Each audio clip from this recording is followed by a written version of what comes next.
right.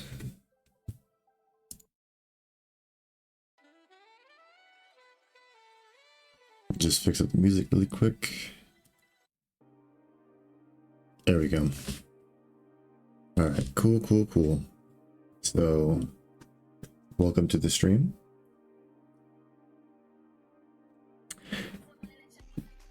Today is Friday. Hopefully this should be a nice long stream. Well, I want to get a stream similar length to maybe like the stream I did on Monday and Tuesday. And yeah, hopefully I can get a lot done today. Let me just check what updates I have. Oh yeah, okay. So I didn't commit any code off stream, but I did write a tiny bit of code. I'll go ahead and show you what that is right now. So let's see if I can pull it up in the Git changes. So if you were following my last stream, you would have seen that I didn't quite finish dealing with the scenes, the deletion of scenes. And basically, yeah, I wasn't able to fix it, but during that stream, but this stream, I mean, I'd say about like an hour ago, I fixed it. It was literally just like one line was misaligned. Hey, yo, Ethan. How's it going? I like how fast you pop it in the stream. I was just giving like updates of pretty much where I'm at the moment. So yeah, I mean, with that said, basically this small little change fixes the bugs I was dealing with, and I'm done with deletion, so I can go ahead and move on to the next part. Yeah, it takes you through everything. It doesn't assume any knowledge, so I feel like it's pretty chill. Let me think. I will say it's a good starting point, but then once you get to like, how do I say, just like a certain point, you might want to start using. I'll send you one more reference too. This is the one that I use like nowadays. This one I use more as like an encyclopedia type of deal. But I would never read it straight through, so I'll send you this link. There you go. So that one, again, it's a much more like robust, like coverage of C++, but it's a lot more dense and kind of hard to read. But if you need to like get really deep into like one particular topic, it's like the best site to go to, in my opinion. So I use that a lot nowadays when I'm like trying to figure out like a new feature or something. Yeah, but yeah, if you're just learning, yeah, just go through Learn CVP. It's nice. I think he just updated the site too for like a couple of different things. So, yeah. But yeah, let me think if there's anything else. So yeah, I mean that was pretty much the only change I did off stream. I'm gonna commit that change as part of this. And then also, I mean this is related but kind of unrelated. I just learned that I can debug. Because I know you can do breakpoints, right? I knew that, but I didn't know that you could follow data. It's crazy. What was it? So like if I go, let me get out here. I'll show you guys what I mean. If I go to what is this? Where am I? For some reason I'm in the error thing. Oh, here it is. It shouldn't be here. It should be over here. There we go. Okay, let me go to... Let me find it. I think it's scene something? Scene something? Let me head down. Here we go. Create scene copy or make transition scene. So I didn't realize that, like, you could set a breakpoint on data. So if I set a breakpoint right here, right, and then like say I triggered this function by opening another scene. So if I go over to here and I open another scene, right, and this should call that function. Okay. If I go up to debug and then I do where is it? New breakpoint and do data breakpoint, I can wait, was it here or was it maybe I have to like right click it.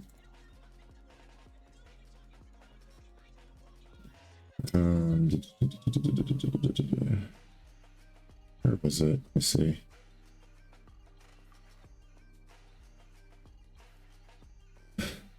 Breakpoint, here we go. And then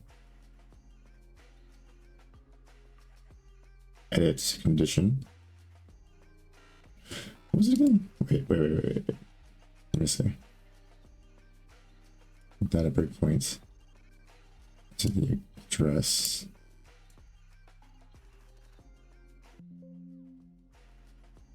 Maybe S13, maybe? Oh, no. It was this one. Here.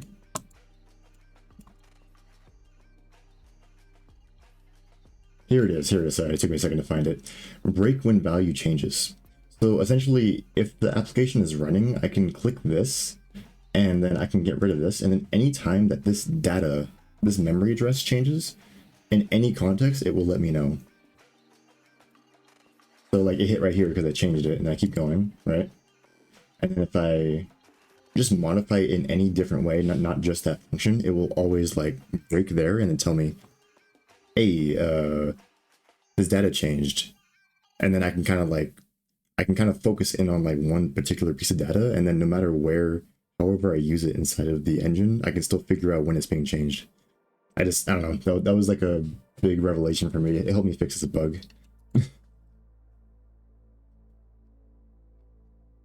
So I will definitely be using that in the future. So yeah, I don't think I have any other updates other than that. Let's see what else.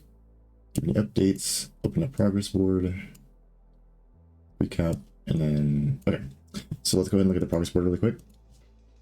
I'm still doing this. I'm still in the CRUD operations for different assets inside of the content browser. I just finished deletion, so deletion's done. So the next thing is movement of files. And of all these, I anticipate this one being the easiest one to do. Because the main issue with moving files is that you can already do it. It's just that when you do move the file, it invalidates its location inside of the registry. So I just need to make sure that when I move a file, I make sure that the registry gets revalidated and updated or whatever. And that's it. So it's pretty much just changing one like file. So yeah, let me see how fast I can do that.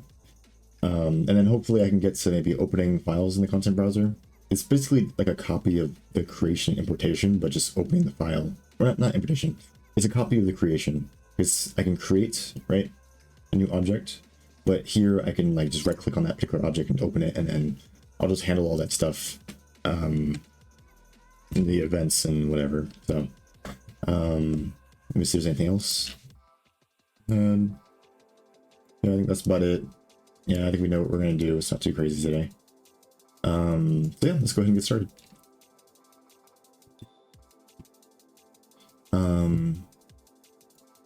So I think first thing to do is let me just open this up and then just see like what is the desired effect I'm going for. So right now, if I move a file and say it's a kg component, if I go here and then go back, if I drag it, I am physically able to move it. If I move it, it does move, but again, if I go into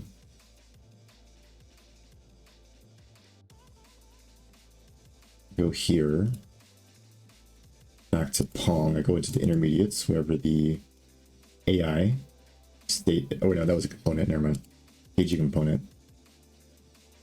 Here we go. Yeah, and then I believe that one, what was that one? I think that was the ball state component, sure, why not? So the ball state one. Yeah, see, so the ball state is still here, but what I want it to say is audio slash ball state. That's what I wanted to update to, and that's pretty much it. That's all I needed to do, really. So I'm gonna leave this alone. not gonna update it. I don't save because so basically I just need to recognize when I do a payload. And let me move this back so it's not broken. But yeah, I need to recognize when I'm doing a payload to like a different location, and then when I do this action, I just need to validate what type I'm sending, and then say, hey, I found this asset inside of the asset registry. Let me update it to its new location, and then I'm done. And then if it's not like a recognized asset type, then I don't need to worry about it. So actually the code should look very similar to the deletion code now that I think about it, but less dealing with events and stuff. So let's head over to the constant browser.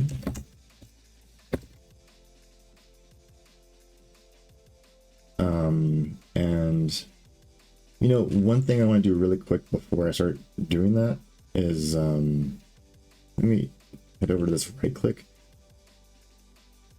Do I want to do it now or do I want to? Yeah, okay. So let me go to my workspace and then I'll be clear about what I'm doing right now. So I want to go ahead and revalidate registry when moving files in content folder. Okay. The other thing that just popped up in my head was that I want to maybe clean up or refactor the delete pop-up a bit, just a tad, really quick, while I'm still kind of like fresh off of like doing that. Let me see, because basically if you do delete, and this is a KGAI state, it just says delete file. It doesn't really give you any indication that like we are deleting this particular type. So maybe instead of like delete file, I can change it to something else maybe, and then maybe update the name or something. I don't know. Let me see. Let me go find wherever I set up the delete initial delete button. Here it is. So this sets up the pop-up to active, right? So let me think.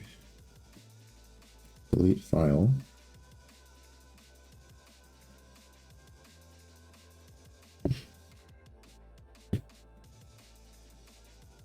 Okay, so the idea is I want to update that title of the pop-up when I open the pop-up, right? So we're going to do a switch based on the type that we're given. This type is right here, so we'll do file type.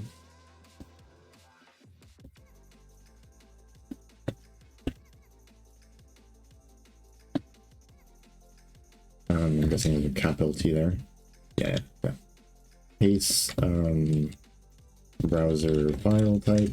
Let's see which ones we got. So the first one is okay, you know, let me deal with all the ones that are gonna be the same first. So audio, and the raw audio, raw fonts, and raw image. All of these I'm going to handle the same. I'm just going to say the m_delete file pop-up dot label is just equal to delete file.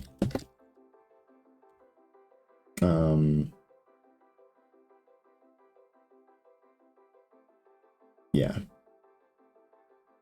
And then I'll say case browser file type. Okay, so this is interesting because I don't have like a dedicated type for like certain things like the AI state versus AI components. Like those ones are still treated as a generic file currently. So maybe I don't want to mess with it right now.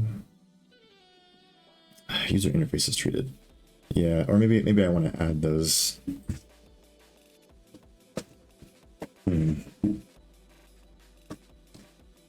Okay, you know what? I'm gonna scratch this for a second, but I'm not gonna delete it. I'm just gonna comment it out for a bit. Hash if 0, because I want to come back to this, but I think there's another thing I want to do that's going to be a little bit later that'll make this a lot easier. But yeah, I mean, I just wanted to rename this, but Other than this, the other thing I wanted to refactor with it was just the fact that this function call is so long. And the fact that the function call is so long, I want to just take it and just pull it out into its own function, instead of having it just like this. So essentially what this does, what does this do? It's delete file pop-up on confirm. So I'd say maybe handle delete file, maybe that's what I can call it. So let me head up here and let's find here. Okay, so void on delete on handle delete file.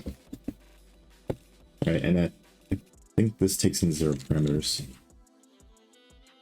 And I'll just put a comment here saying like pop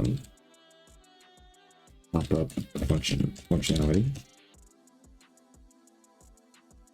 Let's go ahead and expose this or create it, and then basically I'm just going to take this, fix this, and probably should be a switch. Yeah, I mean, yeah, probably. Thanks past me. That's a good point, I guess.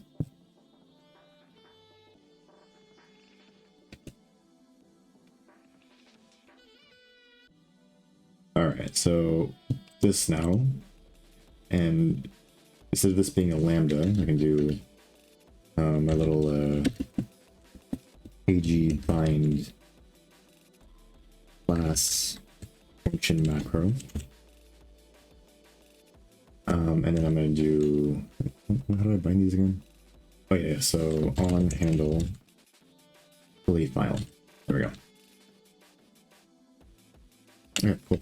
And if anyone's wondering what this macro is too, this was kind of a holdover from the Cherno's engine, but basically it creates a how do I say? It creates an SD function that holds, because the SD function is kind of a complex type. It doesn't just hold the function pointer; it holds the function pointer as well as kind of like the context that it lives within, right? So it can be a lot heavier than just like a regular CLC style function pointer. But it's nice because then you don't really have to worry about like data being in certain contexts or preparing it for the lambda. You can just kind of put your little like reference inside of your lambda like this, and then just capture data that's within the current context. But this is also assuming that this data is still available whenever you're calling this lambda, right? So you just gotta be careful with this. But anyways, basically this just kind of creates this with the context of the current class that you exist inside of, right? So it'll capture this particular class, and then it'll also create the function pointer, and then internally here it's essentially a lambda that captures this and then calls the function, what is it, but using this, right? So it just does that whole thing for you. If you wanted to get this functionality otherwise, you'd have to write this thing out yourself every time, which is kind of annoying. But yeah, it's pretty much what that is. Some of the decals type stuff I don't really fully understand, to be honest, so yeah, I don't know, but I understand like what it does at the very least. Let me undo this.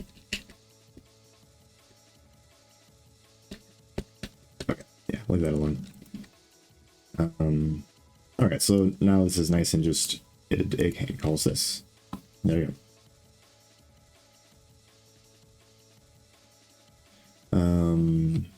So yeah, that was one refactor I wanted to do. Yeah, and I'll come back to that other thing I was talking about with renaming the pop-up after I finish what I'm doing right now. So let me just make sure this still builds, and then while it's building, let me think about how I want to handle revalidating the registry. So essentially the idea should just be that like you have a payload, you send the payload, right? So you send payload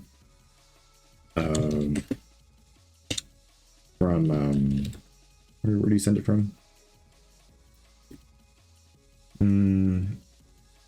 Like from the file, right? From the file, and then it's received by in this case, the navigation bar, either the back or forward, right?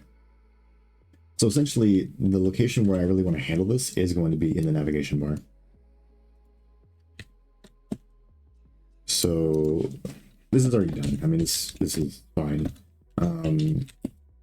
Once the payload is received, basically we just need to get the assets using the current file location, and then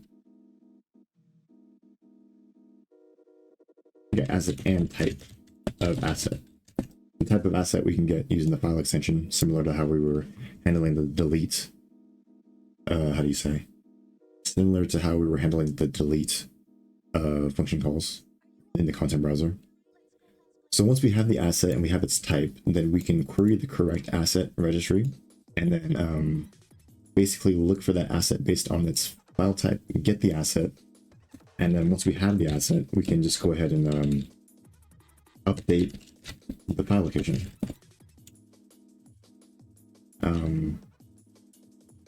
Which should be pretty simple. And then this is literally all we have to do. Maybe just to make sure, basically, we just need to make sure that we know what asset it is. And then if we know what asset it is, then we update the location. If we can't find it, maybe I'll throw a warning saying like, hey, we were supposed to be able to find it, but we didn't. And that might indicate some other type of issue. But yeah, but otherwise, if it's just a random file, then we're just going to go ahead and just handle moving it and not worrying about registries and caches and whatever. So is it still compiling? What is this doing? I guess it's because I edited this and now it has like a, not this one, the what was it? I don't know, it was that other file that was much higher. I think it was when I was talking about the kg export or kg class function thing, macro. It made everything recompile. Yeah, because it's a pretty well used header file. All right, so yeah, so basically, right, go here, go back. We have this now.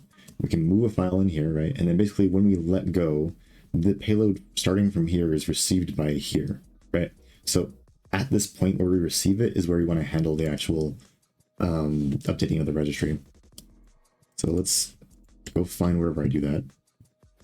And the nice thing is these are nice little functions, so I believe it's just right here. This is grid on receive. If we want the, oh well, you know what? We probably want to handle both, actually, now that I think about it. So navigation bar or directory. That's a content browser directory. Because inside of here you can also move files into the directories, right? Like say if you had this one, you want to move it in here, you can do that as well. So I gotta handle both cases. But we'll focus on this one for now. So on receive payload, right? And let me just comment this out just to have it make it clear. Get current path. Get absolute path of what? On grid receive payload.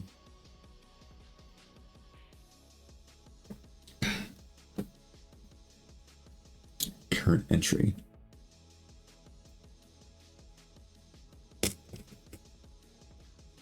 Okay, get absolute path. I believe this is the directory of the in grid directory. There we go. And now here we want to handle receiving payload. I'll say get directory of file. Okay, and then here we just update file location. Easy as that, right? So probably somewhere in between here is where we want to have this new code. Once we have everything in context, we're going to, let's see, does this return anything? What does this give? No, it just provides the file path in the new directory.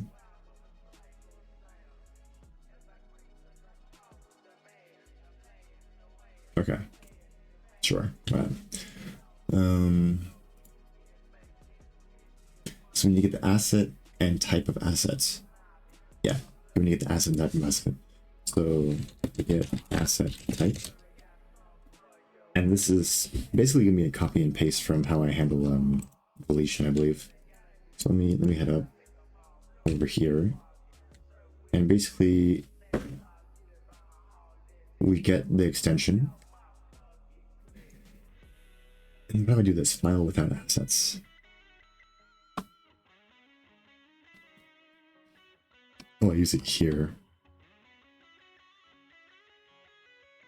File path without assets directory. Oh, I should rename this.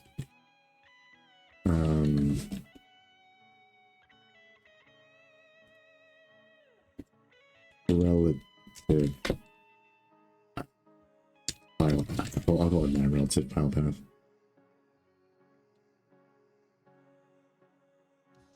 To assets.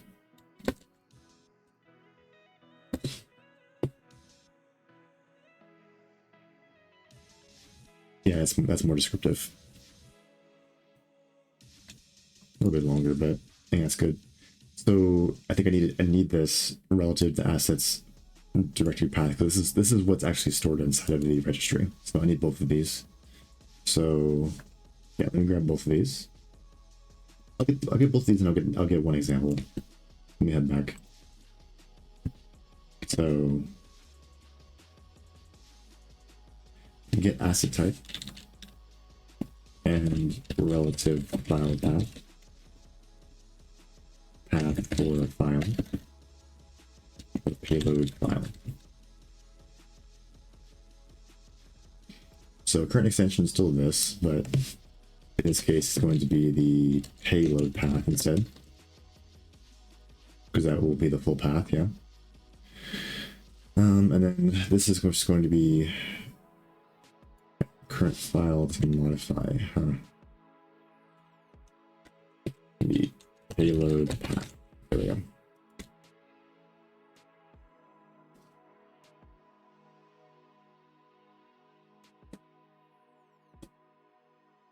I'll say file.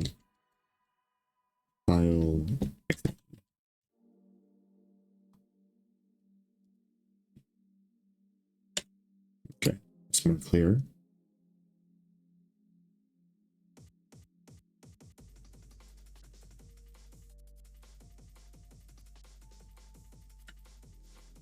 I'll say get file extension.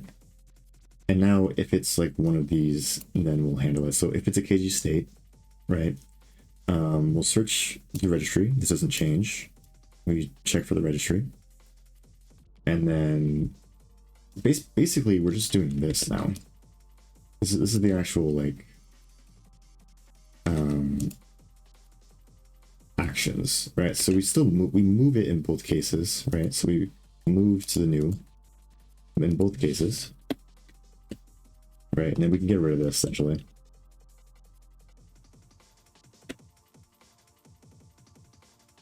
So that means if we move in both cases, that means I could actually just leave it out.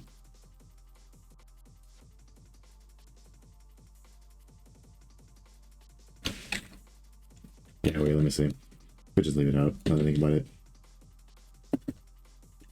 Leave it out right here. Because yeah, in all cases, we're going to move the file. Well, currently, as everything stands, that's what we're going to do. So we get the game states. We make sure that the handle is valid. If it's not valid, then we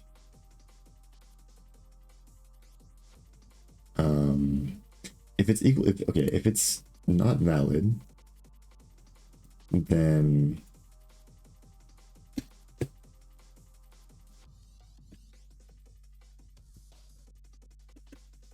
we'll set a warning saying file extension recognizing, however, the moving the indicated file without updating registry. So I think it's probably what I want to know. So, and then do we return in this case? I don't think we return in this case. I think we just do this. So then go here, get the warning, and then we still move the file anyways.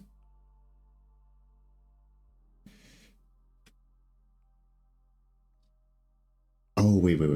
Actually, no, yeah, okay.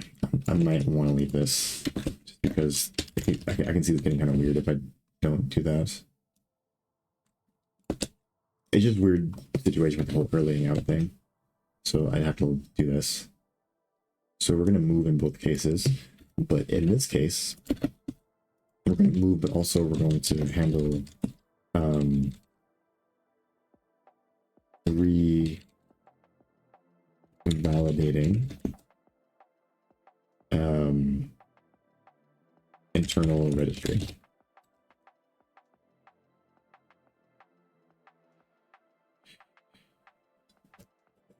And I don't know if I already have a function exposed for doing that.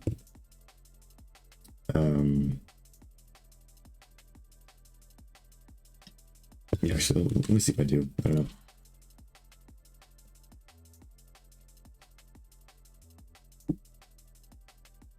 So we can get the file location, get the intermediate location, sure. Get type name. Get asset handle, sure.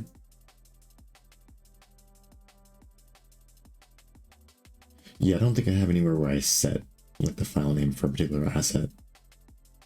So probably should add that.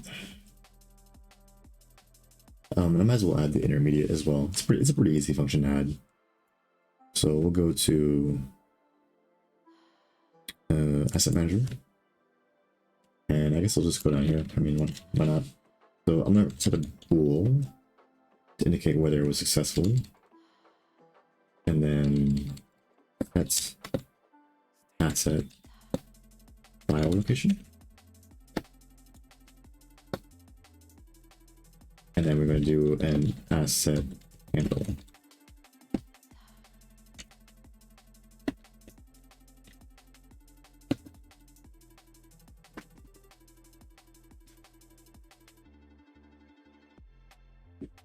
And I don't think I have like an update asset event as far as I can tell. So I might have to update that as well. But basically this one just needs to go through the current, actually it doesn't even go, it's a map, so I can just do,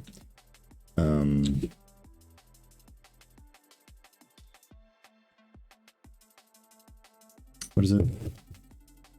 Asset registry. Dot. Contains, I guess I'll just do contains. Handle.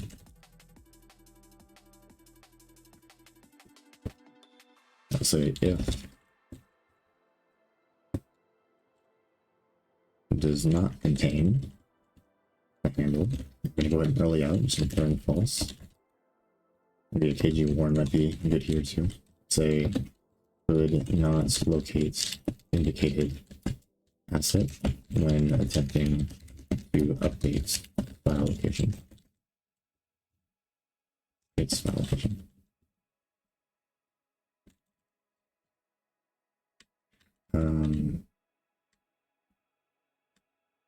Let's say provided.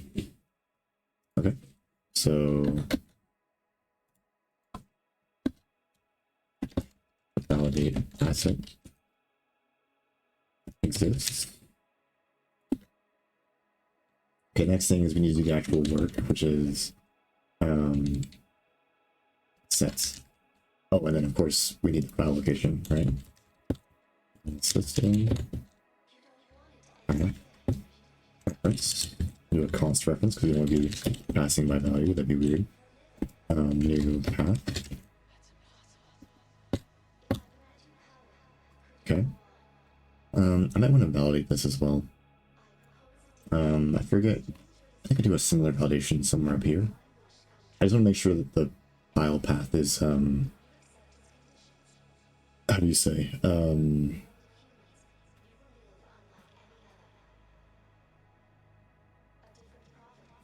Actually, quite a couple things actually. Now that I think about it, has file extension. Just checks if it has a file extension. It has a file extension.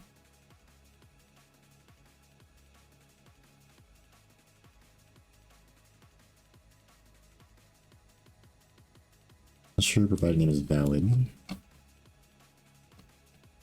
Okay. Okay, let's get the asset. Let's get the actual asset. So get asset. So we're gonna do assets set. Or change this to like asset info or something. I think it's more descriptive of what it is, but I'll do that later. Get assets. Oh, asset is equal to. And then actually this should be a reference since we're going to be modifying it. And we've already validated that it exists, so this should be fine.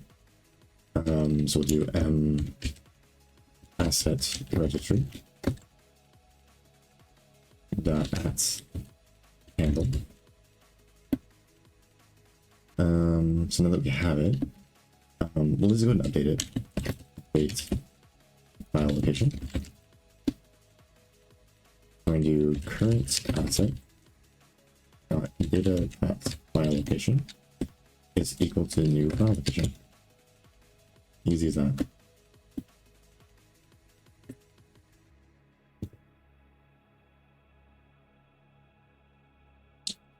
The last thing we need to do is just serialize the current registry. So serialize asset registry, because you want to make sure that this is now reflected on disk as well.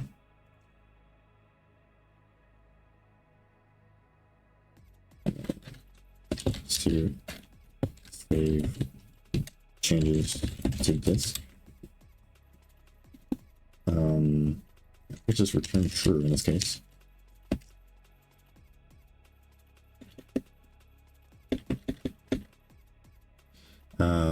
So yeah, that's fine. So I just want to do a little bit more validation on this part.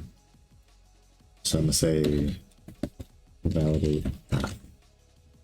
And I might want to validate a few different things actually.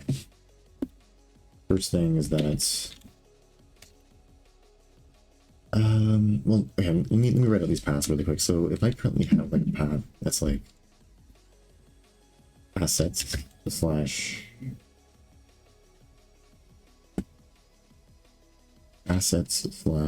what is it? New component AI states, right? So like this, and I want to update it to assets slash test directory slash new component AI states. Okay, well, there's a few assumptions that I need to make sure are true, right? First things I need to make sure these names are equal, because you shouldn't be changing the name of the final asset. That should be like a different thing, because that might need separate validation. The other thing is we need to make sure that the extensions are the same. So let me see. And both of these will be done after we get the asset. So ensure extensions. It's a file name. Extension and file name does not change. The other thing I could do right here is just ensure that this path is a relative path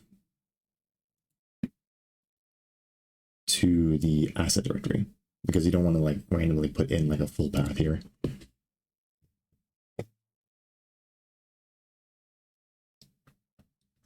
Like say if the new one we had was like C // you know, like my files / Pong / assets test, you know, we don't want this.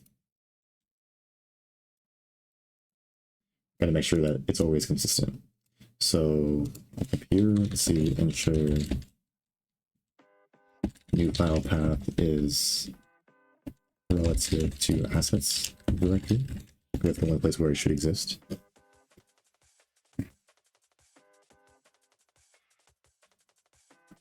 That's a pretty easy check as well. I'm just trying to think if there's any other things I want to make sure. If they're the same, I don't really see that being an issue. Just update it one day, honestly. We have a cat.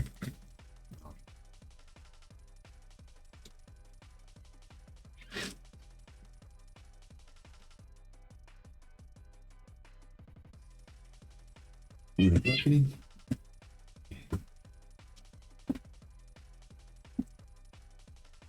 That's a kitty.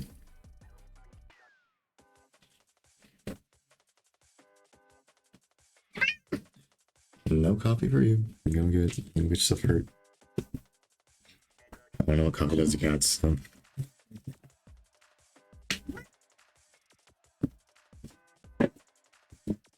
Okay. So yeah, I think the last thing was that I was like, if these are the same, I don't think that's an issue. Just update it to the same thing. It's whatever. So the first thing, ensure.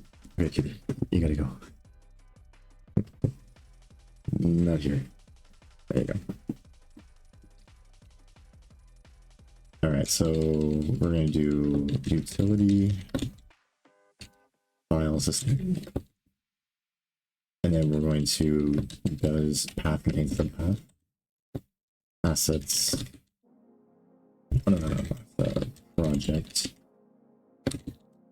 service asset directory. So I believe this is the base path, and then this is the full path, right? So base path, and then full path is going to be the new file location. Okay. And then we're going to put this inside an if statement.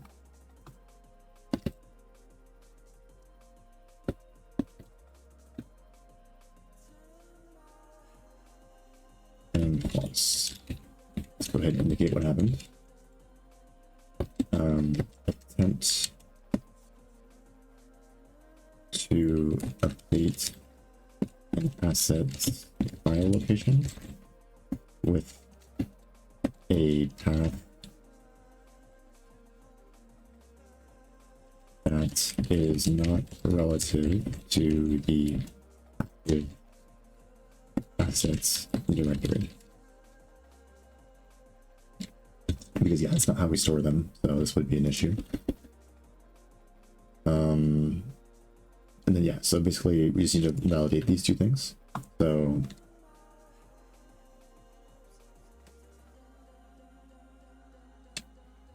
first we're going to say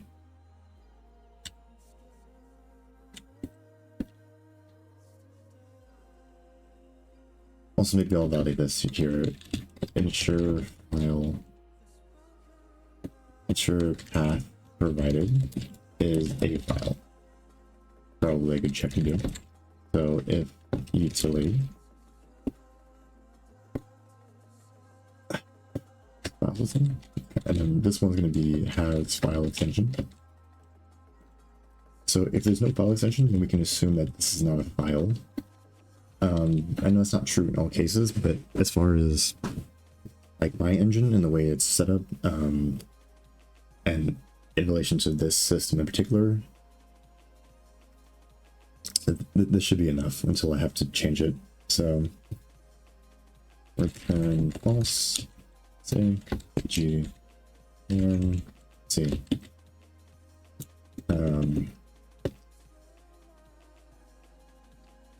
Attempt to update an asset location with a path that does not seem to be a file.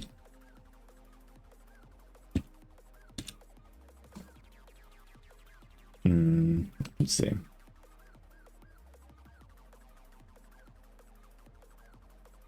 Okay. And then ensure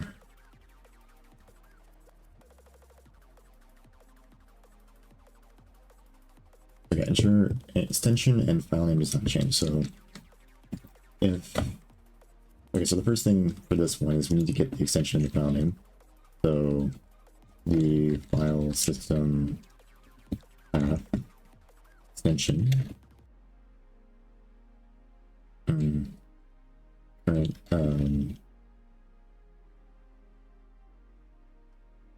existing file extension asset extension is equal to current assets dot data dot file location dot extension. There. Next one is going to be current file name, and this one is just going to be, I believe it's called stem. Yeah.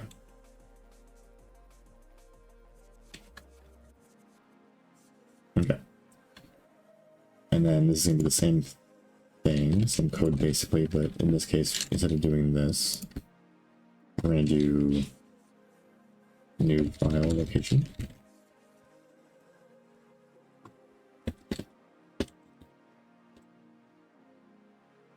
Okay, there we go. And then we're going to say new new file location extension. Sure. Now we'll say if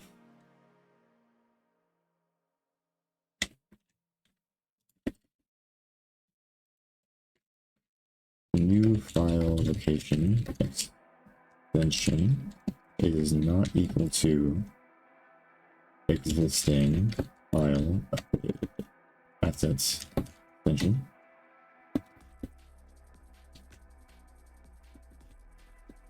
we'll say HE1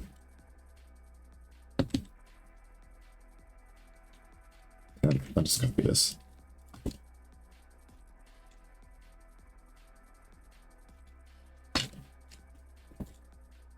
Attempt to update it with a path. The path whose extension does not match the new file, the asset type. I suppose I could have just got this from the actual asset type, or whatever, it's fine. So this one, and I'll just be clearer here. Ensure extension does not change.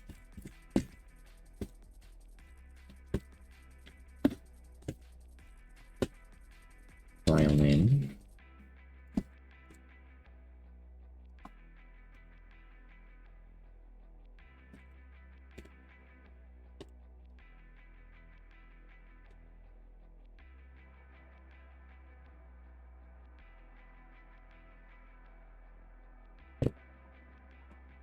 Not match the original.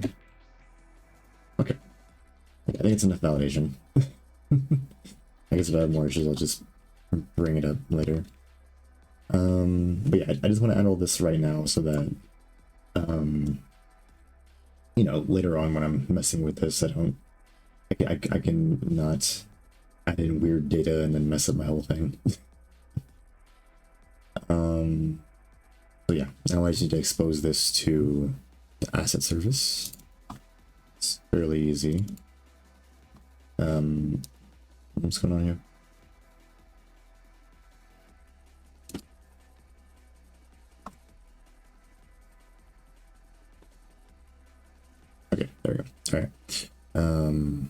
This returns a boolean, so I gotta remember that. Asset service, okay. So probably somewhere wherever I get like file paths, I'll just swap it up in there. Wherever I do that. Get valid import extensions, no. Get name from cache, no. Also, I'm not worried about the cache because that just stores the actual data, not the registry information. Get blank registry. And then no.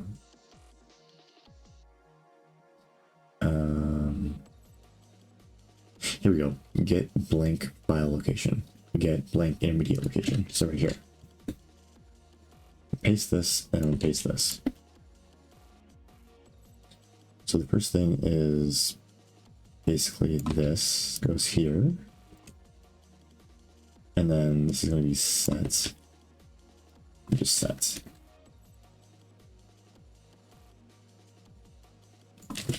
File location. I'm going to provide a handle along with this new file location. Okay. And then assets context, type name, manager, get asset file location, I think. Set assets file location. That's what it was called. Okay, and then we just need to pass along the new file location. And I think that's it. Let me see if I get any errors. No, yeah, looks like it's good. Let me just make sure this looks right from the thing. This one is the scene. Get scene file. There it is.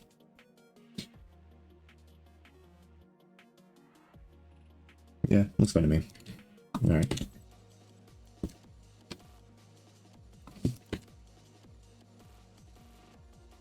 Okay, so lots of hoopla, but I think we're finally good. Back to what I was doing.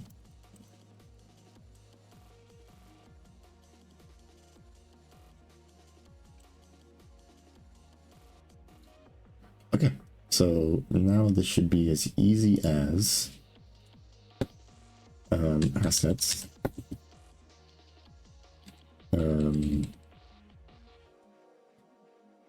Asset service.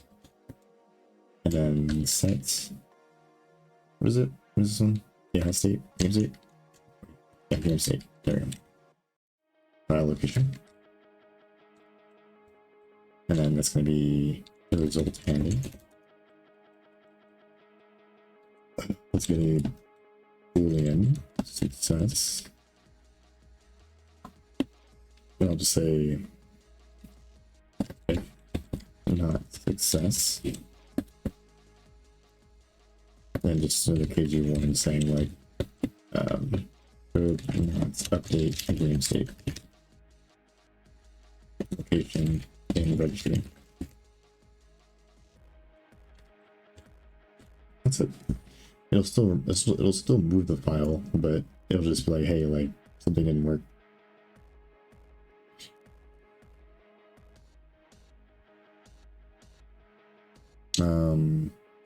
Let me see. I think that's it. Yeah, so if I'm not mistaken, that's done. Basically, I just need to get all the other types working, but let's just see if that works by itself. Oh. As file extension does not take 0 arguments. Huh? That's a good point.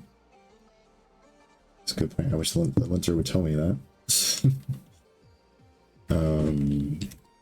File location. Go ahead, cancel that. Am I getting any other errors? It looks like it's just that.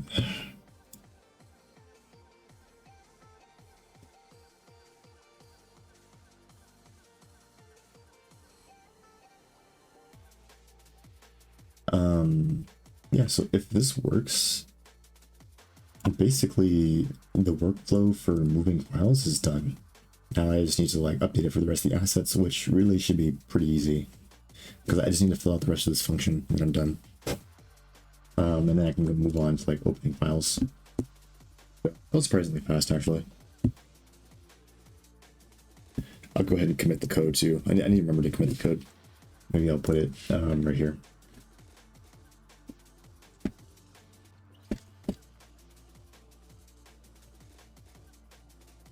Yeah, that's good.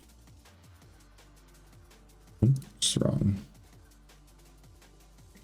Good point. Does not take one argument. This one we want the full file, I believe.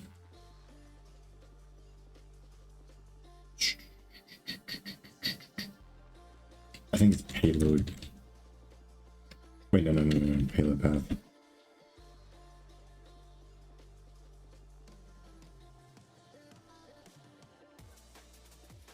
Oh, this is interesting. Okay, so this is actually going to need the current entry path dot file name, I think, along with something like something along those lines.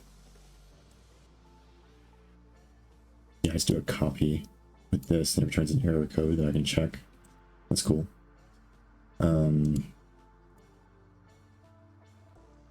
So we want no, we want payload path. Payload path, because this is the one that holds the file name. And then the current entry is going to be current. Wait. No, I'm confused. Current entry.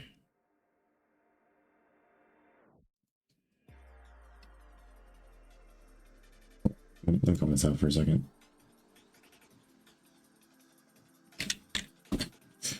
Current entry. Current directory. Or I'll say a new directory. I guess maybe it's more clear. I don't know.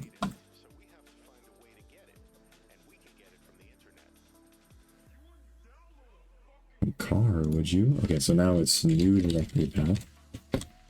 There we go. Slash payload path dot file name. Yeah, and as far as I understand, file name gives you the entire file name, so that's like ASDF and TXT.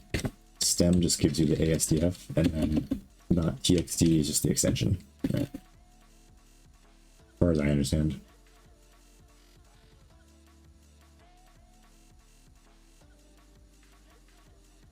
Okay, let me try this. See if it works.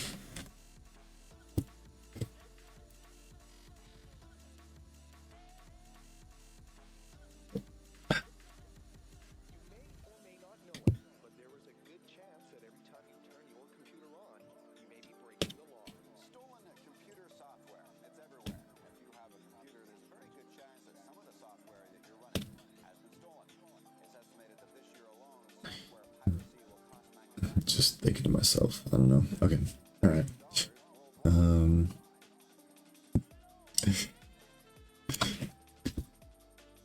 Nope. I meant to do this one. You can stay right there. All right, so let's go ahead and try it with just a random file, I guess. Let's do SQL. I think I did with this one, so let's try that. It just didn't work.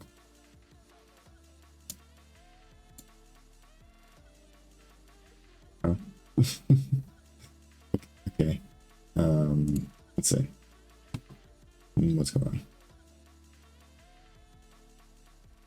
Oh, right. It only works with game states, sure. So oh, interesting. Okay, let's make a new game state. I can try out my create asset thing. Hopefully it doesn't disappoint me. Test game state. Okay, cool. All right, nice. Now this one should work. Let's put it into test directory. Any issues? Dialog was canceled. That's fine. Yeah, this is just something else. Successfully serialize game states. Okay, so I'm assuming that means it was successful.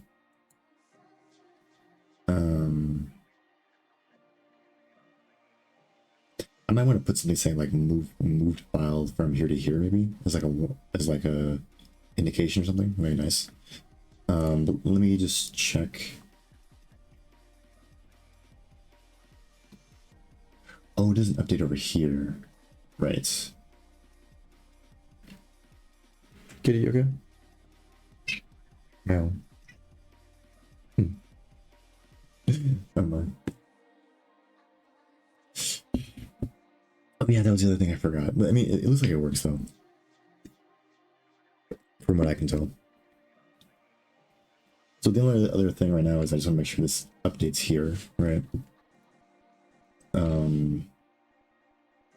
So that should be a pretty quick fix. Well, if I reopen this up, it should have updated it, I believe.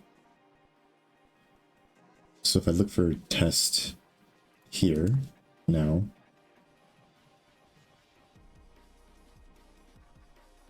why? I thought I checked this too.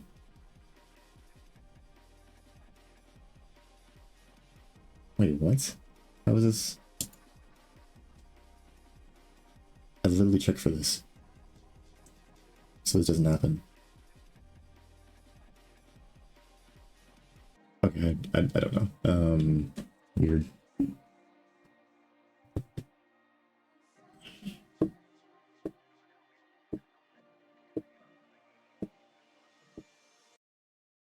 Oh wait, no, I understand.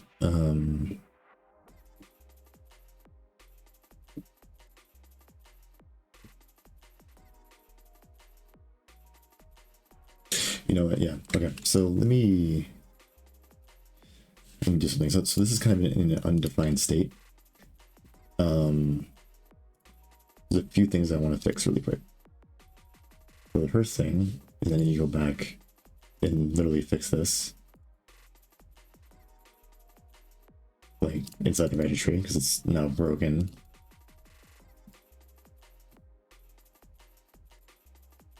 All right, yeah. So this should be this.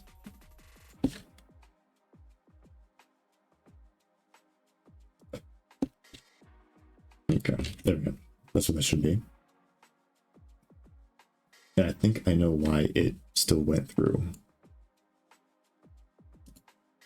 Because in my checks, the one thing I didn't check for, and let me head back to asset manager. I don't see it anywhere. Okay, let me go to asset manager. Let's see, sets assets. Not current project, just current file.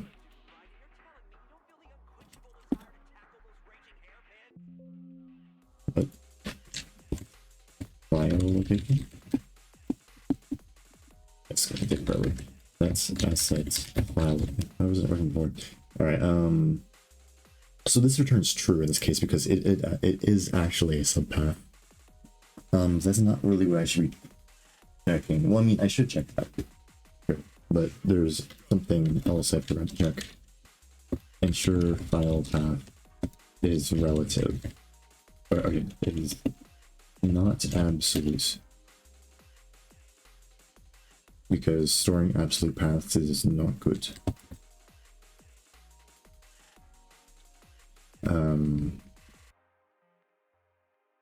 So we just want to check that the new file location that is absolute. So if it is absolute, then this is another error state. Attempt to update with a path that is absolute. That is absolute. Final path should be relative. Relative.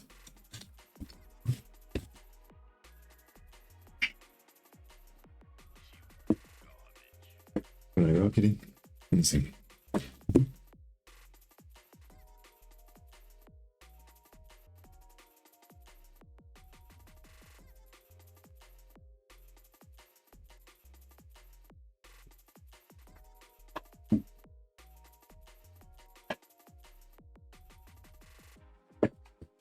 Okay, so this should now throw an error, but let's just not throw an error. So let's go back and fix this. And I know what the issue is. Let me go find it. Going back through literally everything. Okay, it's not helpful. Let's just go to content builder.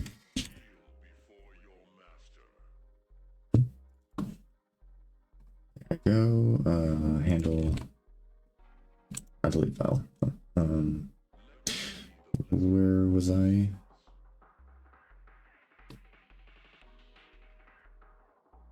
On receive. Yeah, that's where I was. Okay.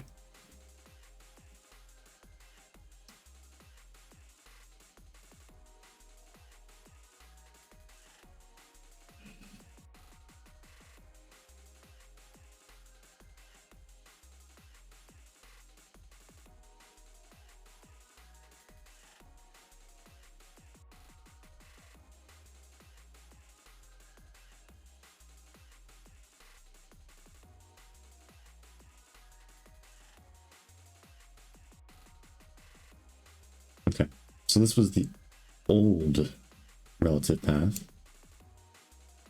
and then we're gonna get the new relative path. So it's gonna be somewhat similar to this. New relative path.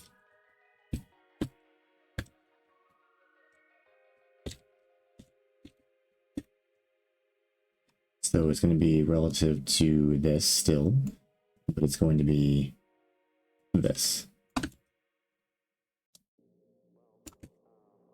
There we go. New directory. And then this is what I want to put. Okay. So now let's try that and see. The other thing too is maybe I just get rid of this test thing really quick. Or no, no, yeah, I just get rid of it. Because I still need to handle the navigation bar. Alright, let's try this again. So, fixing bugs, fixing bugs.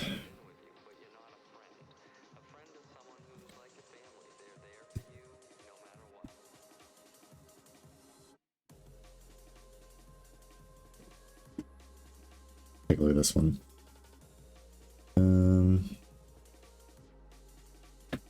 File systems, so we have path, error. This is the exception. I don't like how they use exceptions. File status, space info, file type, permissions. I guess these are the relative classes, sure. Non-member functions. i.e. static functions, I guess.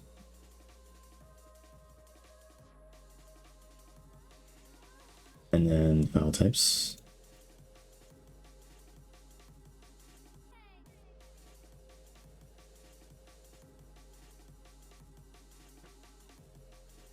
Okay, actually this isn't too bad, now that I look at it.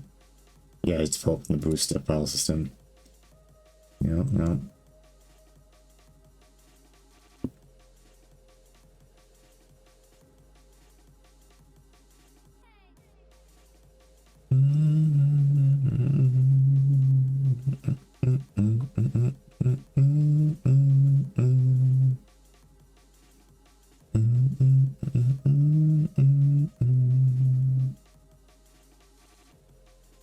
What is bit manipulation? With rotation, right? Oh, yeah.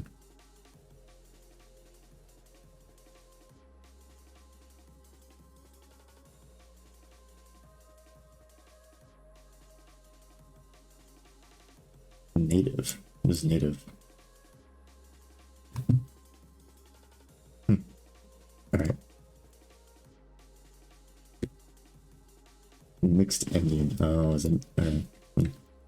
Interesting. Okay, so right now you just have one. Cool. Create a game state. I'm gonna call it test game state again. Cool. All right, so we're gonna put this in test directory. Didn't work because attempt to update a file's location with a path that is not relative to the asset directory.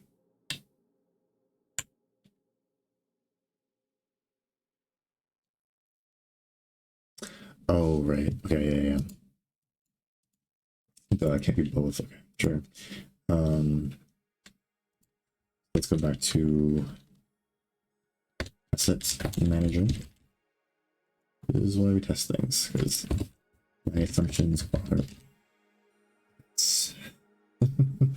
okay, yeah, so this one no longer applies. This is the main one I wanted to make sure that it's not an absolute path. Let's try this again.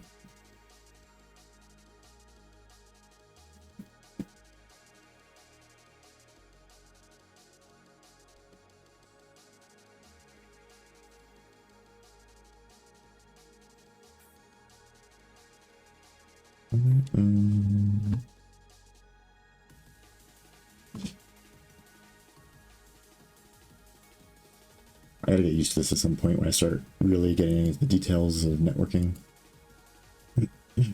But I don't know. It seems like, yeah, I just gotta be careful moving data between different computer types. I think that's the main thing. So I probably need to recognize what endingness my current computer is working with and then translate that over.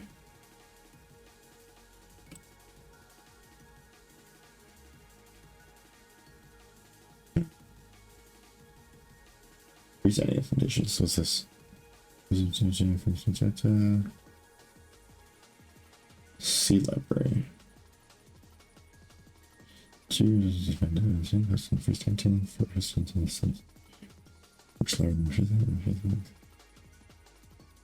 Oh. Okay. Yeah, it's not relevant to me. I guess if you were writing your own OS or something, I don't know. I don't know when you would use that. Concepts.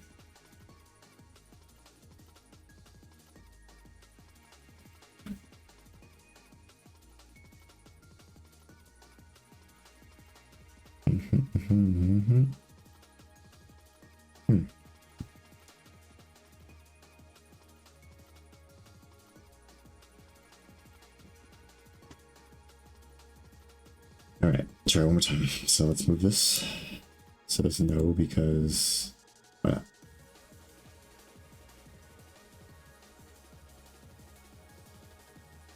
must recognize as a game state. However, no game state could be found in registry. Let's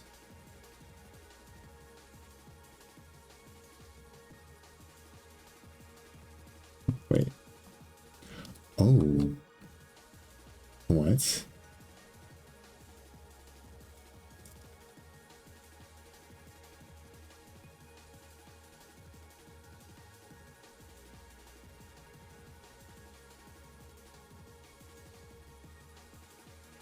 Not deleting the old one though.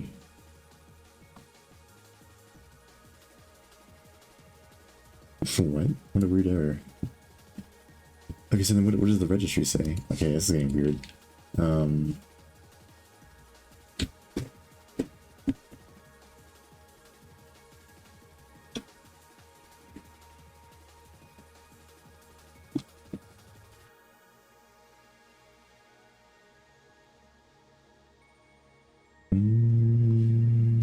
Okay. Asset viewer, game states. Okay, so now it's here. So if I delete this one, actually should. Yeah, it stays there because it's now been registered here for some reason. If I delete this one, then it will get rid of it. Yeah, it does.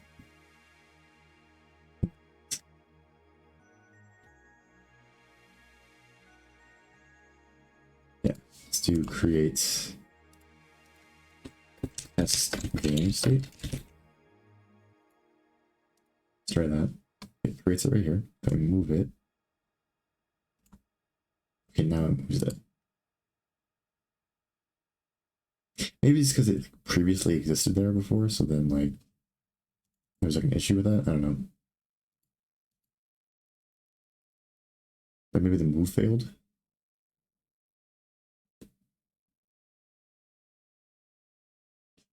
Shouldn't it indicate that somewhere though?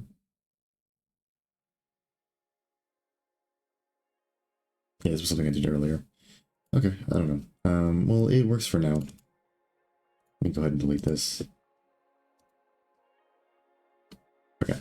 So the other thing is I just want this to reflect whenever I update this type of thing. So we're gonna go ahead and add an event that will handle that. So let me go to my events and see what I got.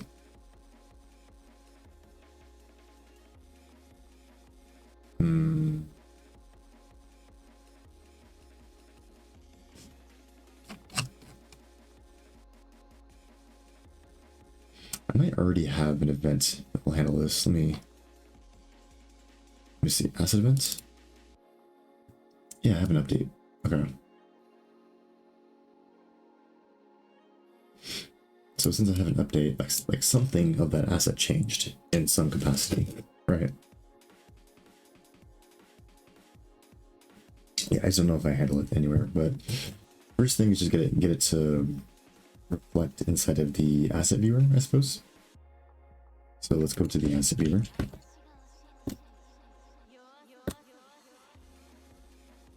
And this should reflect for any asset. So if I go to the asset event, I have a delete, and then for every other case, I guess I refresh the panel data.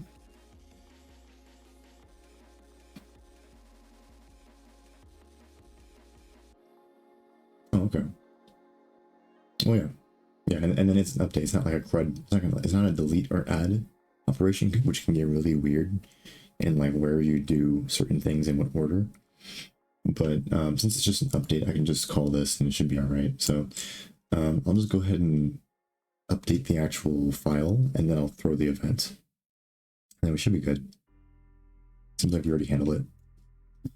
So let's see. Let me see if I handled that inside of the game state as well. Not the game state manager, the game state editor.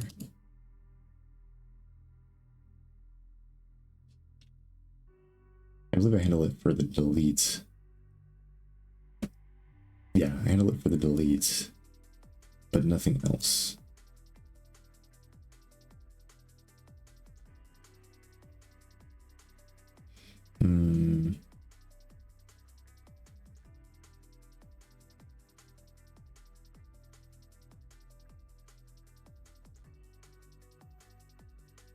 Okay, so for this one, I'll say if. Okay. Do one more check right here and do if, and then this part. What's going on? That's not a lot. Okay. Oh yeah, my name's Jason Malone. Okay. All right. So if it's not equal to, like, it's not the relevant one, then we just return false. And then we don't need to do this. Then we check if it's equal to delete, then we return true. So we want to do another one where if it's handle updating assets. And then in this case, I guess just not reset. What's the one?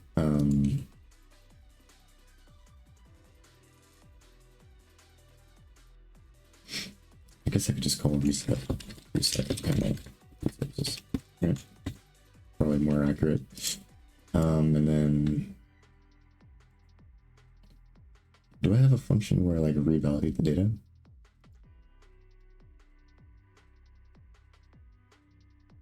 Maybe just open. But this opens the pop-up.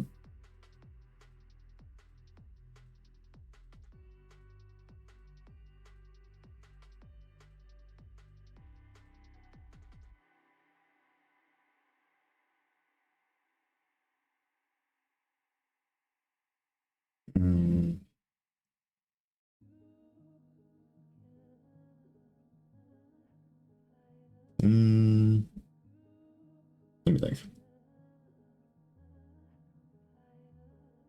Okay. So one thing I'm thinking about is typically when I have a particular asset that I'm holding inside of an editor, I don't necessarily want to change it outside the editor unless it's something that like needs to be changed in all cases. And there's like very specific examples where that needs to happen.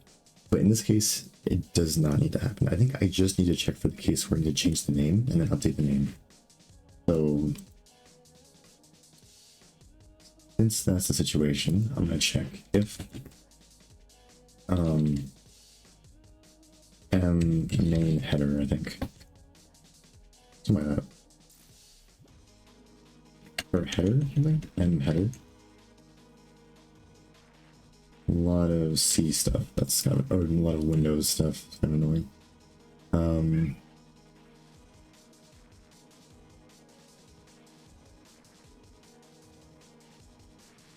Did I call it tag header? I guess so. Yeah, okay. So m tag header. Label is not equal to and then we're gonna get the particular assets. So we're gonna do assets manager dot no asset manager. That's a service. Gets something. Game states file location.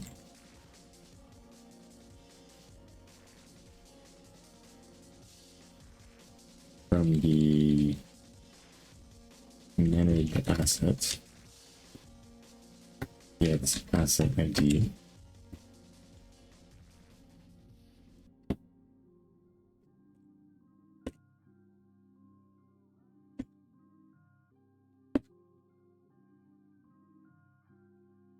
So if the current label is not equal to whatever the current new value is for the file location, then we're just going to say that m tag header label is equal to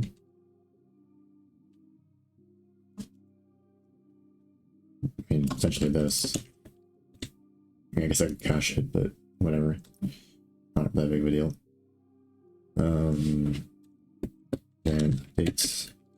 updates name state header if necessary.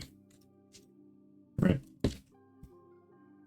And then the last thing is I need to like actually throw this event, right? So like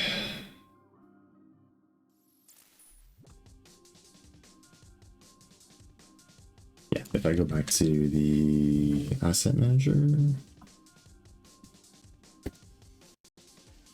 again back to this one, like the fourth time, whatever, set asset file location. At the end of this, once we update it and everything, throw asset event. And let's go find an example where I do this.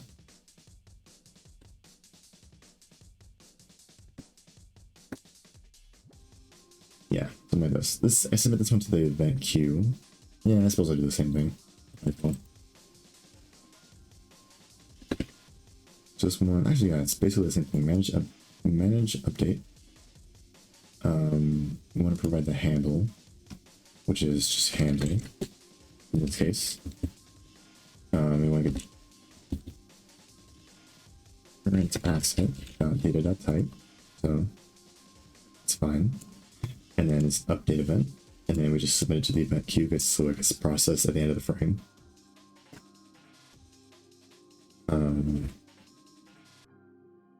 So yeah, I think that's good. Let's go ahead and try it. Oh, provided data. Cancel. Come on. Oh yeah, yeah.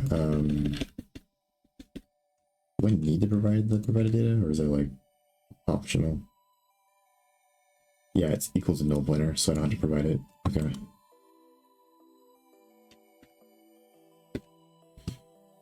Let's try that again.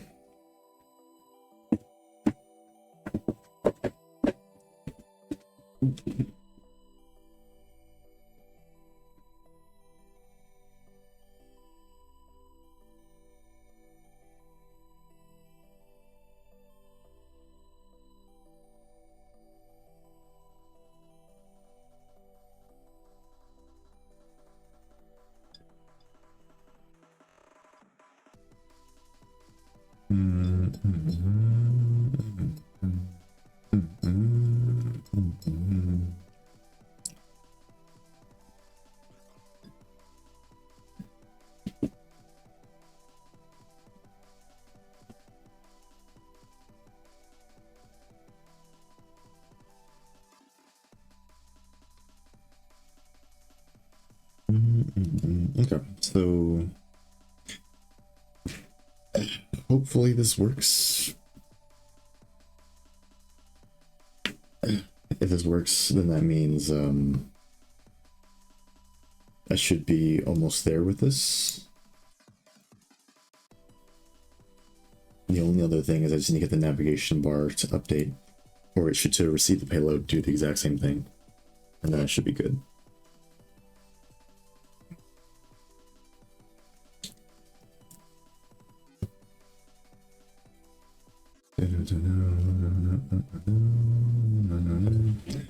What happened? Error binary equality operators not. Oh yeah. Label because this is a path, not string. There you go. Label dot string, I guess. I guess I'll check for both of those. Sure.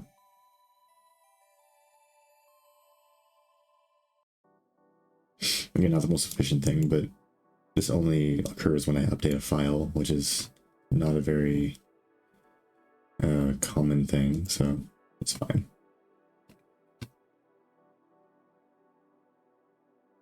Or not that it's not common, but it's not happening every frame or something crazy.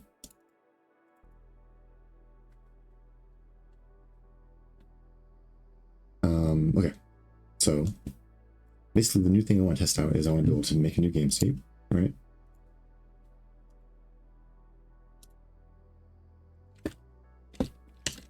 Yes, game state, right?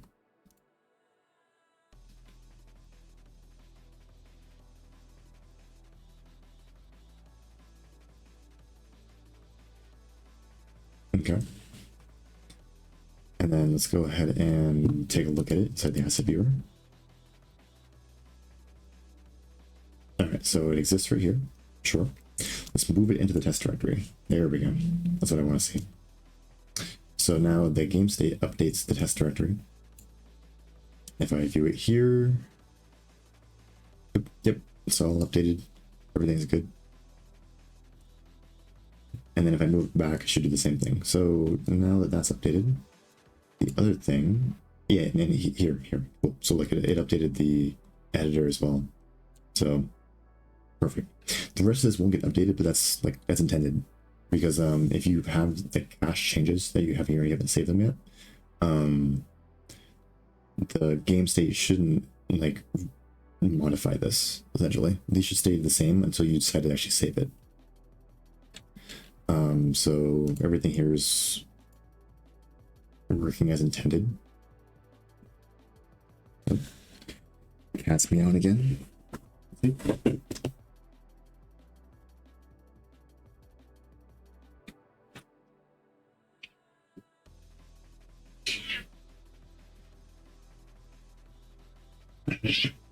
Come on.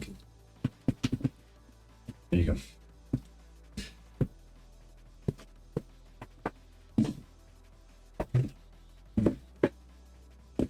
Alright. None of that works. I think the last thing is just to get this to work. Doing this. This doesn't work currently, so should be pretty easy. Let me head back to the content browser. Browser panel.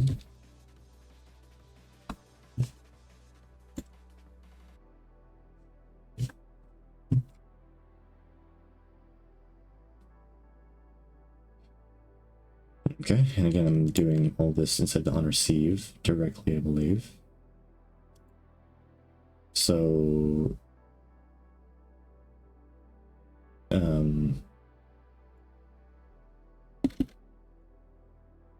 basically this is all logic for just handling the move file to directory, as well as the, how do I say?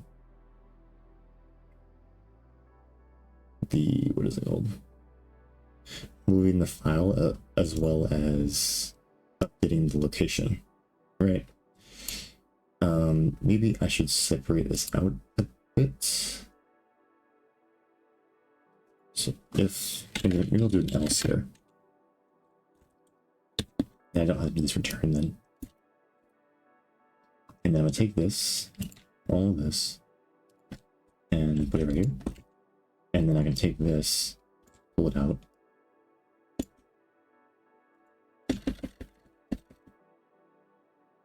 And then this can just still do this thing, and that's good. So that way we just have one section that just sends a message saying that, like, okay, we were not able to find it, or if we were able to find it, then we right here. I also might want to put like a kg info. Probably after the success. Right? So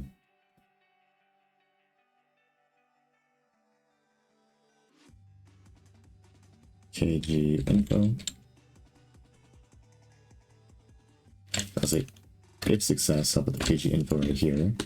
If not success, then I'll put the one right here. And the info is going to be essentially updated location of game state asset.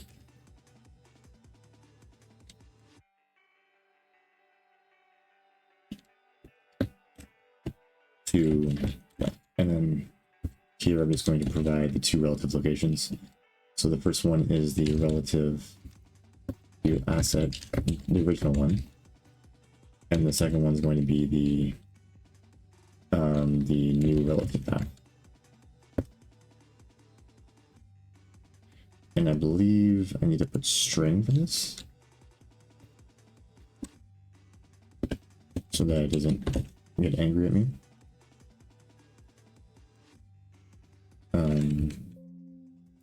Doesn't exist for some reason. What's going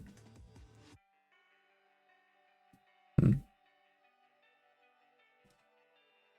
Maybe I typed it wrong, I don't know.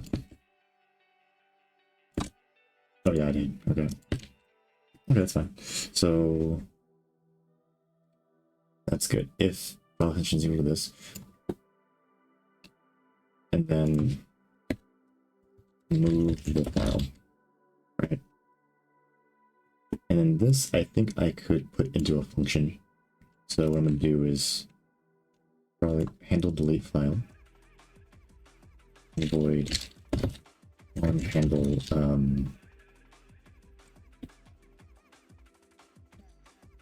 on handle, what is this?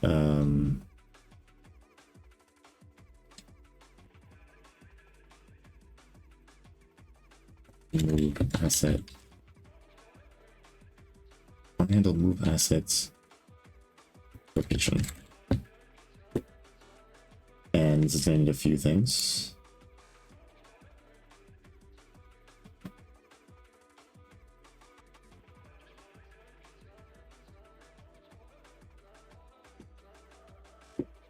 All right.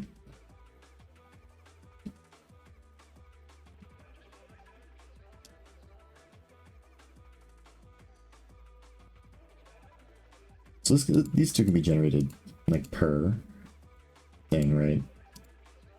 Per function.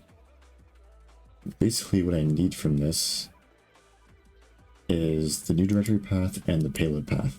So there's gonna be two paths. So on handle, move asset location.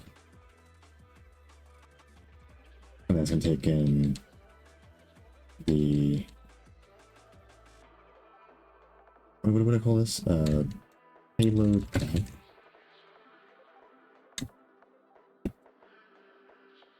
And then new directory path. And then let's go over to here and do SCD file system path and do a const reference since it should be available. And this is going to be original file path, and then const SCD file system path, new file path, file directory. New directory. It's called that. Okay, let's go ahead and generate that. And then all of this is just going to get moved into this function call. Handle moving, updating internal rate for assets if necessary. And here, paste all this in, just need to change some of the names.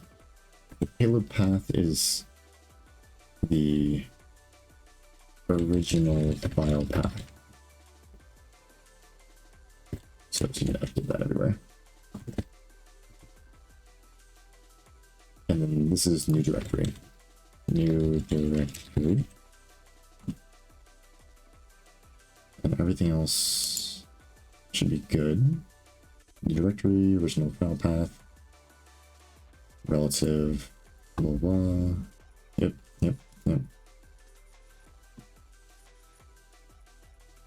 Okay, cool.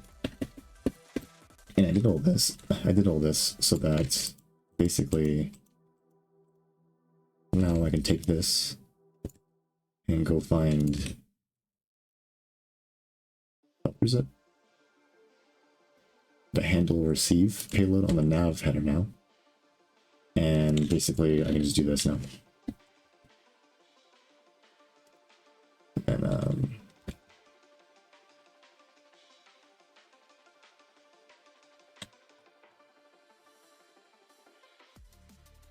And right directory, parents.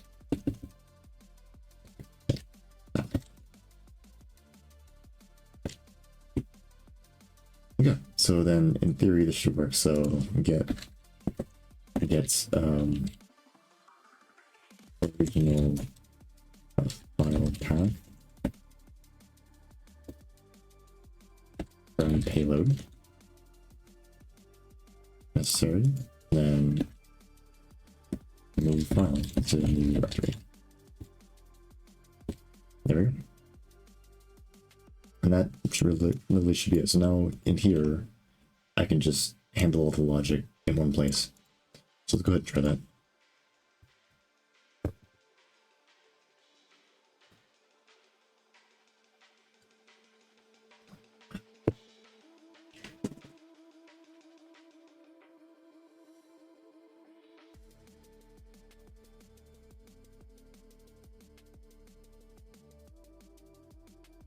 And I'd say this is probably a like general functionality.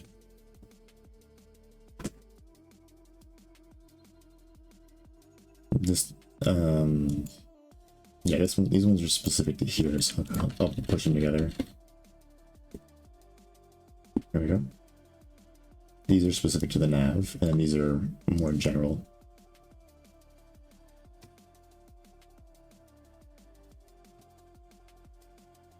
Okay. Yeah, that makes sense.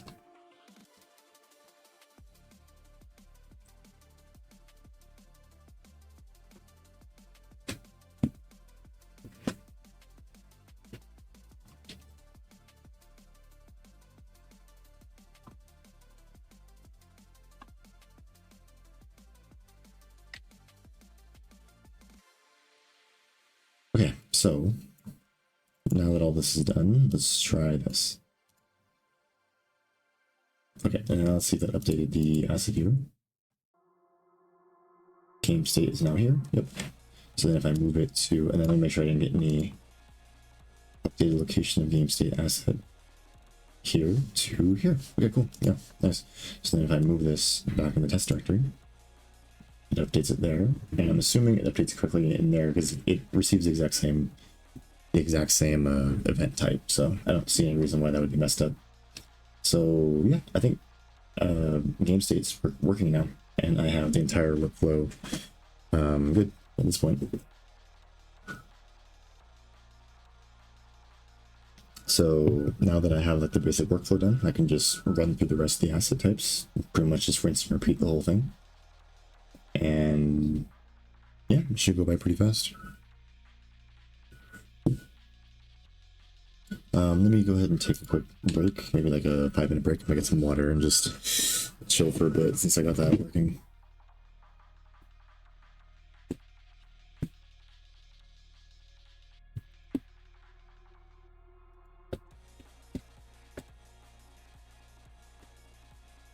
Alright, I'll be right back.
Alright, I am back. So, let's go ahead and continue.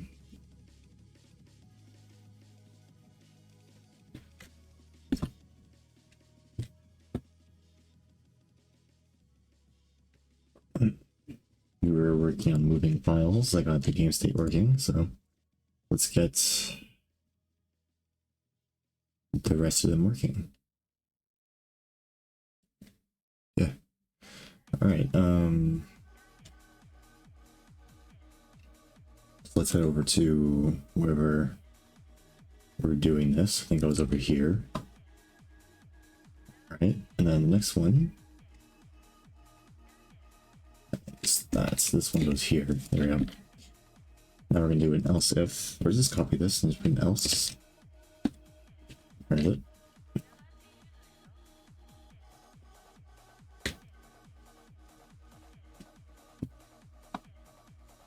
Okay. And really quick, KG AI state. And then we do the AI one. So let me remember assets I'm dealing with.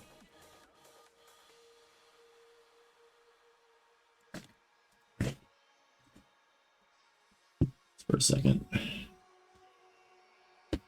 Oh my. Okay. Update all other types. Let's, also maybe put this behind the commit the code thing.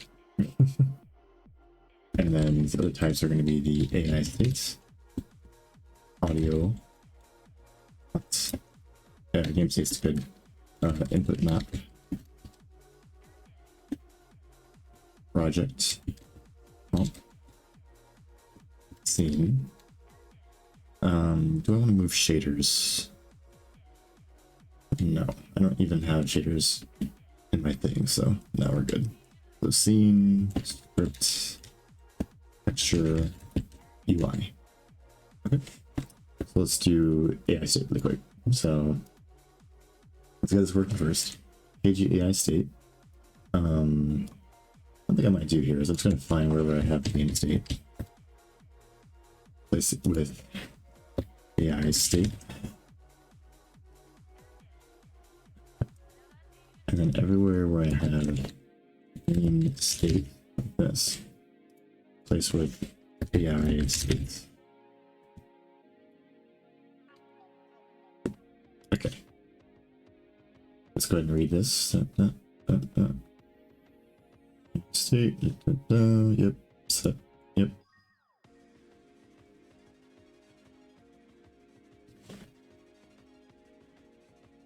Okay.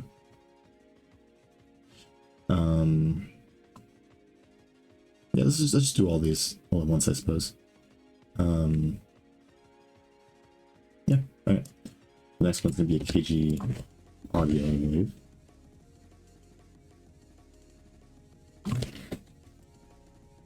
And then we're gonna find everywhere where we have like AI state, and then we're gonna place with its audio buffer.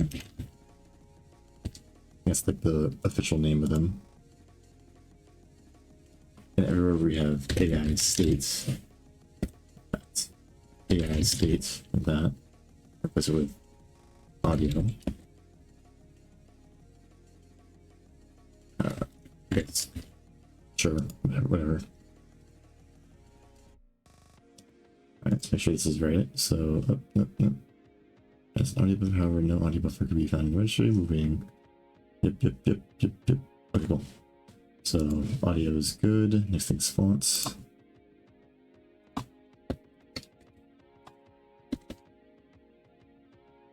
This one's gonna be KG font. That's what it's called. And then let's go here. We're gonna do audio buffer and I think fonts. To be honest, yeah. And then I'm gonna find not like that. Here, I'm gonna find audio buffer, and replace it with fonts.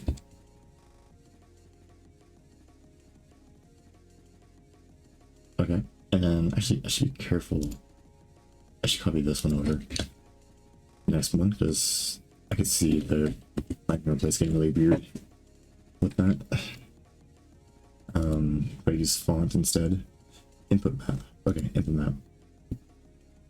Well, I think I literally just got this. Input. I think it's just input. Yeah, I think it's just input.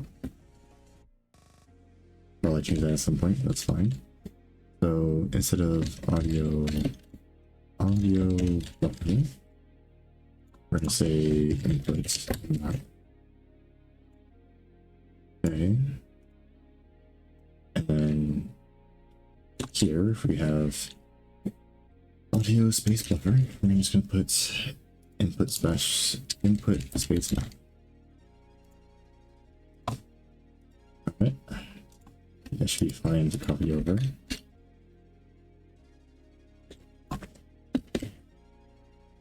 Next one is project component. I think it's called KG component. Right. Find KG component. Yeah, so I call it. Okay. This goes back one. Go ahead and find input map. Change it to project. All right. Let's find input space map. Objects. Oh, okay. All right.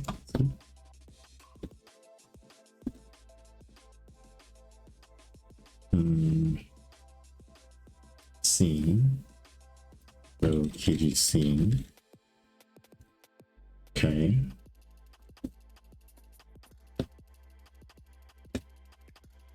Find project component. That's a scene.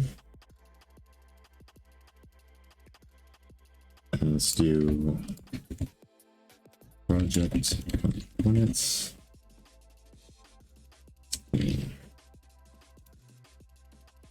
There we go. Now this one, let's go back to input map. I think that's a good one to copy off of.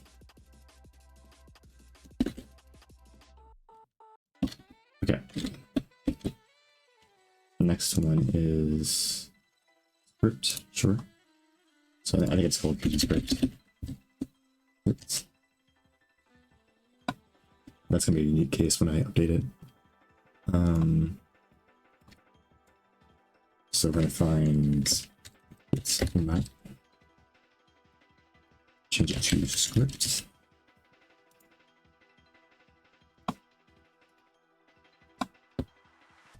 Oh, since I'm gonna be here for a while today, I really hope I can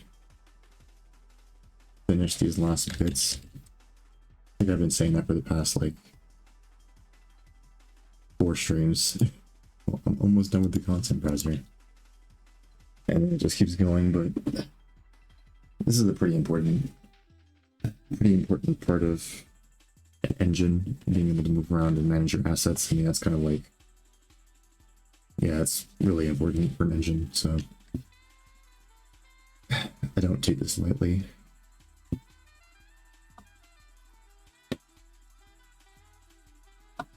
Not script one. That was kind of weird to replace. Do this one.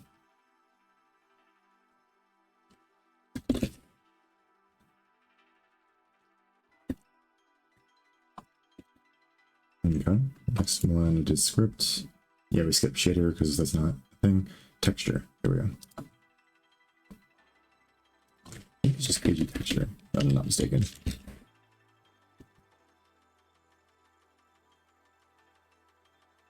Yeah, I gotta find like an automatic way of doing these types of things. I'll come back and refactor this.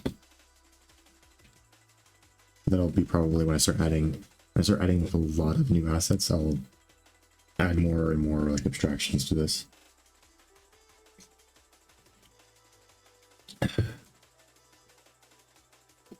Let's see.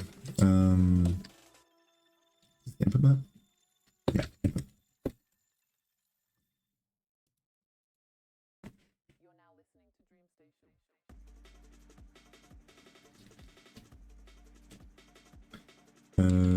Texture. Okay, so this one's gonna be texture 2. And that's good that I separate these like that.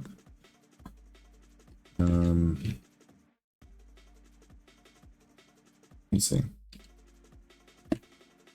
I find that abstractions are good in certain cases, but I think it's not good to like over abstract immediately. Like, well, what is the word? Like, immediately start thinking of like the 5 or 10 different ways you can abstract a bunch of code until it's like perfectly abstracted. Because every time you abstract something, you are paying a cost. It's not like free or whatever. There's a performance cost with abstractions, which is usually pretty minimal. And if you're like, how do I say? If you're doing an abstraction like using polymorphism, and then you have like looping through like a vector of like polymorphic children of like a parent class, and then like you're using the parent class as like the way to go ahead and loop through that vector, whatever. There is a performance cost associated with like using the vtable to like get the appropriate method for that one. It's not usually not that much. That's usually not like the main issue. Like you should do it in certain cases, but the other I'd say worst thing about abstraction is that like it kind of hides your code away, and sometimes you want that, sometimes you don't. Sometimes it's better to be more explicit and have all the code kind of like available in just one straight function, and then you abstract the things that make sense to abstract, right? But just abstracting things just to abstract them is not good, because then it gets very hard to follow what the program's actually doing and in what order things are happening. Because a lot of times when you do abstractions with like objects, you'll have things inside of classes, inside of their constructors and destructors, and things happen in different orders. And also you have like, I don't know, like automatic handling of like processes inside of an object, which can get really weird if you don't already know how it works. And if you just stack that on top of each other over and over and over, it gets really hard to understand what your program is doing. But if it's done right in like specific ways, like it can make everything a lot better and a lot easier to write. I don't know why I went on like a tangent talking about that, but wait, KG texture. What am I doing? Oh, because I just copy and pasted it. I actually don't want that. KG texture. But so I think the last one was the user interface. So like, oh yeah, the reason I was mentioning that is because of like the fact that I'm like copying and pasting all this code, and it's like, oh, why don't you just put it in like a class? Like at some point I probably will abstract this into like its own like things. But again, I feel like over abstracting from the beginning can cause more problems than like, well, for me, it causes more problems than it really solves in some cases. Because then it just becomes really hard to like figure out what's going on. And I'd rather have an easy code that's kind of long, like easy code to understand that's long, rather than code that's really hard to understand. I have to sit there and like stare at it until I kind of figure it out. I think it's KGUI, yeah. But then this one.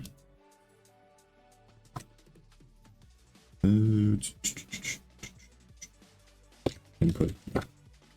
I just have this user interface. There we go. Let's see. Inputs map. One's user interface. Okay, I think with that I'm done. Just make sure UI texture. Yep. Okay, cool. So now I just need to make sure. So basically, this handles all of the what is it called? All of the front end code, and then it will go ahead and either do the whole setting and do a location. So this will update the actual cache. Now, whether that gets reflected in the other systems, that's like the question.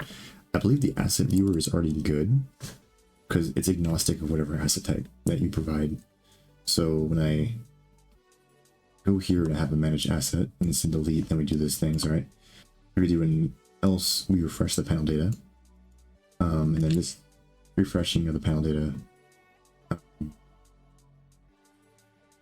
I believe, handles everything else. So I think we're good on the asset viewer. So the only things that need to be updated now is like the things that are specific to any particular asset, right? Let's just go down the list and just think of each case, I guess. So for AI state, it's going to be very similar to the game state example. So let me go over to the game state example here. And yeah, the little refactor that I did, it's going to be very similar in this case. So something like this. So let's head over to the AI state, wherever I do this. And then, yeah, so I want to flatten this out a bit. So, editor AI state, handle, right? And this is a different name this time, and also we're not doing game state, so I gotta be careful. I do have a reset panel resources, so that's cool. That does the same thing. Good. Things up here where it's like game date, so the header, I'm just gonna say header. So it's more agnostic.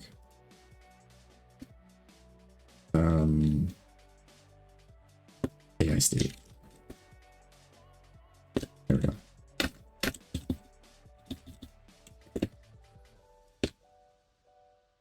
Okay, now let me head back up here and see what the header is called in this case. Just main header, sure. Probably a better name anyways. Main header. Like, I already know what I'm talking about. Just like that. So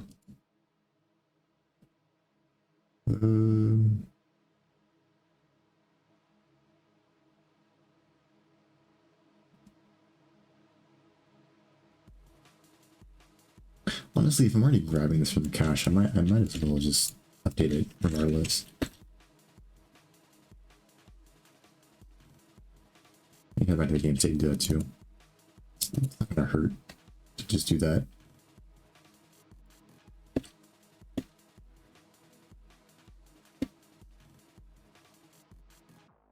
Also, maybe I'll rename this to main header.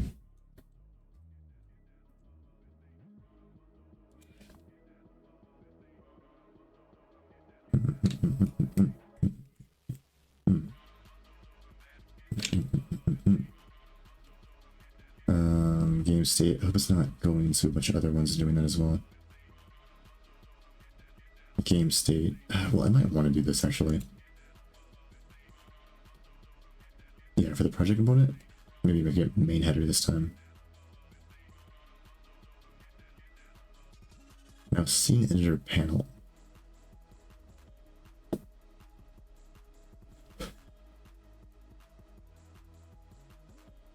This one I'm gonna leave alone.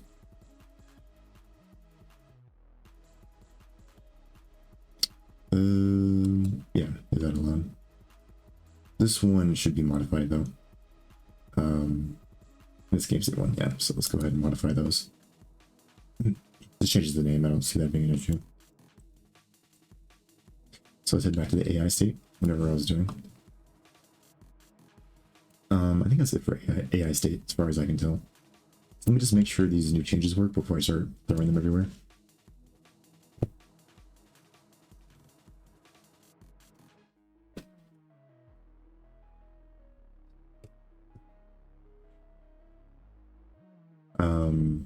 And yeah, I just need to keep doing this. I think the only asset that's going to be a little interesting is probably the theme and the scripts. Those one, oh, yeah, those two. Those are the two assets. I'm gonna have to handle them a little differently. But other than that, should be fine.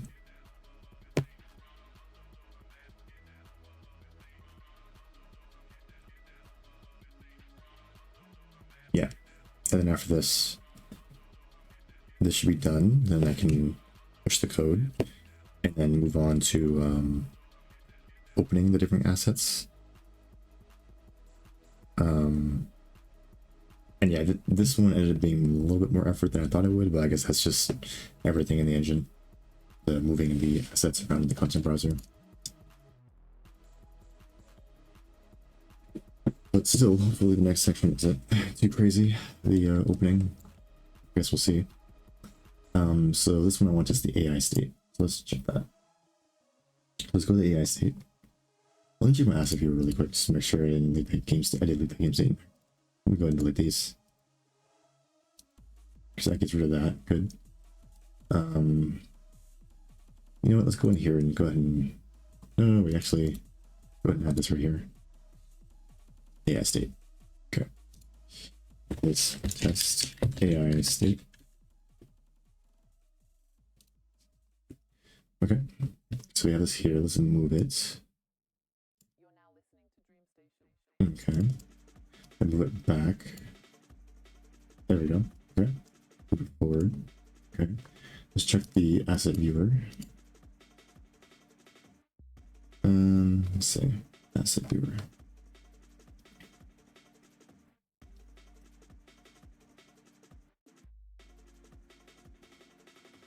Okay, AI state. Yeah, it's over here. Yep. So then I can go ahead and delete this. Gets rid of it. Cool. Alright, everything looks good. So let's go ahead and close this. And then, yep, so you get little notifications of the updates. That's cool. No issues or anything.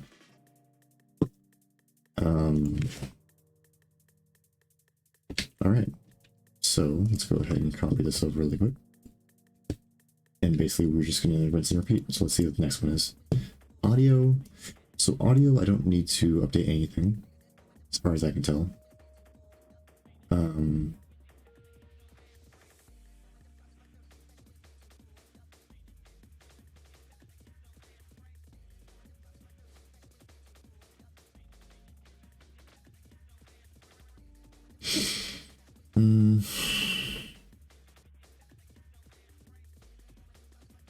Yeah, I think we're fine for now.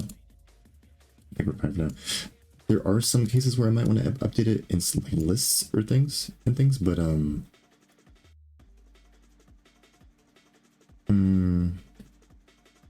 think it's fine for now. Oh, heyo. How's it going?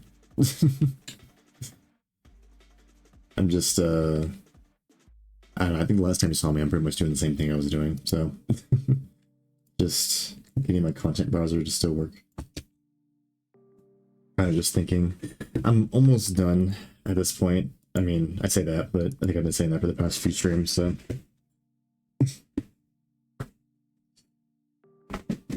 Yeah, I mean, I'm good. Otherwise, I'm chilling. I'm just trying to. Been thinking about getting this done, I guess. Pretty much, here I have like the allow creation, importation, deletion, and movement of files inside the content browser. So creation, importation, deletion, those are all done. I'm just finishing up like movement of files inside the content browser. I already have like the workflow for this done. I'm just kind of hooking everything up. So it's like I'm like on like the last 20% of it, I suppose. After this is done, I'm gonna get this done really quick. Probably change some icons really quick in the content browser, and then I can kind of rid myself of this whole thing. Because low-key tired of this.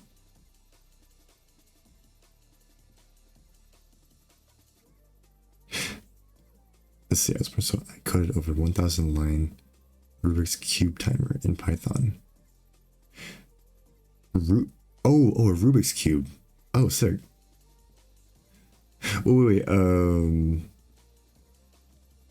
wait, that's cool, though. Did you do it inside of, like, what is it? Using, like, a framework for the visualizing it? Or was it mostly just raw Python?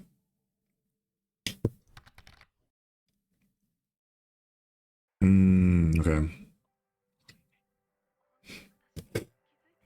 Oh, for sure, for sure.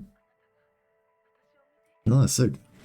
Wait, do you have the source online, or are you just working on it, on your own thing, like, privately?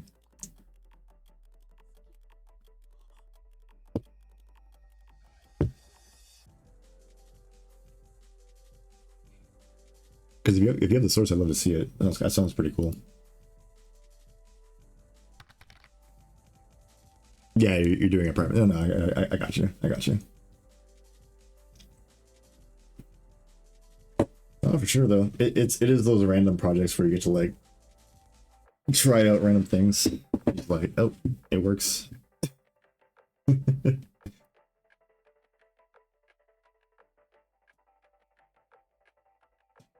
Trying to think of the last time I did like a random Python or random like C++ program.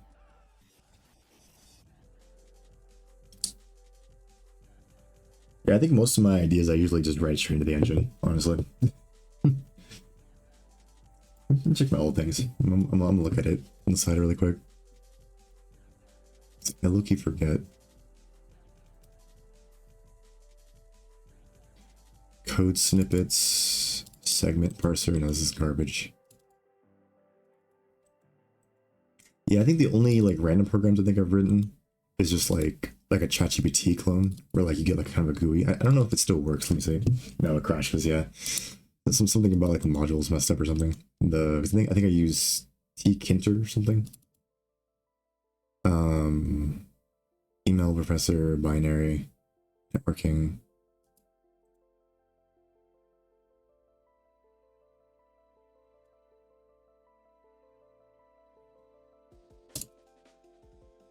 Oh, Python. Oh, I remember. Oh yeah, actually, yeah, I remember I did this though. What was it? It was like an automation script for what is it called? Let me see if it's, does it still pop up? Let me open it up in the notepad. I don't remember if I, oh, did I delete it? Right. Or does it still work? Yeah, let me see if this still runs. Okay, well, I guess something, I gotta check in the command line to see if it works. I think this one was like an automatic, like I think I wrote a bot for like mining in Minecraft. And I just used the, what is this? What is that? The Pi Auto GUI. I think they have it in that one book. Automating the boring things. And then like, it takes control of your inputs, and then like it just automatically mines for you.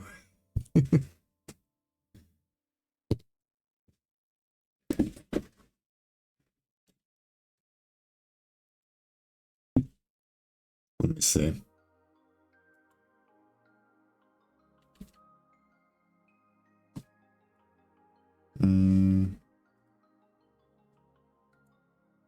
There's the one. Okay, so let's try to remember what I was doing. Let's see.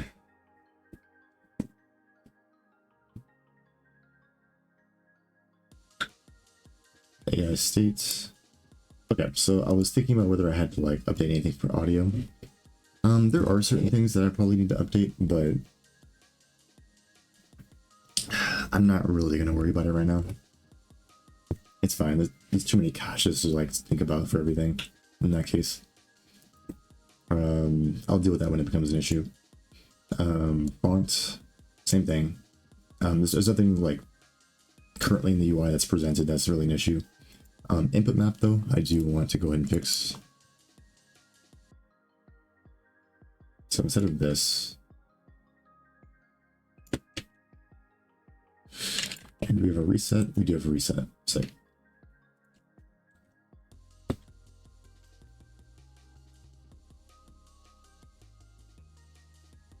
okay. Delete, reset, sure. And update. Not AI state. It's going to be input map by location. There we go. Still name this. That's fine. I think we're good. Yeah. So input map's good. Project component, same thing. Right over here. Just rinse and repeat, really. So this one doesn't have a reset panel resources, that's interesting.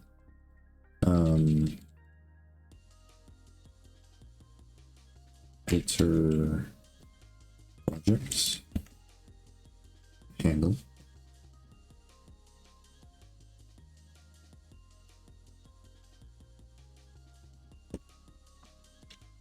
Do I have a, maybe it's refresh data, maybe? No, it's not called that. Okay, so I'll go check over here.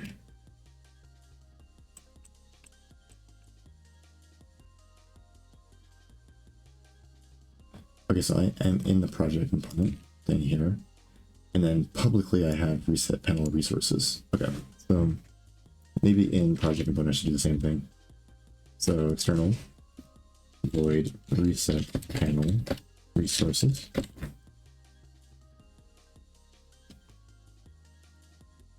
Yeah, no reason for me to think that project components can be any more complicated. So let me just do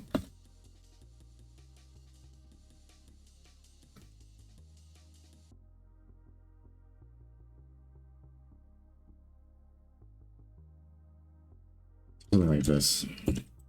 So let's head back over here, add this here.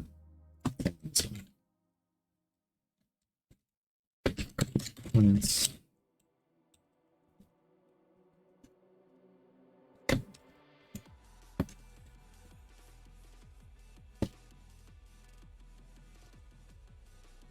Okay, I misspelled it.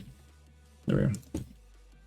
All right, so that's fine. Resets it, and then just make sure I update this to the correct thing. Where are we? Project component. Yeah. All right, so we're good there.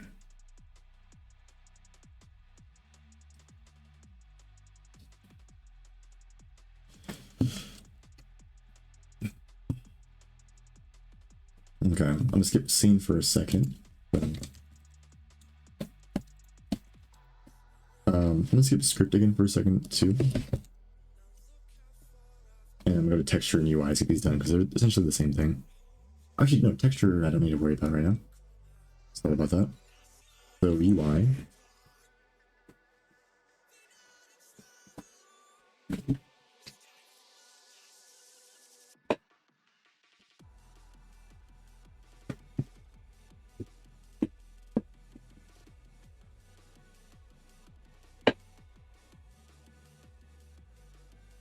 So come back. So UI. UI is the last one. So let's go ahead and get this last bit. Head over to UI. And go ahead and put that there.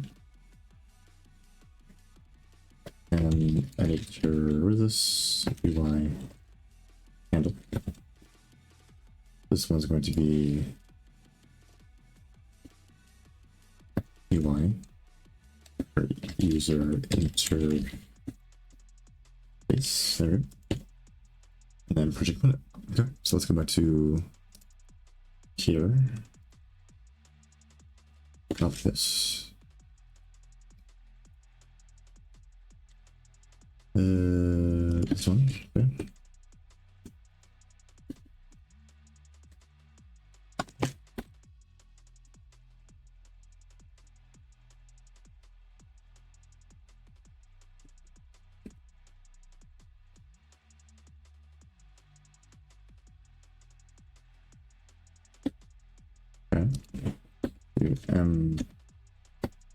Editor UI and editor UI handle.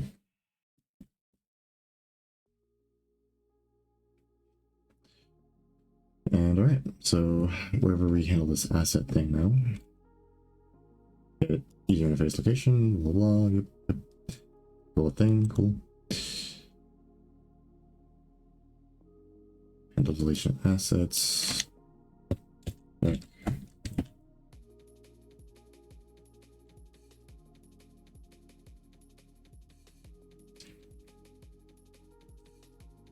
separator needs modification.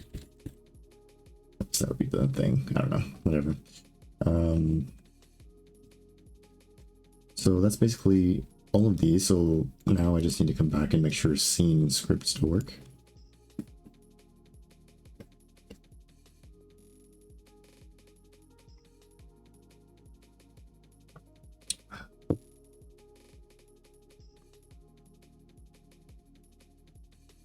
So I'd say probably scene might be the easier one to deal with in this case. So we're just updating its location. So where would I handle that? We handle that directly in the editor app.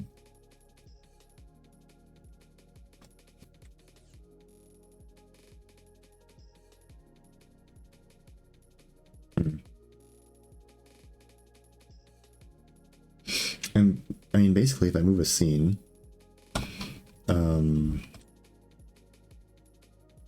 yeah, it's on asset events.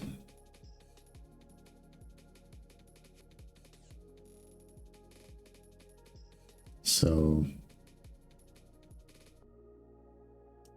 say this one probably can go right here, and then do an and here, and then this can go away.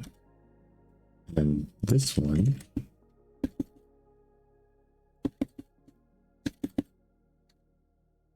Now I'll say if that, then we're going to do this. There we go. Let me say else if equal to updates.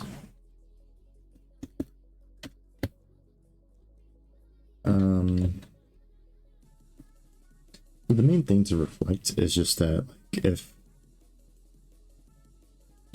it's currently, like, if we're dealing with the editor scene handle, right, we're not changing the handle or like the reference. That should still be the same. The only thing that changes is the blade name. So we're just gonna say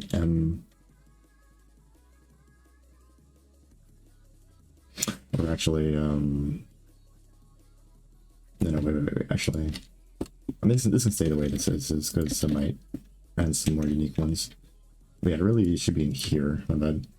So if there's an asset event, which, I mean, obviously it is.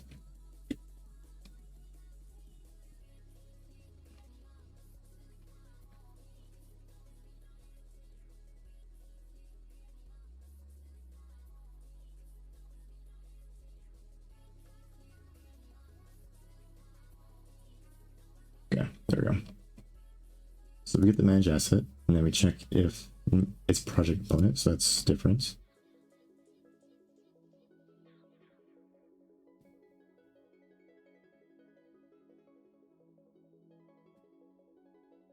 Okay, so now we're going to do if, actually we'll just copy and paste this since this is essentially the same thing, just with a different asset type. So it's not going to be a project, it's going to be a scene. And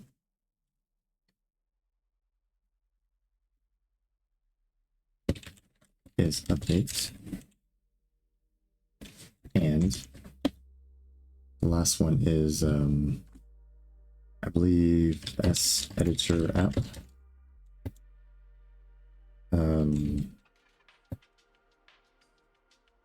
Scene handle.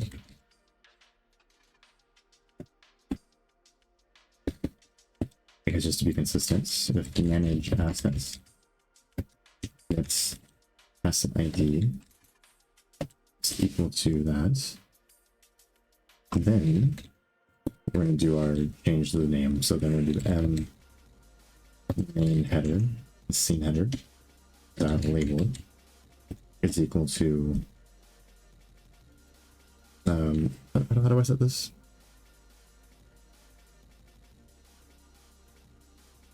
Wait, actually, hold on.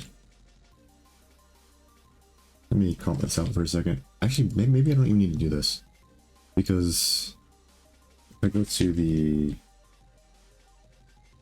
on editor events on update, separator UI render. I do this in the script editor panel. I think every frame I'm updating it for some reason. But it's not script, it's not script.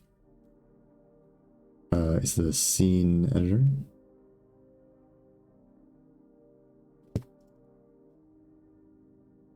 Yeah, for some reason I'm updating it every frame, which now that I think about it, it's kind of silly, but whatever. Sure. So actually, this entire thing I think is unnecessary for now. So yeah, I think scene should be fine. And the only other one to handle now is the scripts. It's the last one to handle. So, I mean, to be honest, like,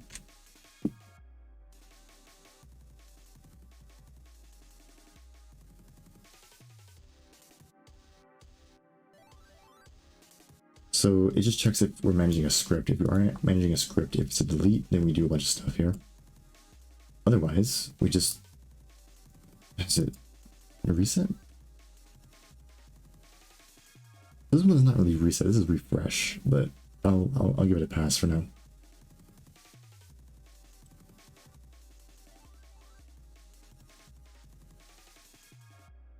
So yeah, I think we're good. Yeah, I actually think we're good. So let's go ahead and try out some of this stuff, see if it works, but if I'm not mistaken, everything should already work. And then I can move on to, what is it called? Well, I commit the current code and then move on to opening the different assets from the concept browser, which again, hopefully is not too crazy of a process. And then the last thing will be me updating some of the frame information, whatnot. Not frame information, the icon data. I kind of have an idea how I'm going to set that up, so hopefully it's not too bad.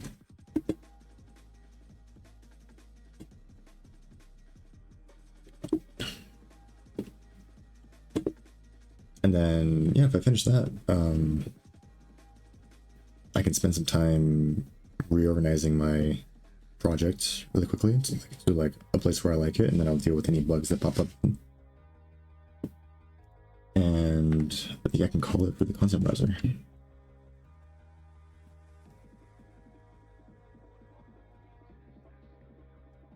So, okay. First one I want to test is like the themes. That's the one that's probably going to be the most problematic if it messes up. So if I move this main gameplay over here. Okay, yeah, so this updated. Cool.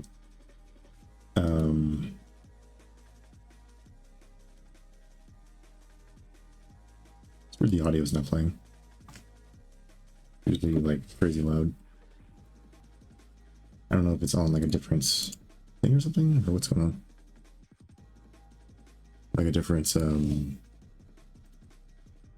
what that? Volume or something? Okay, the editor is here.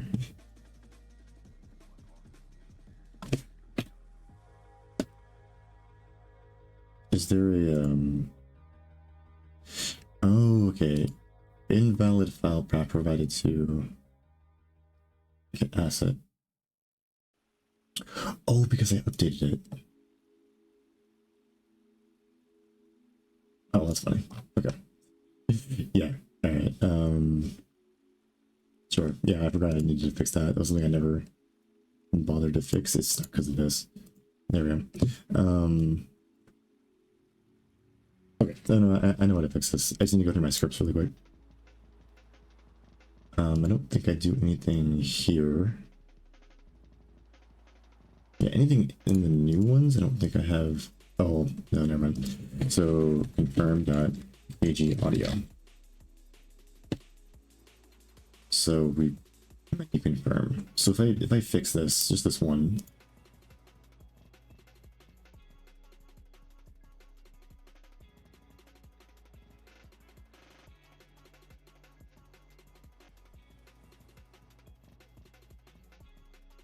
Okay, let's try this again. So I think if I open level 1, I should hear a sound.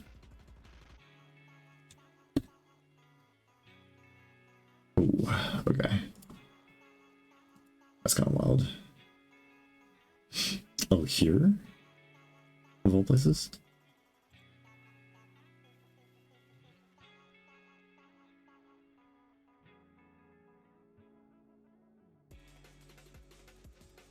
Interesting. Label is equal to get active scene handle.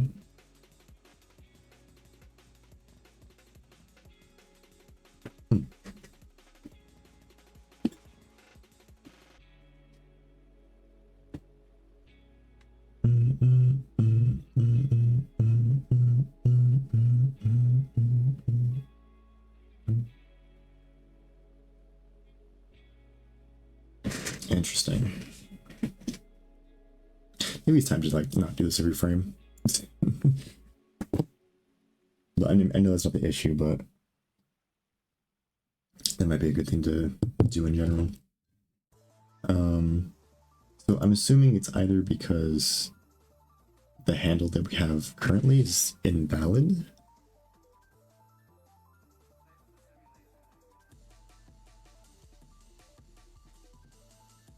or okay, well, let me see.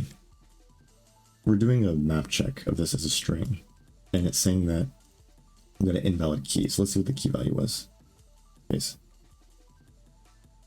UUID of 0.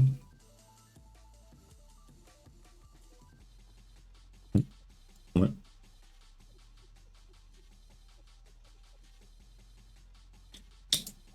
MUUID is 0. Wait, what?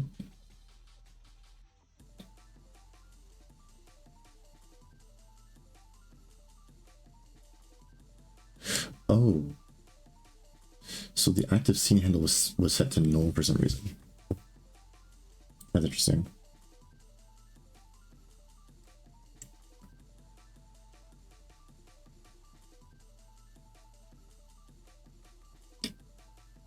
Okay. Well, I kind of have an idea on how to debug this. Let me see.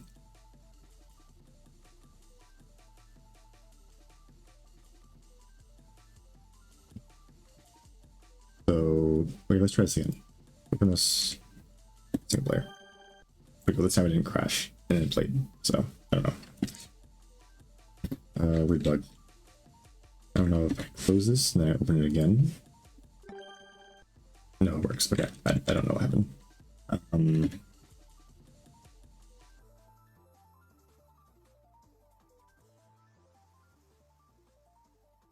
I wish I could replicate that error. But I'm assuming it's just somewhere where I set the scene equal to null. Maybe it's just being called in the wrong place. Let me just try an assumption. So get active scene.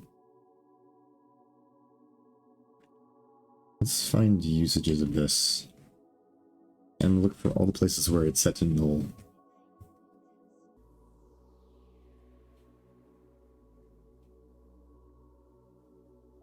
Okay, so this is initialized as null here, sure. In scene.h, return scene.h.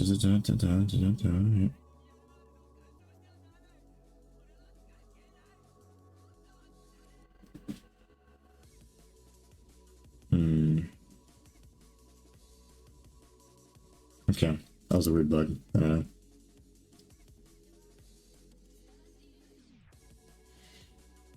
Well, alright.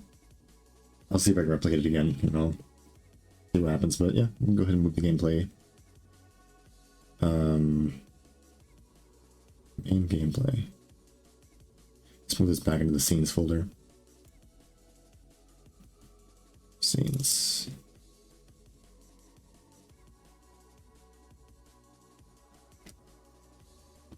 Oh, you know what? I think I know why that wasn't working. Because I have like explicit links to this like location inside of my scripts, so maybe that being the case, was causing like bugs. What I mean by that is like, if I go into some of my scripts, and this is because like the way I have my scripts up, just kind of like, that's the whole reason why I'm cleaning stuff up right now, because it's kind of silly. Let me see, let me find an example.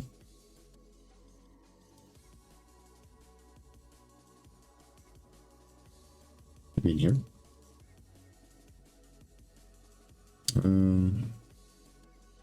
Let's go back, let's go see.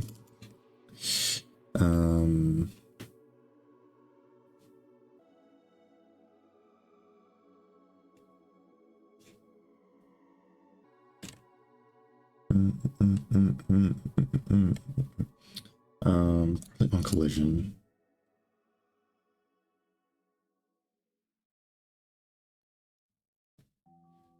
Is pulling slot pressed? Yeah, here we go. We have like if scene is active and then this stuff, right? Then we do a bunch of processing versus if it's not. And I think I do certain logic in here that might have set something to null in some weird way based on this. That's what I'm assuming what happened. I don't know.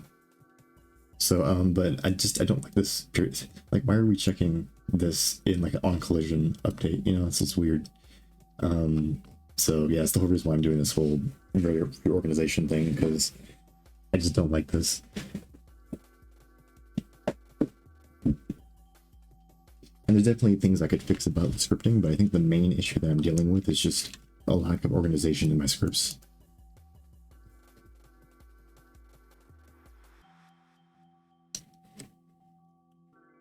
So anyways, everything still seems like it's working, like moving things wise is still working fine, so I'll give that a pass for now.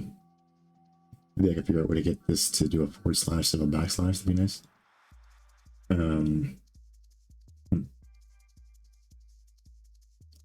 Okay, the other thing I want to check was scripts.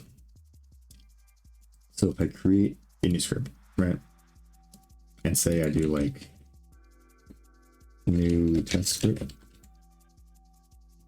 and then in the script I'm gonna do like void uint64, right, and then group whatever. I don't care, just make it should be somewhere in here. Gotta add like a search at some point. Okay, so this one, right? Yeah, right, cool. All right, so let's go see where I create this. I believe this gets automatically generated in the scripts, which is not ideal. Yeah, here. So if I move this,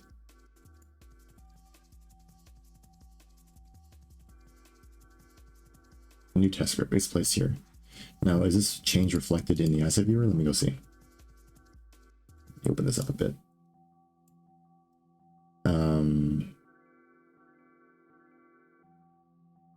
Test script, test script, test script. It's gotta be in here somewhere. Oh yeah, it's right here. New test script. So yeah, it looks like the change is reflected, because if I move it back, yeah, see, it's updated. Even though it's got this weird / thing going, but whatever. it works fine. That's all I care about.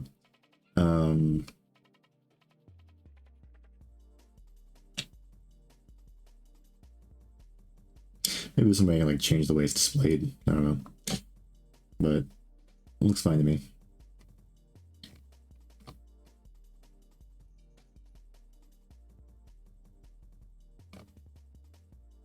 All right, maybe one other thing I could do is maybe not generate the scripts default in here. Maybe just put them in the asset browser by default. I mean, put them in the default directory by default, like everything else. Let me go over here and let me go and delete this. Actually, did I test this? I don't know. I think I did. Deletion of this. I think that deleted it. Let's see. Gotta comb through this really quick. Okay, yeah, I don't see it anywhere, so I think we're good. So we'll give it this asset viewer in the script thing.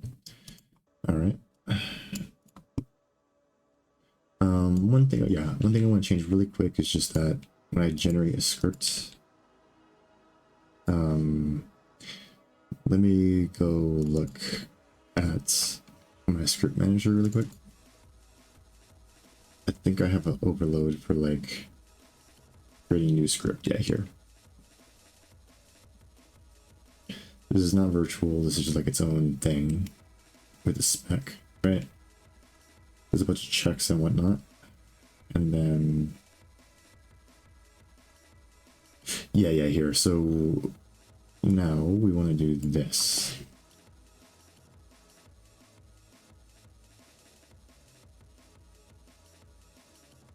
Name. Right.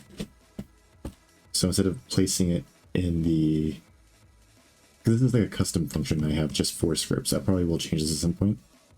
But yeah, it is what it is for now. Not much I can do about it. So name file extension. So this will put it in the base directory, then you can move around. And then yeah, I'll add better creation functions for scripts soon. And then we can manage that better. But this should fix that issue. There's no intermediate. You just have the script file. That's it. So I think that's good. So yeah, as far as I can tell, everything's working more or less as intended. So that's good.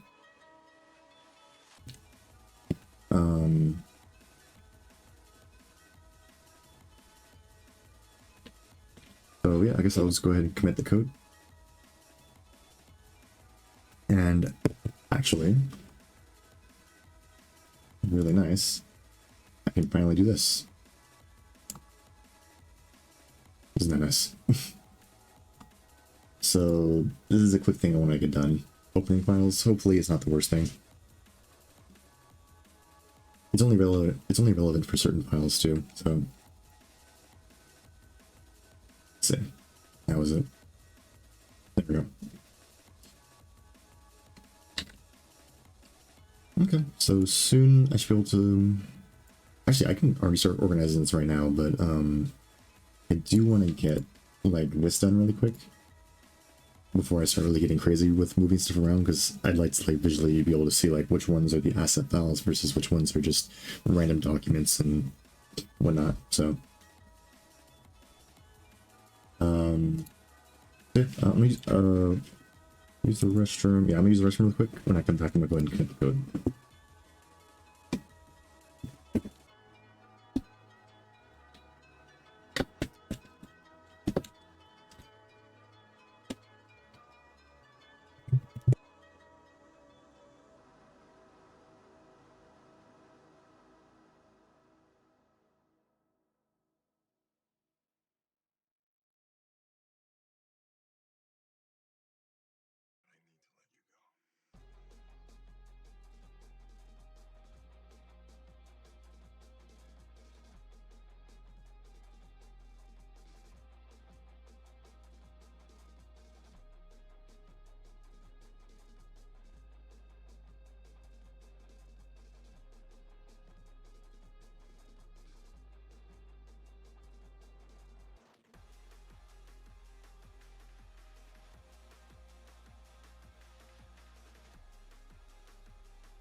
All right. I know that wasn't 5 minutes, it was a little early, but yeah, I'm back. So let's go ahead and commit really quick. I think the main thing in here is that for the content browser, we added that little function, and oh dang, we added a lot actually.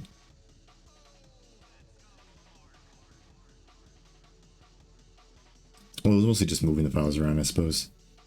But essentially, oh yeah, this is just moving the files around. That's why it's like doing that.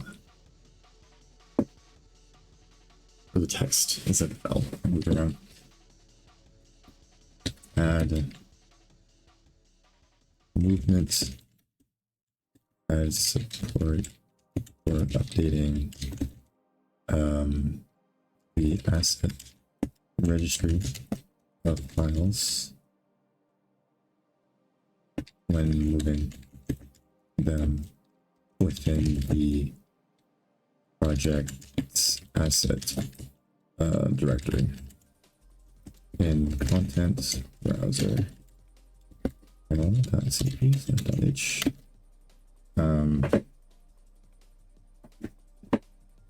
Let's see, handle updating cached data for assets inside editor panels or AI states, game states, input map, UI editor, scene editor, UI, scene, and project components.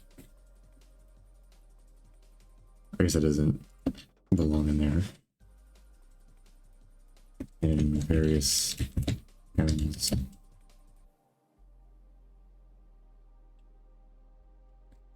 Site editor slash source slash panel. Sure. Was there anything else specifically I did? I don't. Well, let me check my editor app really quick. You want to move, Kitty?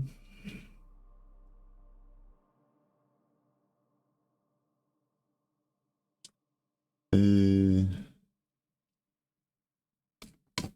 small adjustment. That's fine. Oh, fix bug in open scene. Sorry, editor app. CP where editor handle would get incorrectly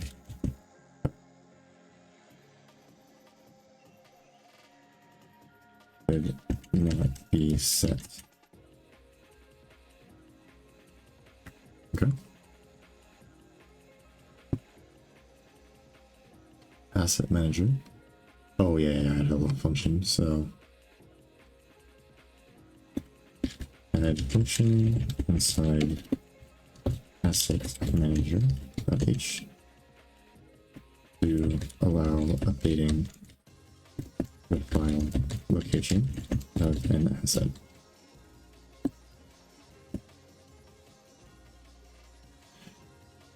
Asset service, yeah, there's just more of that essentially. I guess I'll just do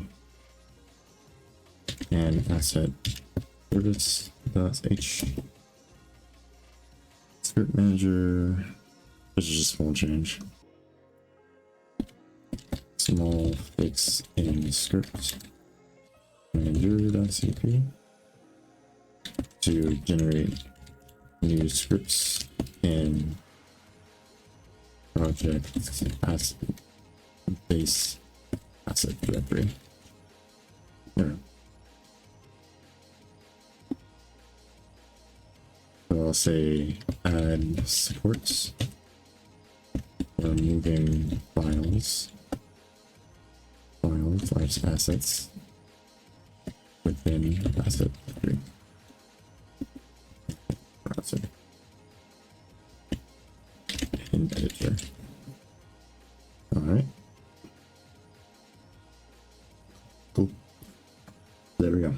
close that commits.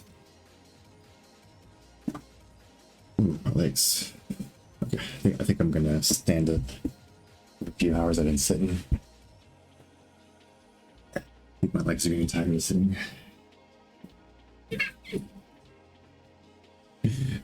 My cat's like, stop standing. Making me uncomfortable. Alright, sorry, kitty.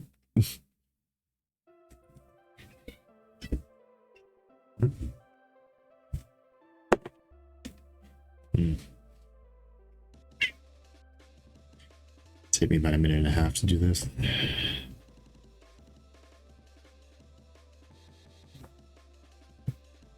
But yeah, I think the next thing I'm going to be doing is just opening files. Hopefully this is just adding like an extra tooltip for each particular asset type. And then once I add that tooltip, or actually, you know what? I might skip this. I might skip this for a bit. Just because I want to add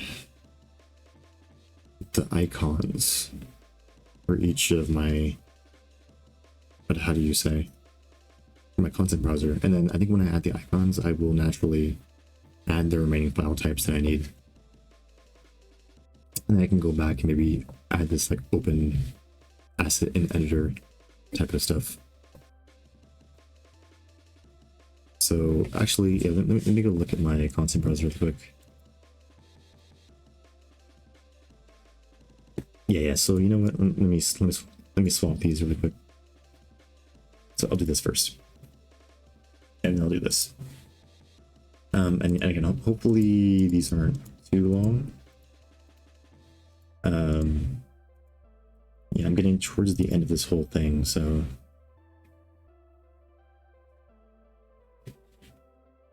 Yeah. Hopefully it's good.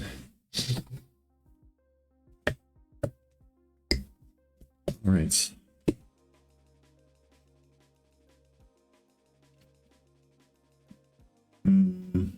Okay. So change icons, right? Let me see what I'm working with right now.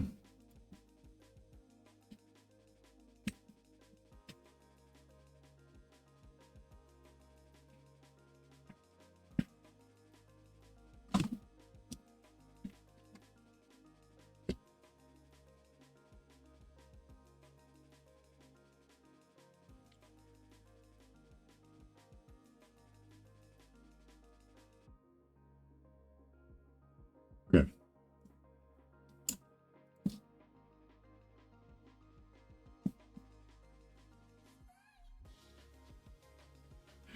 So one idea I have for how do I say, for these, right? For the AI state or the components, I want to add new types for these, of course. I'll probably just use the current icon that I use for these. Wherever I do, or you know what, I think I have that in my other scene, level 1 scene. No, yeah, level 1 scene, yeah. Here for player 2, I have an AI component, an AI state, or whatever. And then this one, you can barely see it, but there is like kind of like an icon for it, right? So I think what I want to do is if one of the assets is an asset that is how do I say, directly held in the registry, then I want to have it be highlighted with a color, right? And also I want to put like a little kg right here, so it's very clear that okay, that is like a Cargano file, right? Do you want to go out?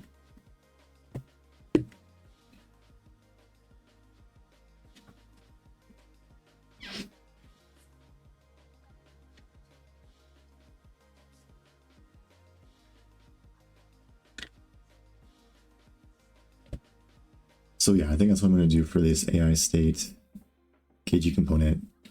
And then also this audio where I have like, oh wait, something I forgot to fix. something I forgot to fix. I forgot to fix the audio. So let me go through my scripts really quick and just get that done. So let me open this really quick, make sure I don't have any play audio. I think this was the only one here. So let's run through this really quick. Okay, so this one's going to be KG audio. It's going to be KG audio.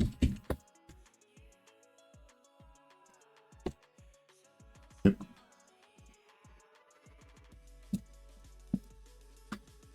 Audio. KG audio. I'm just going to take a quick run through it. And then any issues that I have with this, I should see it pop up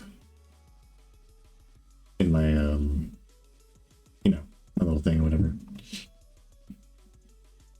My console, that's what I meant to say. Couldn't think of the name. So let's keep going. Audio here. KG audio.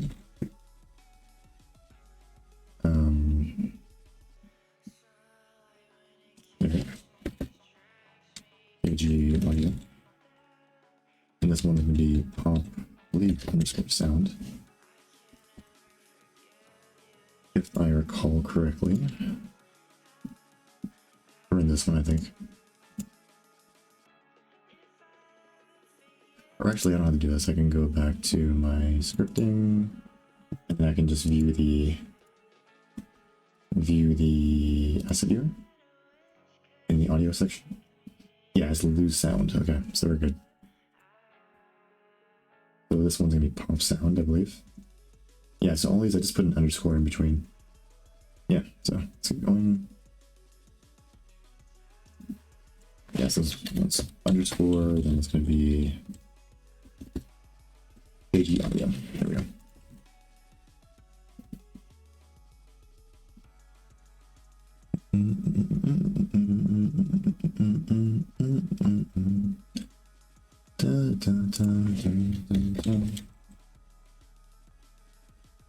KG audio.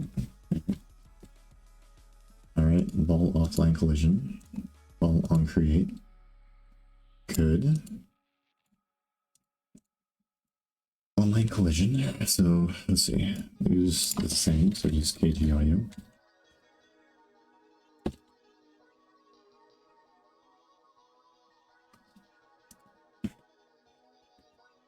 KG audio. Cool.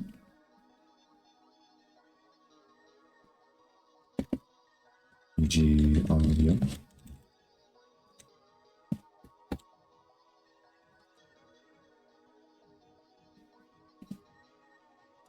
There we go.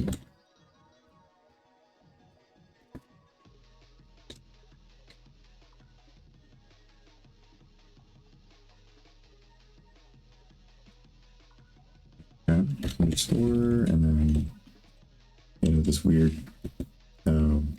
gotta fix some of the bugs I have with this text editor, but it's fine so far. I mean, it's not fine, but I'm gonna leave it alone. Yeah, see, don't love this. I need like a persistent game state that just tracks this.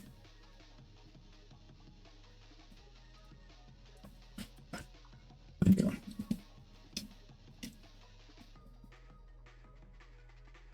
So I don't think I play any audio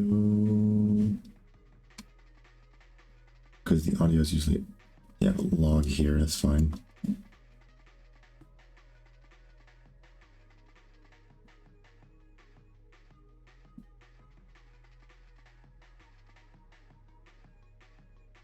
Is scene active? Audio. Yeah, make it bit here. And nope.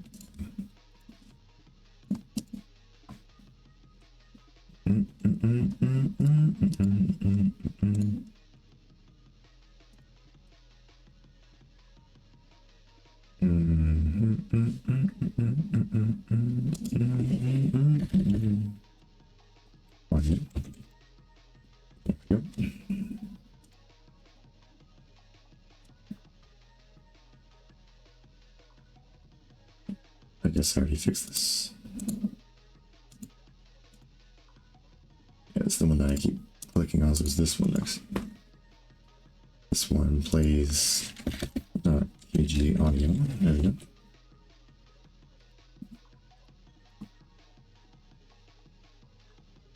This one is underscore a dot KG audio. Right? Yeah. Open the menu. Okay, that's KG audio.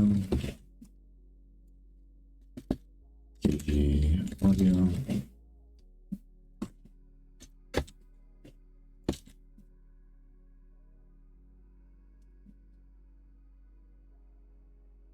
Which one I was in? Oh yeah, it was this one, just modified. So move down. So audio associated with this, I believe. Player one move down, player one move up. Player one move up. Okay. Okay. Player one move up. Player one on create. Okay. Player one on update.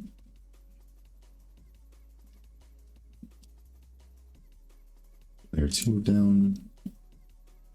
Yep. Player two move up. Yep.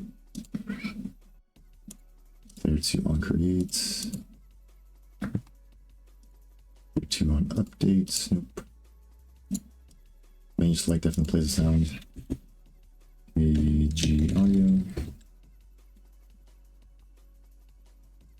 Start game.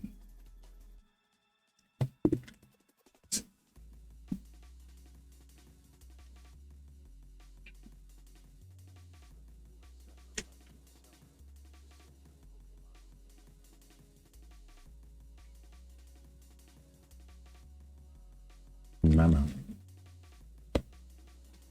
Let's play this one. Switch to run music really quick. Okay. Maybe not this one.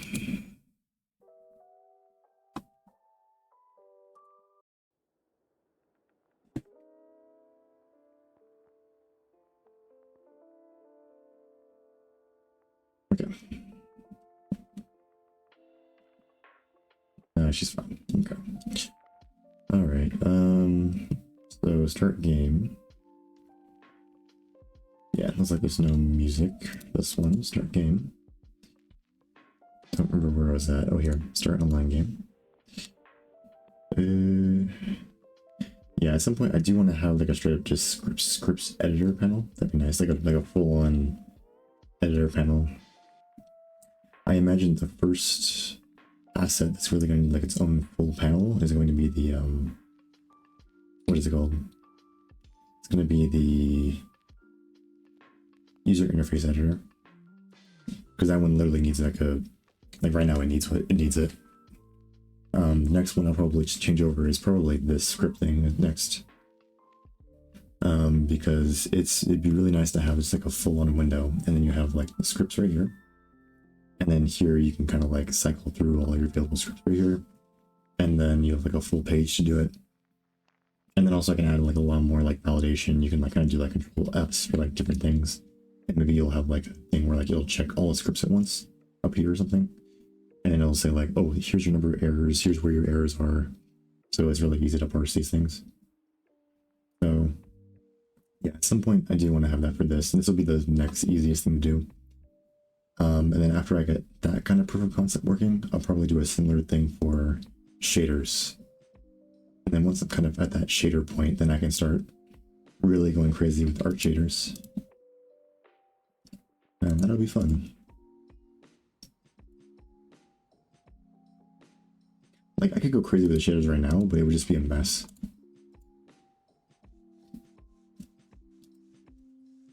Yeah, I'd rather have my workflow nice and defined. Okay, so here we go. Let's see if this thing's gonna have issues.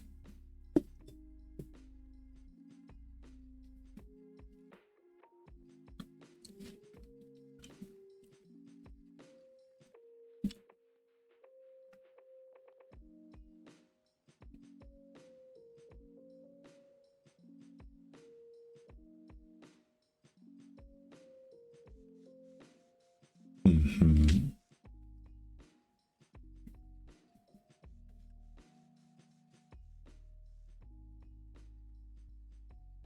Okay, let's see if this works. There we go.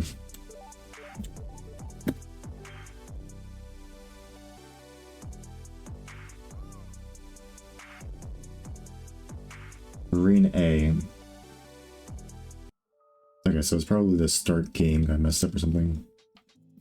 Let's go look at start game. Is that a start game or on start session maybe? Start online game. Okay, let's just try start game first. Let's see.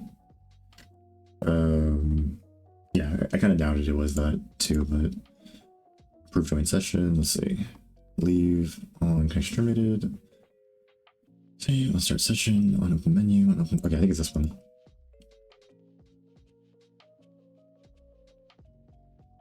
Interesting.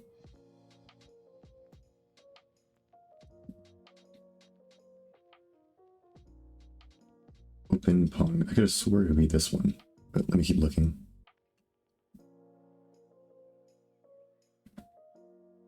Start game, start online game, update, bunch of stuff.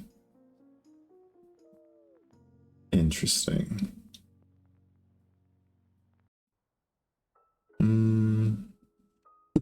Yeah, you know what? I'm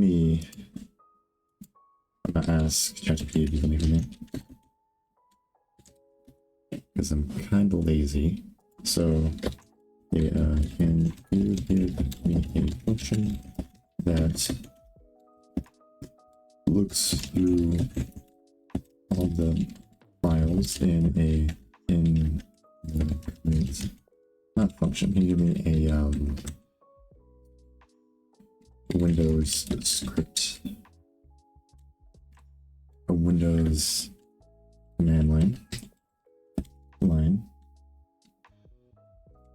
command that looks through all the files in the current directory and searches for a provided string.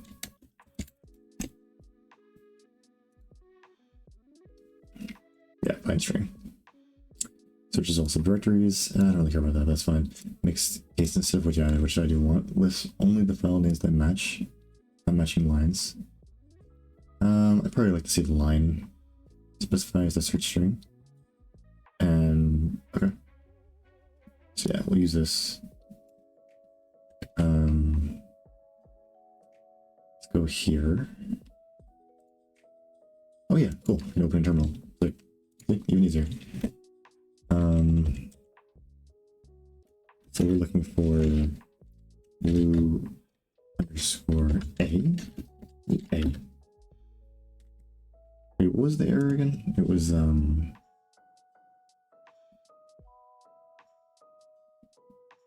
it was green A.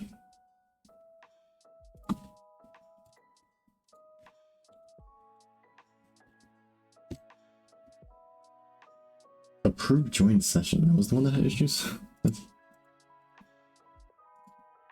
Oh, interesting. Okay. Sure. I didn't know approved join session was a part of this one. I thought that was only relevant for the online play.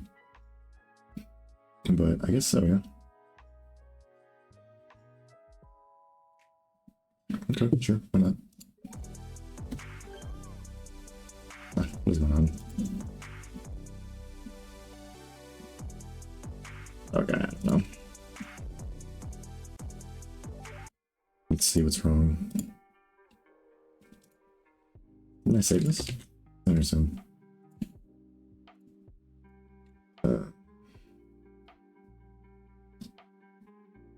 Okay, looks like I had the same issue. Green A. Okay, let's do this again. Okay, it's gone. Maybe you didn't build properly?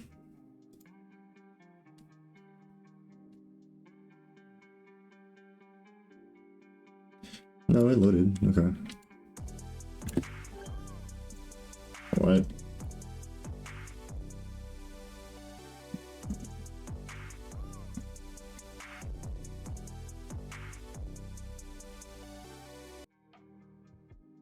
Okay, I don't understand that. Let me open File Explorer. Let's go see what's going on. So if I go to projects, intermediates, scripts, in here I'll have the export debug. Let's see if green A is in here for some reason. Oh. Okay, yeah, that explains everything actually. Okay, yeah, that explains like literally everything. Okay, good. I thought I had a bug or something. I was like, oh god. No, it's just the way I put this together. So open level 1. I guess I forgot to fix this. So let's open this in terminal.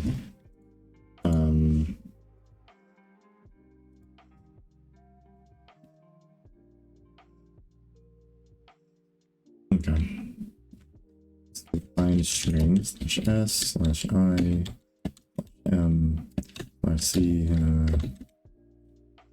green A.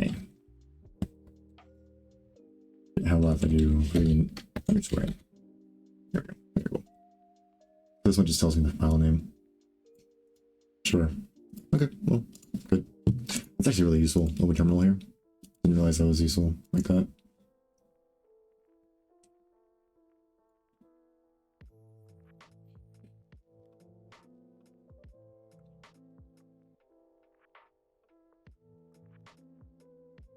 Okay, so I think I saved it, didn't I? I did. Yeah, so let's go ahead and rebuild it.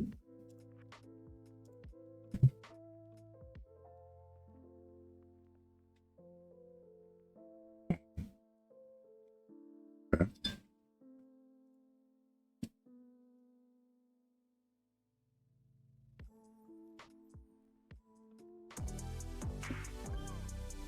Okay, what is going on?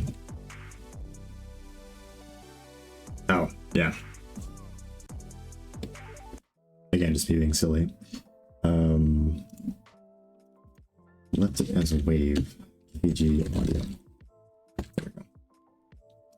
Yeah, soon I'm gonna try and get rid of these strings and give it more like validation. But that'll be over time. So that these types of things don't like just pop up on you randomly.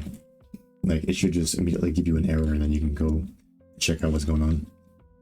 So okay, that compiled. Yep. All right, so let's go ahead and try it again. Okay, finally.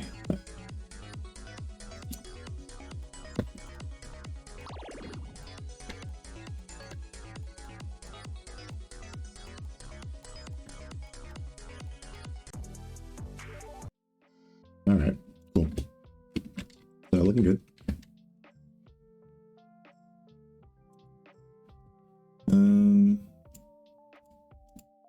Let's see.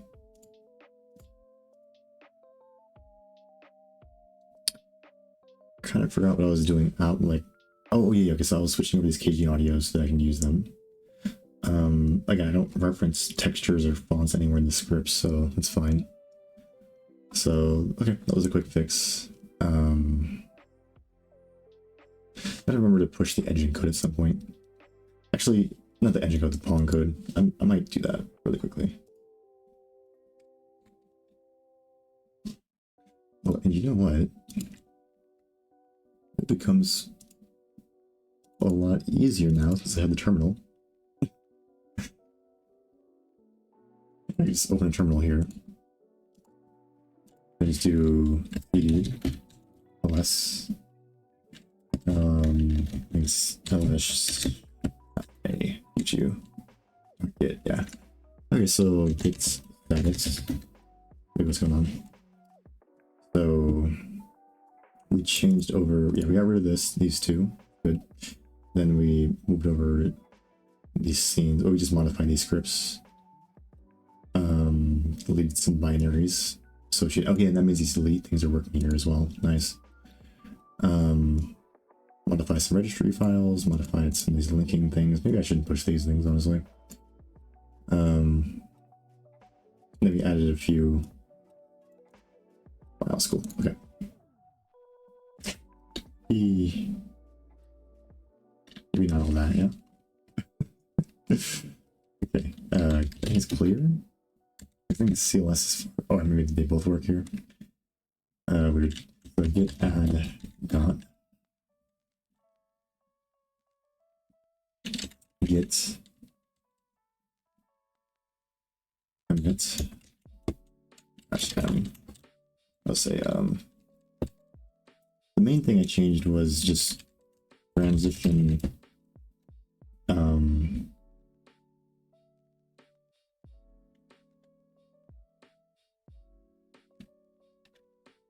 remove, oh, so my computer does that sometimes.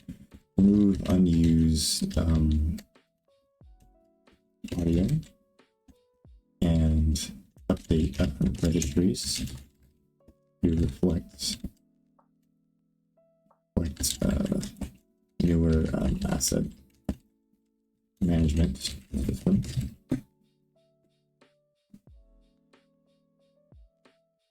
Okay. Git push origin main. Okay, there we go. Oh, that's so nice. Love that. Now you just go here and do open terminal. Ah, that's so good. No, I just love that. All right.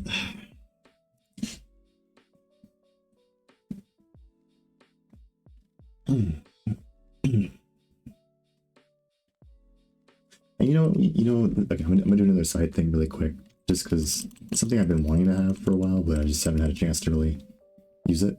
I want to add like mouse button 4 and 5 support for like going back and forth directories. It's gonna be really easy to add. So the main thing, right, is that I go back to my content browser. Okay. I think I have a function called navigate directory back. So that's cool.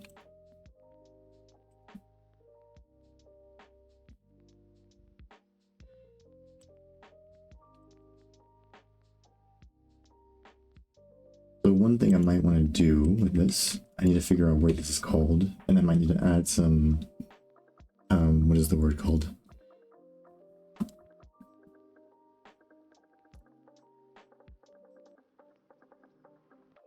Yeah, I might need to add a little bit of external checking to this function. So mainly I just need to do if navigate this header thing dot is back active, right? This is automatically handled inside of the asset, most part. What's going on here? Is it pointing? What? Oh, because this is this is data. Yeah, there we go. Yeah, this is normally handled inside of the actual function, or inside of the actual widget itself. But since I'm probably going to be calling this externally, I might want to do an additional check just to make sure I'm actually able to do this. And then we also want to do this for the forward path as well. And then for this one, actually, I'll just do is forward active if early out this time. And actually, yeah, just let's bring this down. There we go. Easy for that, because I do plan on calling this externally. So now, let's go to wherever we handle mouse button. This one, right? And then we've got a lot of stuff going on here. If so this is if the mouse button right is clicked, right? And I will say else if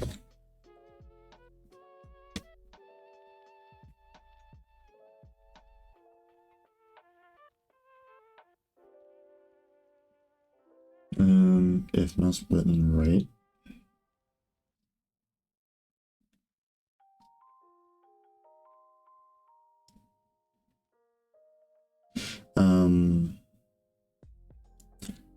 this should be a separate thing actually. So not an else if, there should just be an if. And it's going to be, let me go figure out what these are. So last,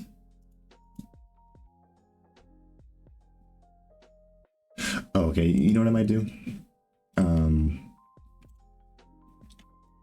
For like a second, I'm just going to do this kg info, and I'm going to print out the event.get mouse button. And then I believe this is stored as an enum, which I'm assuming is like a, yeah, unit, why did I make a using definition for this? It's a unit 16, so actually this should just work. Do trace political. There we go. All right, so now I'll try it and then I'll press it and then it should just tell me what button I'm supposed to be dealing with.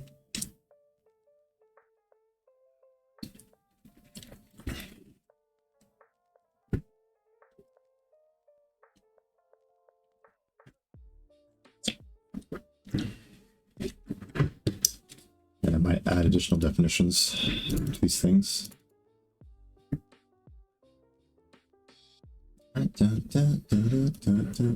Okay, so the first check is that if I do these clicks outside of the panel,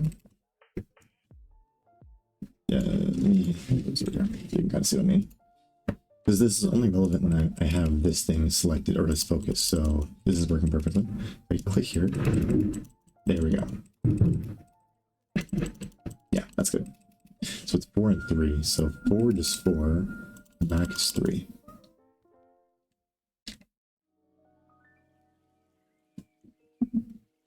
So back is 3, it's interesting. So,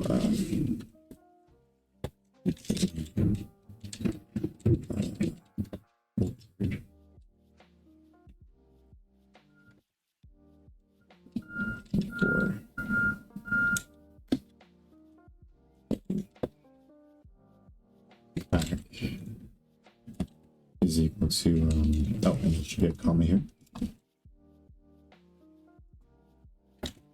Button 3. There we go. Perfect.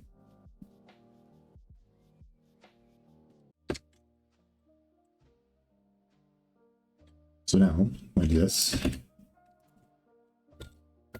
button back. And then bring a call. What's it called? On navigates.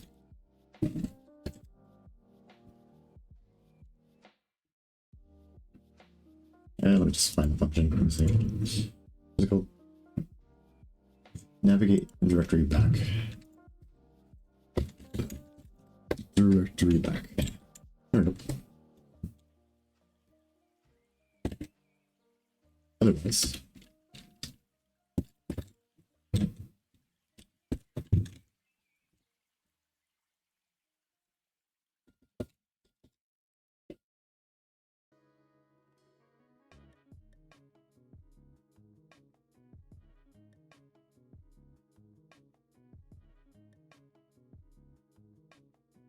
forward. Okay. All right. I guess it's pretty easy. Okay, and let me get rid of this. That's just unnecessary. No. Handle navigating forward and back directories with mouse. It's a small little thing. I just want to add it real quick since I knew it'd be easy.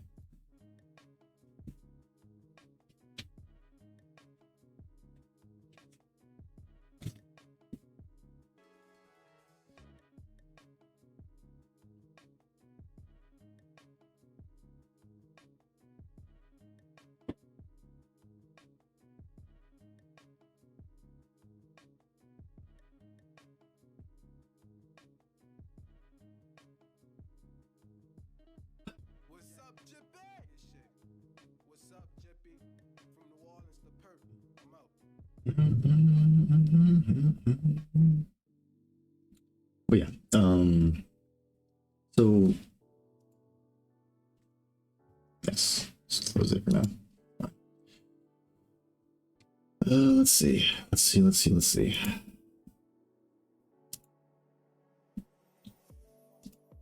Yeah. So this is all done. The next thing is redo and add new asset types if necessary. Yeah, so that's pretty much the next thing I'm gonna do. I really want to see this work though.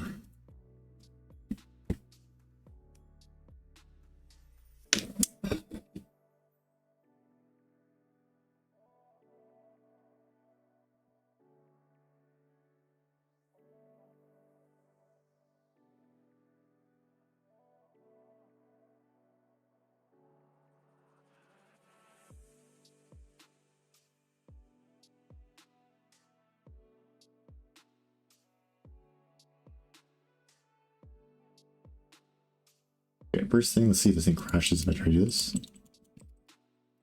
Looks like it's fine if I do this. Oh, yep. You can't see what I'm doing, but I'm clicking back and forth on my mouse buttons and it's working. So, perfectly intended. That's satisfying. Nice.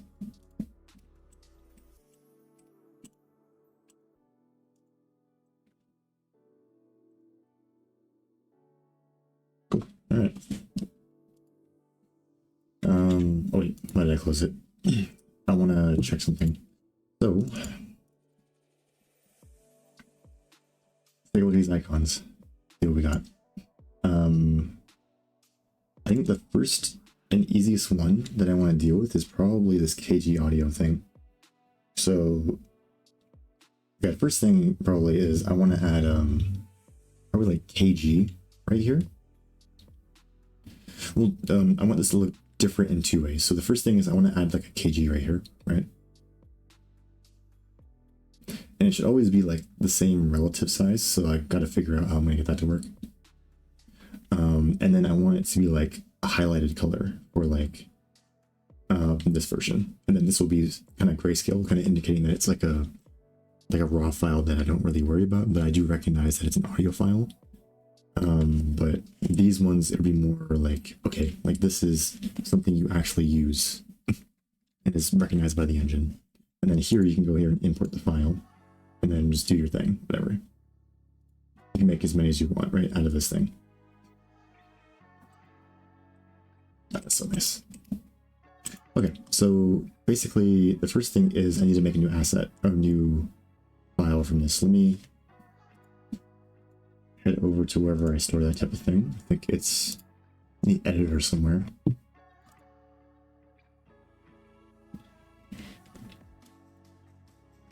In the editor, in the resources icons, I think.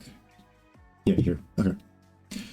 So sizes are a bit all over the place, I suppose, but content browser. This one. Okay. So let's copy this. And then I'm going to make a distinction. So this one's going to be KG audio.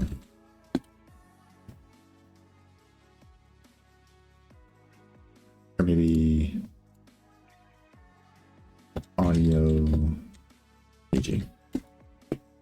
Let me open it up. And then I guess this is a 512 by 512, the size, right? So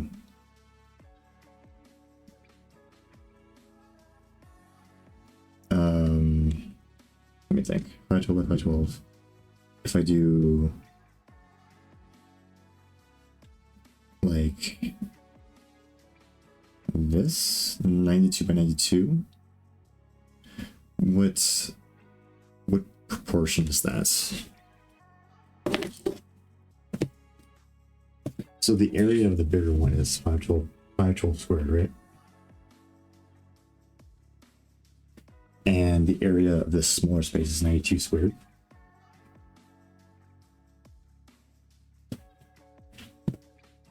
Okay, so if I compare the areas like directly, I can just do I just need to do 92 squared over 512 squared, and then I'll get the proportion.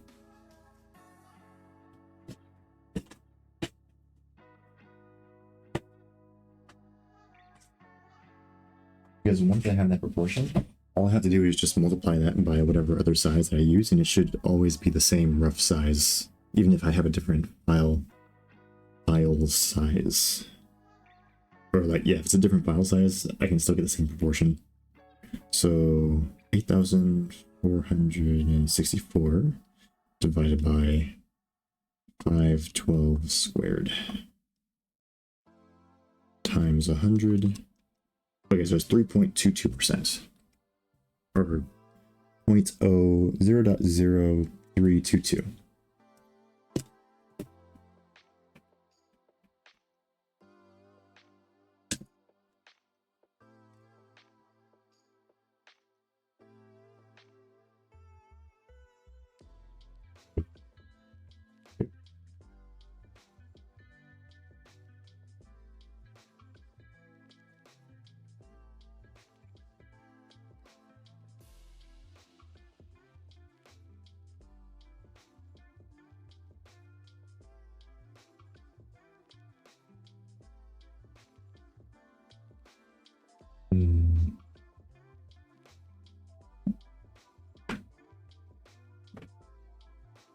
Okay, so just calculate any other size, it would be that proportion times the new size, like new area squared, and then you do the square root of that whole thing, and then that will give you the new size if I have like a different proportion. So I could just guesstimate it, I guess. I mean, maybe I'm getting a little too into the weeds with the math, but I don't know. I want it to look right. So in this case, we're going to do we're going to do a box. And the size of this box is going to be 92 by 92. Kitty, okay? Okay. Maybe that's too small. Maybe I'll go with like here, maybe?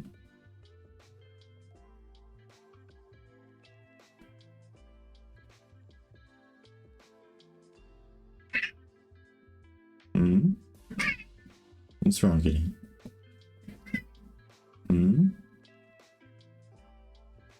Okay. Almost there. Okay, there we go. I think that's a good size. So then if I delete this,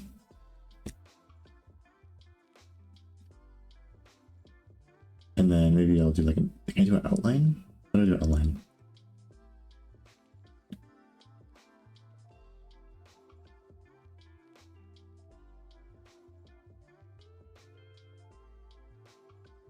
Or maybe I can do like a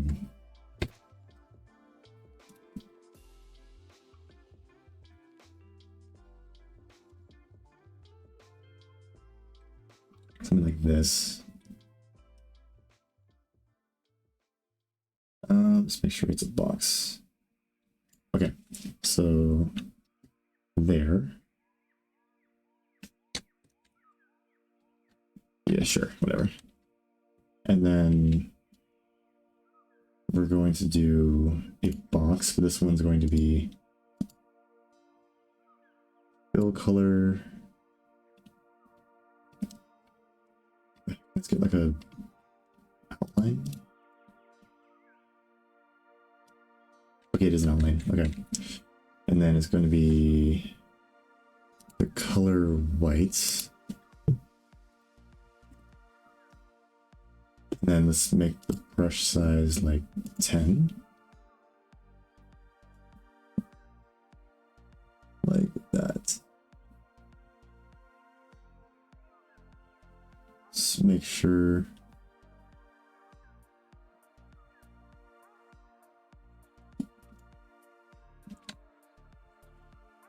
Actually, I want to do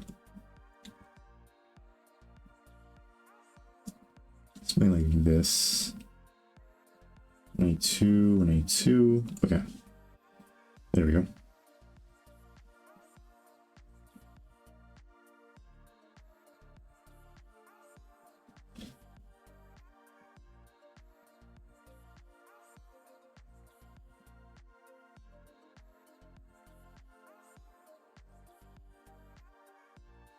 Okay.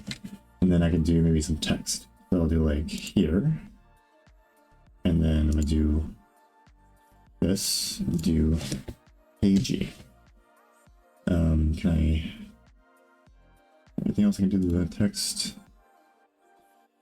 Add some spacing to it, also make it a bit bigger.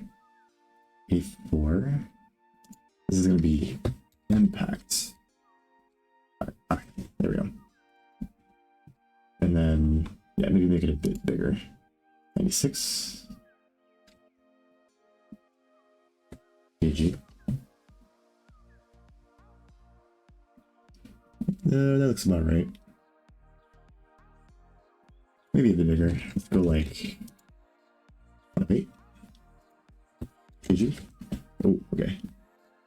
I mean, that's actually, I kind of like that though.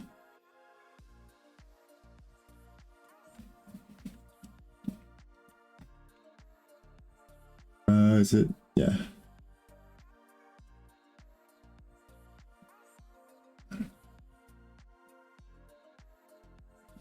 Okay. Yeah, I like that. So let's go ahead and save this. We'll go ahead and save it onto the copy. Oh, what's wrong? Yeah, it says KG right there. I like that. And then let me select this really quick. See if I can get like a nice pixel perfect thing going. So if I do there and there. Okay. So copy, file, new. I'll say what is this selection? 180. Wait. No. Hold on. Let's do this again. So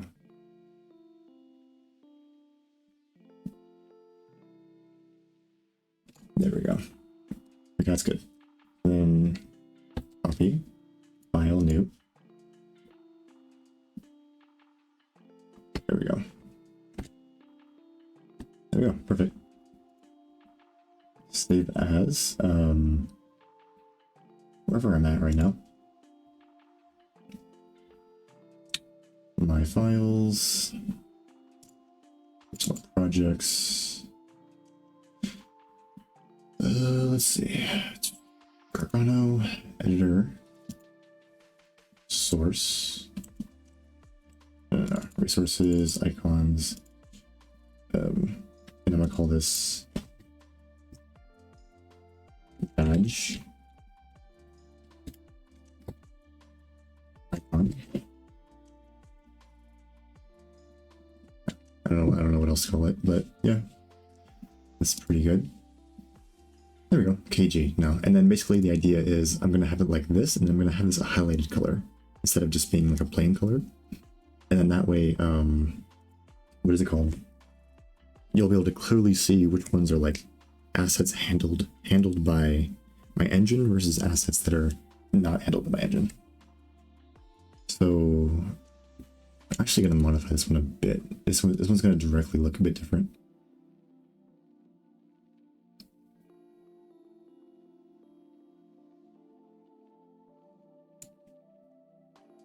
This is 512 by 512, huh? Let's see if I can open this one up and then select the whole thing. Copy it, paste it. See if I can put it like right here. Zoom in a bit. There we go. Let's try that. Okay, I kind of like that. A little off. I mean, maybe if I rewrite my icons at some point, I'll make it a bit different, but the script project thing, I don't think I use this anymore. Yeah, Yeah, this shouldn't be a thing anymore, honestly. And let me just make sure I go into my editor UI and get rid of that so I don't throw like a weird error.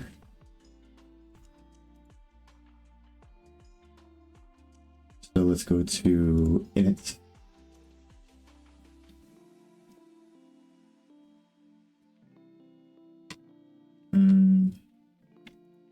Yeah, let me find wherever I have this script. So content browser. Yeah, script project. Let's get this out of here. I don't want this anymore. There's anything else that's like I don't like. Yeah, no, that's fine. Okay, so yep. Basically, I just need to go back to here, and then this should just tell me wherever there's an issue. So yeah, we don't fill this here anymore. And this isn't a thing anymore. And if there's any other issues, I believe the compiler will just tell me, so and that's fine. Alright, let's open this one. Open this. KG, let's go ahead and select the whole thing. Copy it, paste it. This is 512 as well, so it's the same resolution, good. Let's scrunch it in a bit. Perfect. Alright.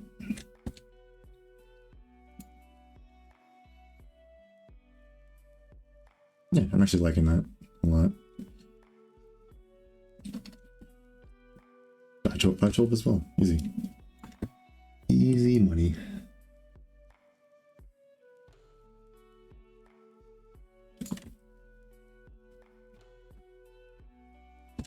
Alright, cool. Yeah, I guess that kind of blocks that, but whatever.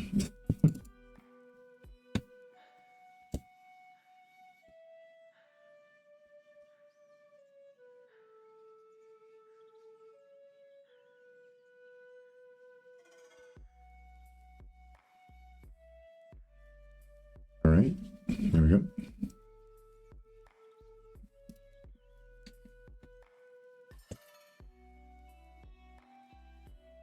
This one's 512 too? Okay, yeah, nice. I'm getting lucky, actually. Okay. Save. Now, generic file, I think I'm just going to leave it like this. That's fine. Forward, wait, font, yeah, we want to go ahead and 512, nice. Let's go ahead and bring this over. I think it's basically lined up. Down. Okay, cool.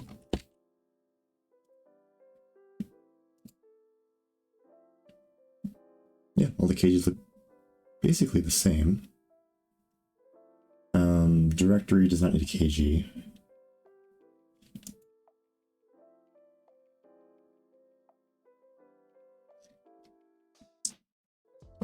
Binary. I guess I'll put the KG on the binary too. Kind of funny, but whatever. Because the binary files that I do have are specifically KG binary, so yeah, that makes sense.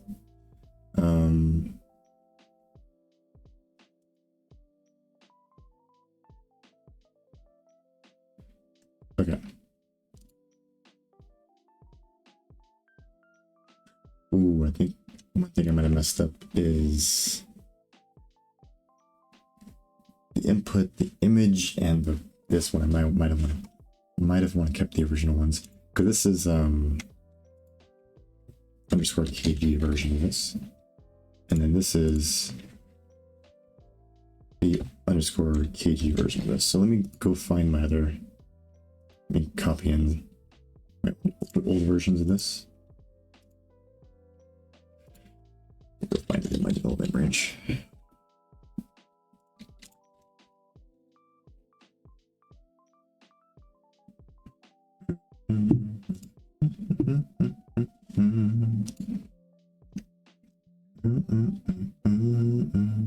Oh, someone started. Thank you. Whoever started that, appreciate it. editor, resources, icons. Why? Just like why? Okay, whatever. Cause I moved that.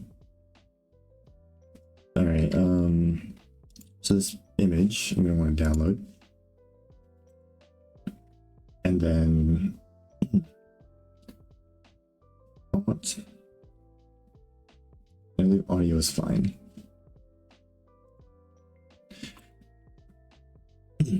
Okay.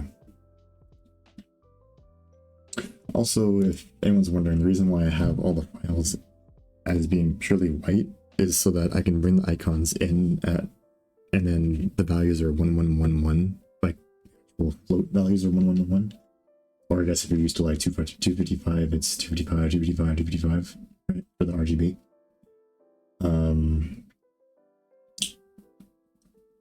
So yeah, like using that like pure white, I can modify the color to whatever color I want, and I don't have to think about it.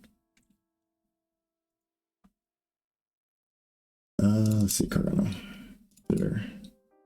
So let me open another.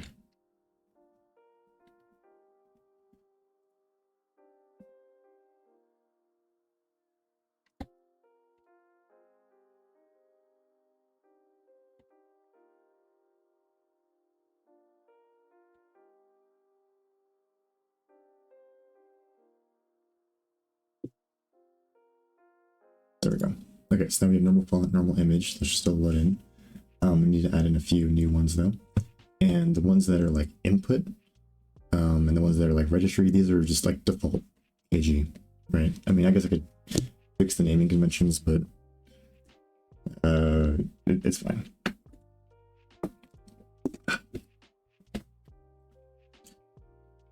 So mainly now, the only ones I need to add is audio underscore KG.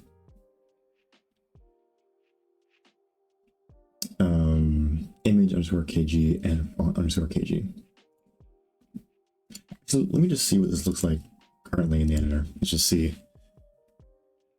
Let's just see.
Okay.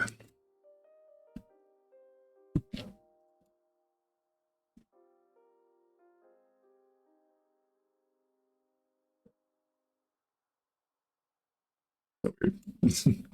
All right, let's see. Okay, cool. So this is KG in the little corner. I like that. I go to this audio. Cool. Now I have KG, KG binary. Still a bit weird, but I'll get that working in a second. If you go into scripts, yeah, there's no particular one for scripts. Inputs though have these, which is nice. Let's get this. Let's get rid of this test directory. Yeah.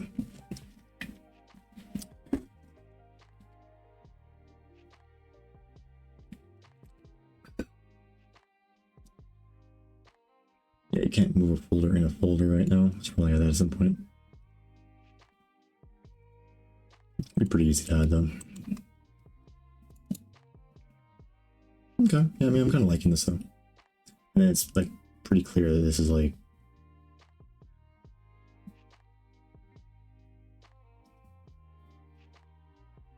what is it called?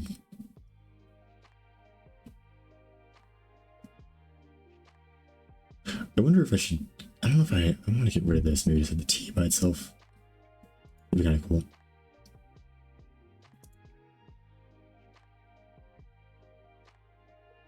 Okay. Well, all right. Let me start actually thinking about what I'm doing.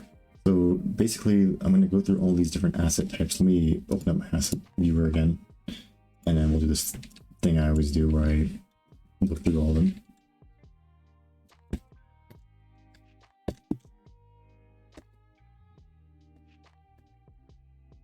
All right, so we have a AI state, we have an audio, we have a font, game state, input map. We have a project component, theme. We have a script. We have a texture and a user interface. There we go. So, yeah. What if you be right though?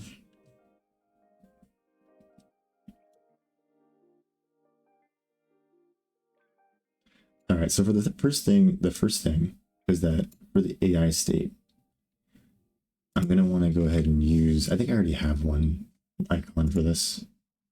Let me go ahead over to AI state, and let me just get AI state working all the way. First, let's get one working all the way, and then I can go back and get everything else.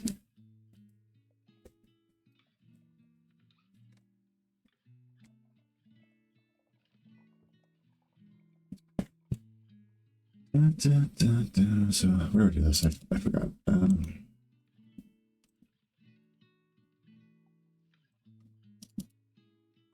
Oh, right here. Yeah. So yeah, I guess I'll just move this out to the general panel. And that is to make sure I reflect that here. So close this. Wherever I do AI states, icon AI. So this one I'm going to move it. This is the general section. Other thing is I'm going to go ahead and get rid of the scene editor.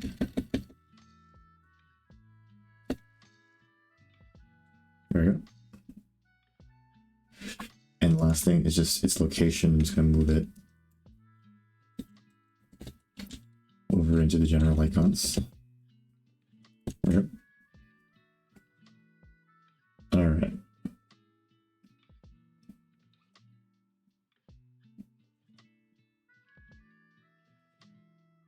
And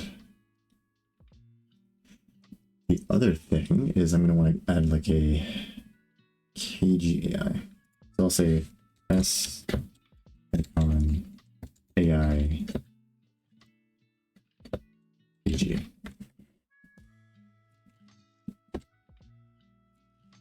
Sure.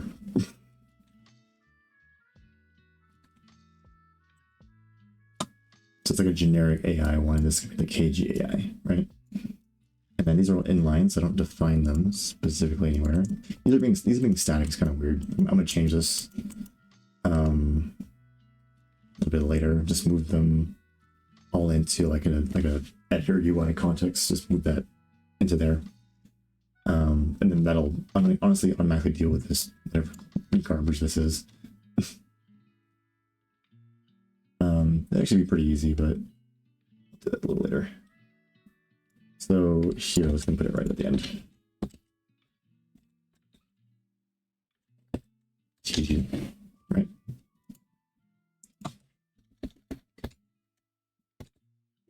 All right, and then it's gonna be content browser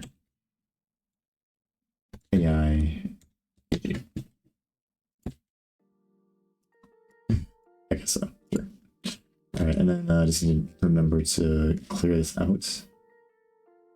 Oh yeah, and then this one isn't right here. It's going to be over here now.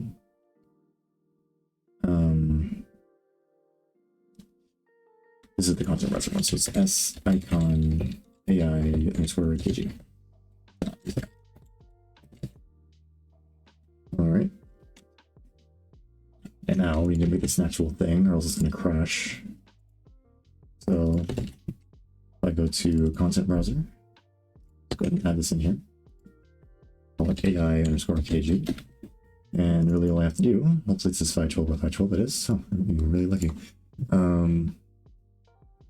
I guess that's like the standard size for icons. You're just gonna export it to a PNG. But anyways, yeah, let's zoom in real quick. Move this over. Okay, there we go. KG. Nice. All right, so that should load in that file. Right. Now we can go ahead and use that. So let's go ahead and use that. Basically, let's go to the content browser, and we're going to add in a new type. It's going to be a, these are the different payloads, aren't they?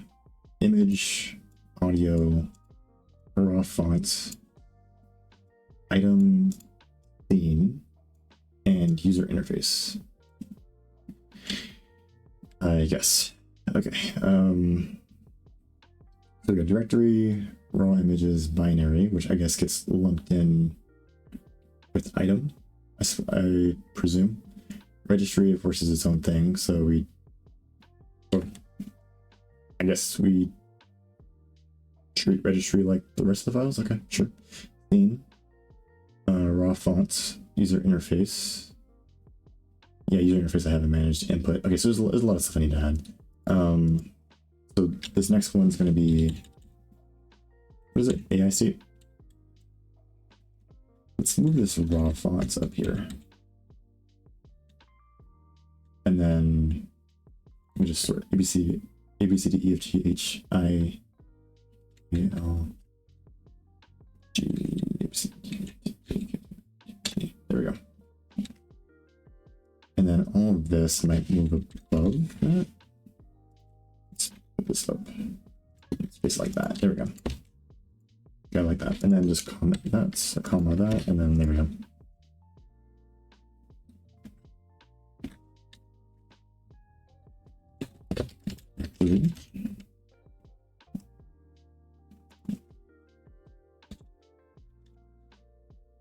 And maybe I'll put this down here. So I'll put comma, it's over here, and I'm gonna say all other files.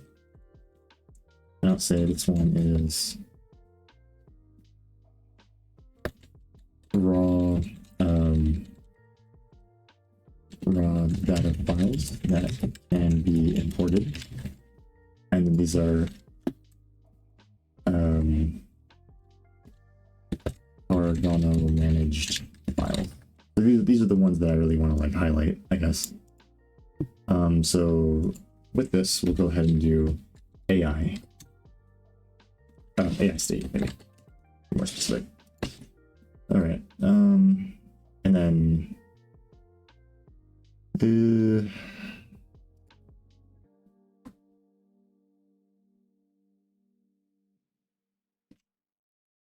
I have one for user interface, which is interesting. I don't know what's going on there. Wait, what is raw user interface? What? Raw font.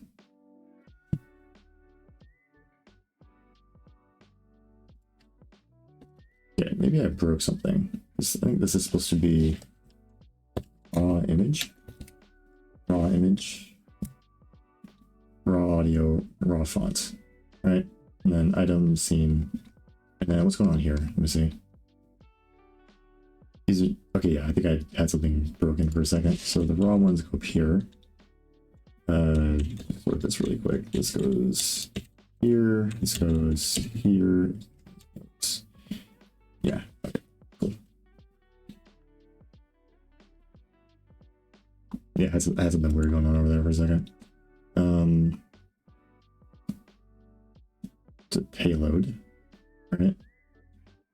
Binary, so inputs, registry is just an item. Okay, okay, I got you. So item, sure.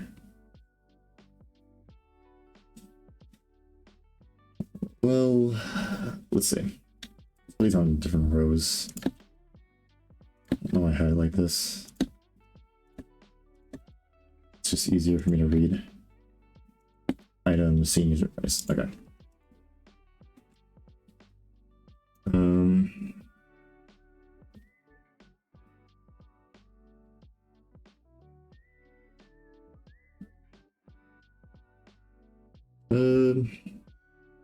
Okay, well, at least I'll leave this alone for now, the payload thing. The one thing I will modify though is browser. So do we yeah, I guess I'll keep using this. So let me sort this as well. So directory raw, and then we have user interface. Let's bring this down. Scene goes right here, registry goes right there, generic goes up, and then put a little space here, and then there we go. And then space between these.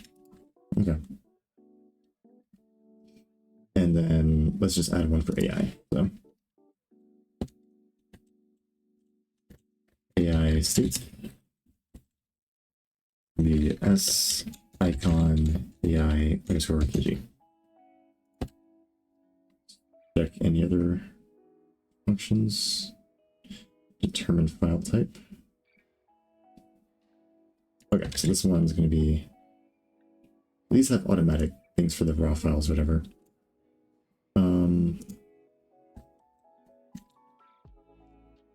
I'll probably have a more automatic way of doing this at some point. I don't know. I'll see. Yeah, kg AI state. Right, it's going to be AI state. I'll leave this for now. I don't know how I handle that, so I guess that's fine. And yeah. Okay, so let me just run through this really quick. See if there's anything I need to update. On grid receive payload. Directory double click. On grid handle right click. Okay. On grid handle right click. We don't import anything for AI scene, so we're good there. We already have to create. The open thing we'll deal with in a second. So I think we're good there. Rename file, delete file. That already handles its own stuff. Yeah, I was thinking about adding some stuff here, but hey, whatever.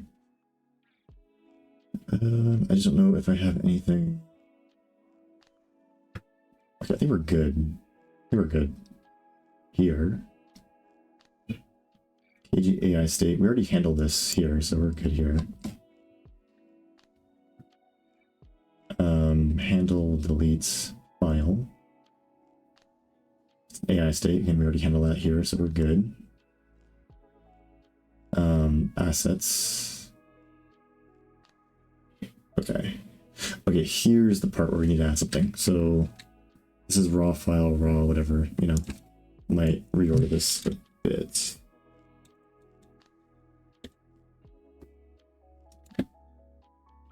User interface, registry scene is fine. Input can get moved up a bit.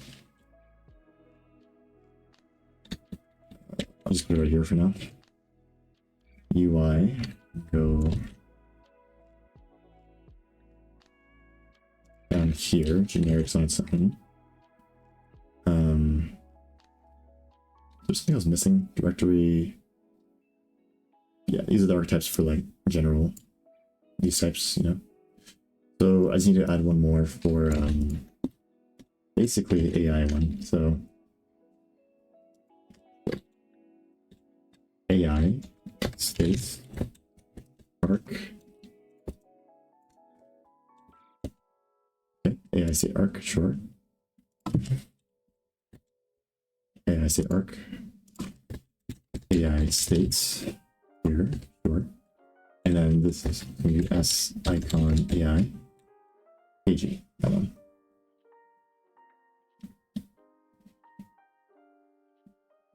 still the same right click, still the same on-grid create payload. So we're good on that end. And then in this case, yeah, we're going to create payload based on the type, right? And then on receive payload, I don't even think I'd look at the payload type. I think I just check the path and then just like move on with my day. So, I mean, maybe I could probably use the payload name to like decide what I want to do. It probably would have been smart instead of like checking file extensions. So that might be a thing I can do to get the type instead of doing this. So now that I think about that, that sounds way smarter than what I did.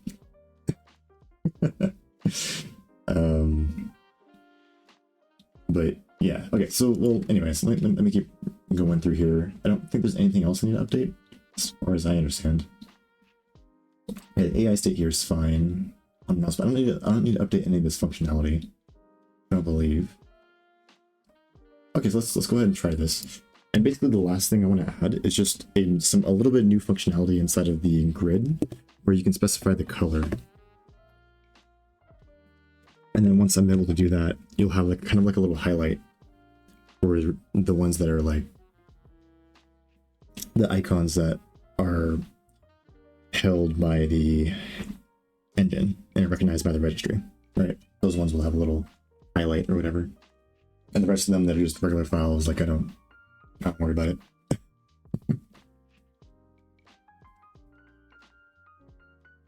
Yeah, but this way I can add all my new types. I can have nice icons for everything, so everything's nice and visible. And then when I go to the step where I'm opening things, it should be a lot easier to deal with. And then after that, yeah, it should be done with this. I mean, for now, the concept browser. And the other features I add to it, it's just going to be little small things, or refactors, or yeah.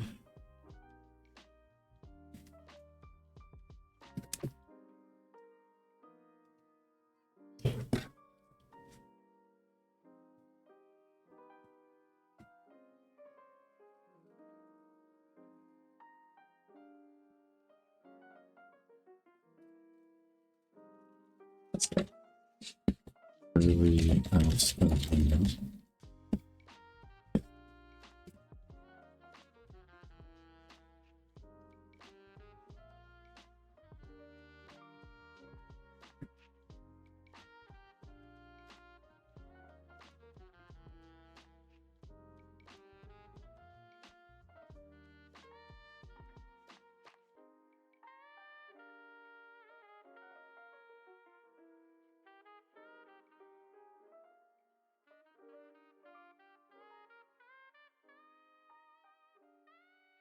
Okay, cool. Yeah, I like that better. So now you can see the little AI states.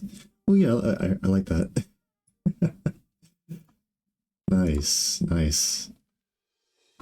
Okay, cool.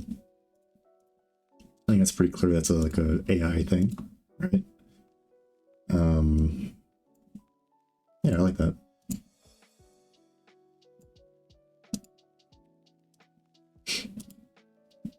Okay, so the last thing for this, right, is let's see.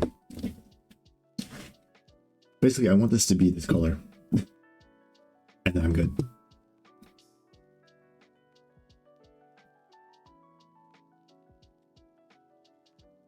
So, yeah.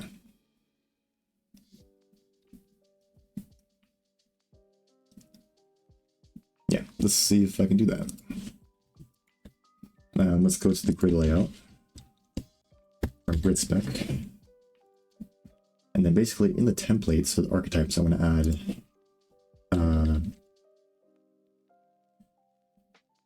what is it called? Basically one of these colors.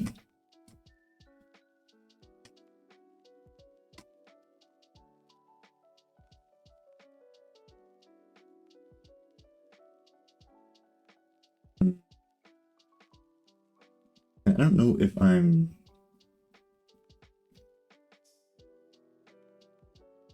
specifying these colors to be like a particular something. Let me head back to like this grid function. Let me see how I'm drawing these colors.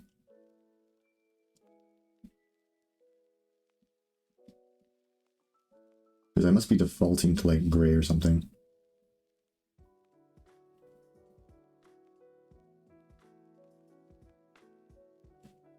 S active color, huh?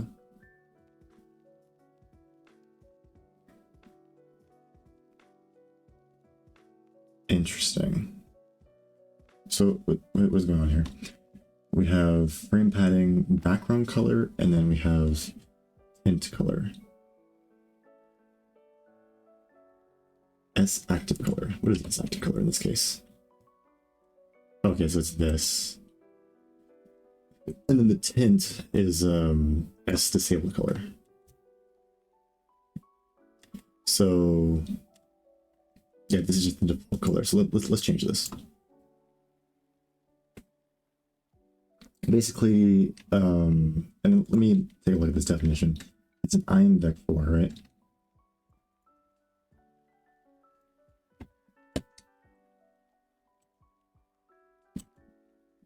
So grid spec, get up here. Here. Not static, not none of that. Just get rid of that. Render color. And then by default, we're going to do, if we initialize this with anything, but I think it's like S. I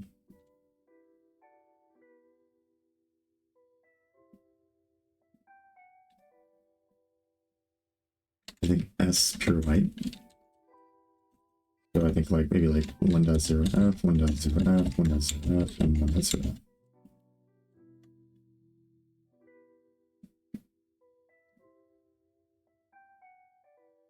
Or I guess I could do editor UI service, and then it's in a pure white.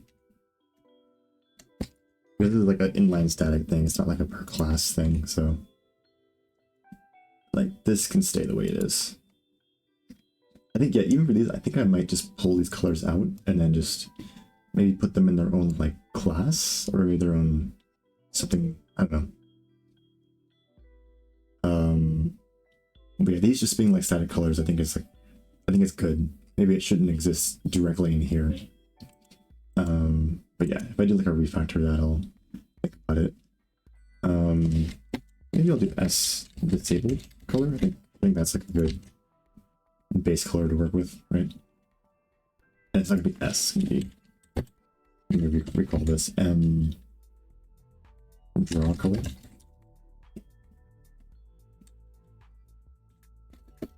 The icon color. Okay. And then basically all I have to do is just head over to this function and then just change whatever's going on right here to the current entry archetype. Archetype dot put a pointer. It is pointer. Okay. Well, points to M icon color. There we go. Perfect. All right, there we go. And then now all we have to do is just modify this. I believe this is a public, variable. So basically, all I have to do is go back to the content value. And if I don't specify anything, it's going to default to gray. If I do specify something, I can specify it to any particular color that I want. And in this case, I'm going to make it the default highlight color.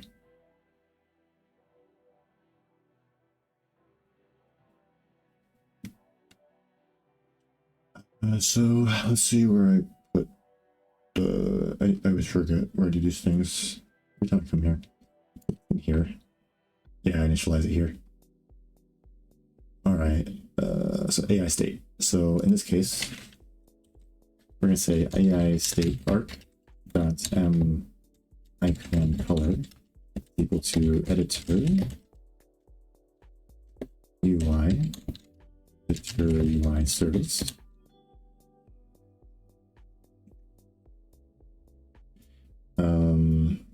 text underscore highlight color1. There we go. And then I think binary arc, I guess this is managed, so I can do that. Sure. Binary arc. Okay, well, let me not get too ahead of myself. Let's just do this one and then just see how it looks. And then if this works, then I can just go down the list and just go through every asset, make sure everything's reflected properly. And yeah, it should look a lot better.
Something less incremental. Okay, that's fine.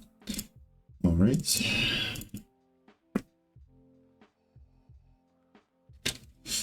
Wow. Okay. Yeah, that's bright. Do I want it to be that bright? I don't know. Maybe the thin one. Maybe the thin one. That's a little abrasive. Yeah, let's try thin.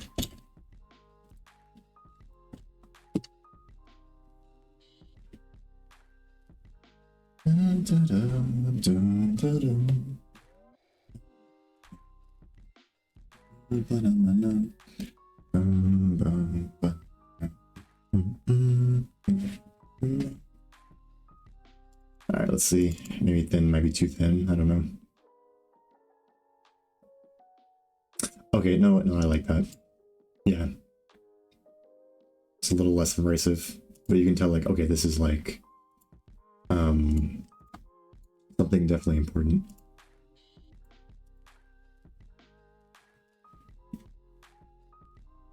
Okay, I like that. One little side thing I want to add real quick. When I press escape, it doesn't cancel out whatever I've selected. I want to do that. So it's like a really easy add. Let me go wherever I handle my keyboard inputs.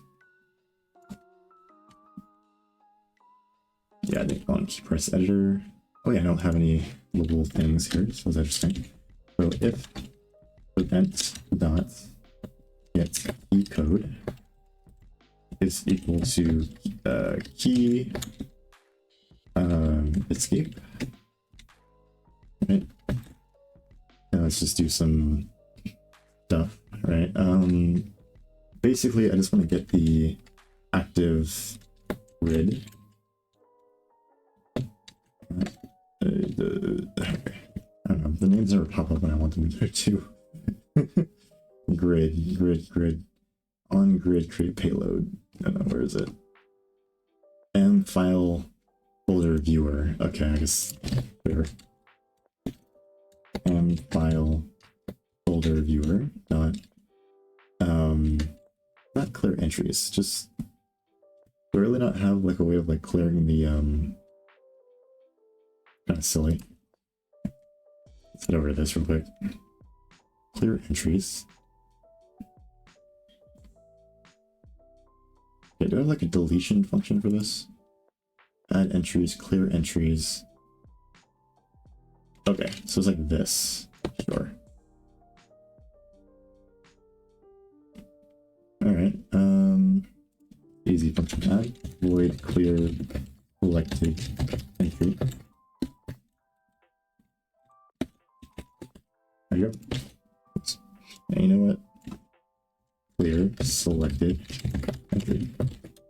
Yeah, I don't know. It's good to add some more stuff. Oh, okay, and then basically, if I go back here, it should be literally as easy as clear selected entry. There we go.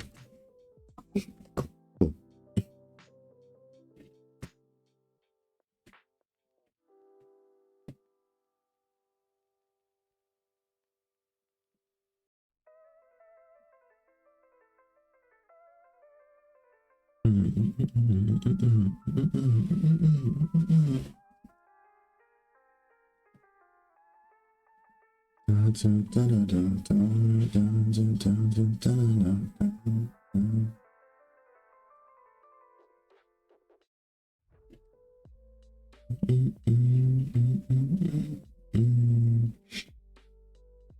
Let me see if I can delete an asset too. I don't know.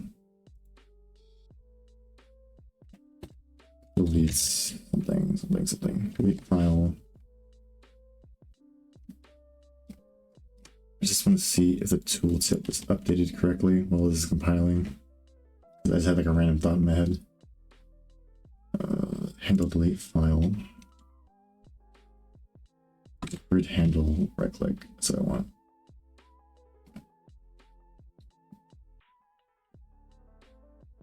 Delete. So if it's not a registry and it's not a directory, then we can go ahead and do this. So that's cool. Okay. Yep. It's fine. Got 1,000 lines of code now. Yeah, I guess I got a bit longer.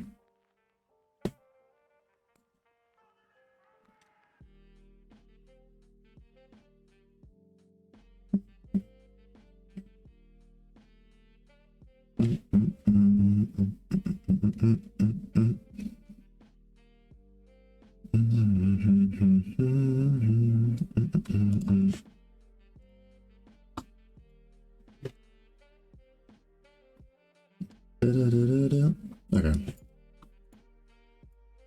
Okay, yeah, I can delete it. And then delete the asset. So I do this.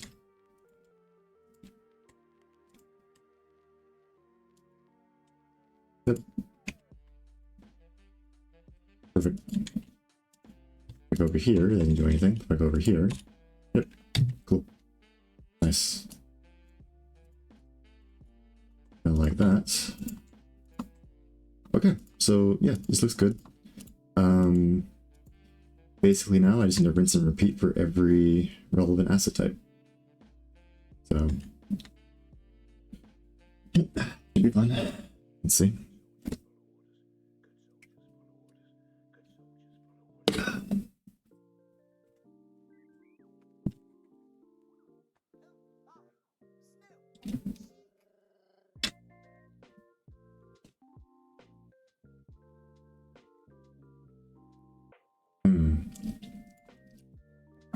I would love a dragon select at some point. That'd be nice. Just gotta be careful about how I do those payloads. Okay.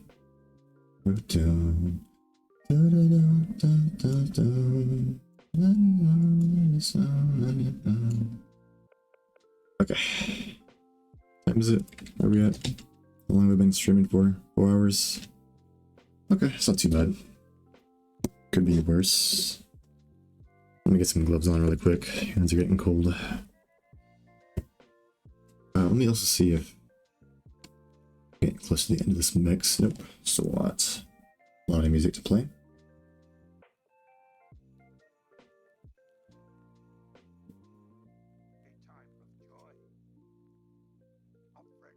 Yeah, you know, refactoring this content browser was like kind of a thing I was gonna do before I started streaming, and I went ahead and just skipped it because I was like, oh, it's not that important right now. now that I'm really doing it, yeah, no, it's pretty important. My opinion. Alright. That's so nice. Do this, you can that's right click, create directory, open. Okay, something else I kind of want is like a separator right here. In a second. I'm not gonna worry about it right now. No matting, not like a million small things.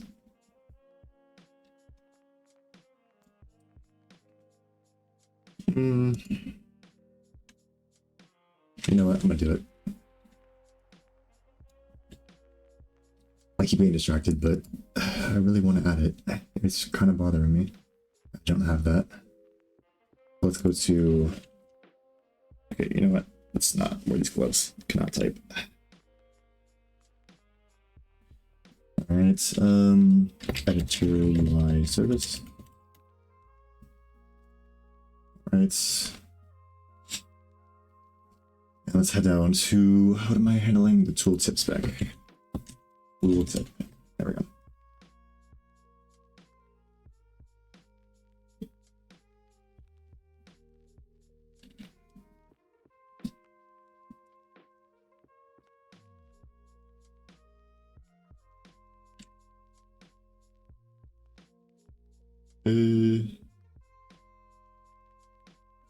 So I have an SD variant here for this versus this.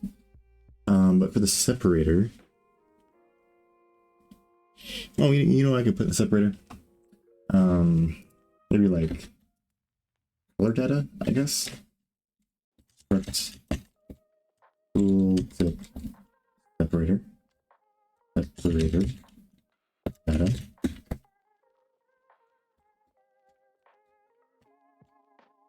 And all I gotta put in here is just like a little what is it? I am back for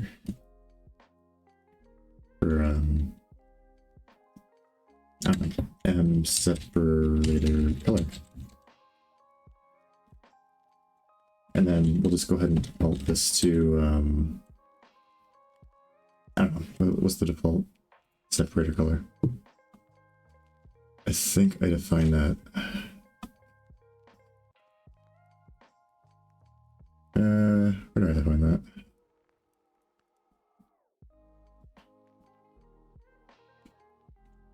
I think it's in the init function for this. I define like the default colors for separators.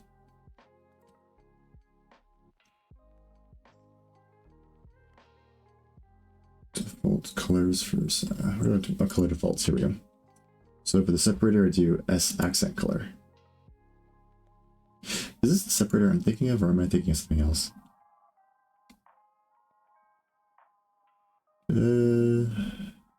No, I think that's, yeah, that's what I'm thinking about. The separator active. Wait, no.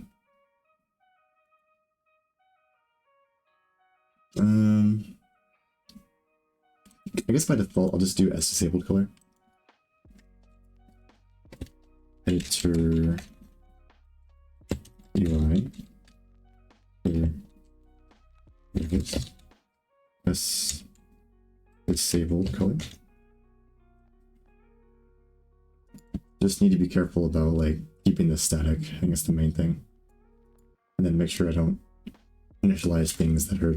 Gotta be careful about my statics with this essentially. Alright, then the other variant here is going to be a separator. Tooltip separator. Easy as that. Okay. And then we'll just add an entry. So that's cool. And basically we just need to add in one more constructor. And this one, we'll just take in a label along with, I guess just like an item back 4 for now.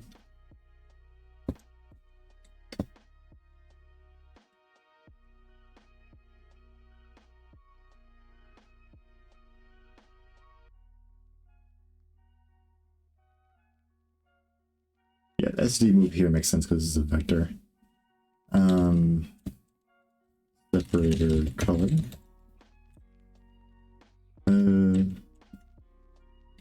This is a 128-bit data, so it's double pointer. So I'm just gonna pass it directly. It's fine. I don't know what the threshold for like data being too big or small enough to be like be a performance hit.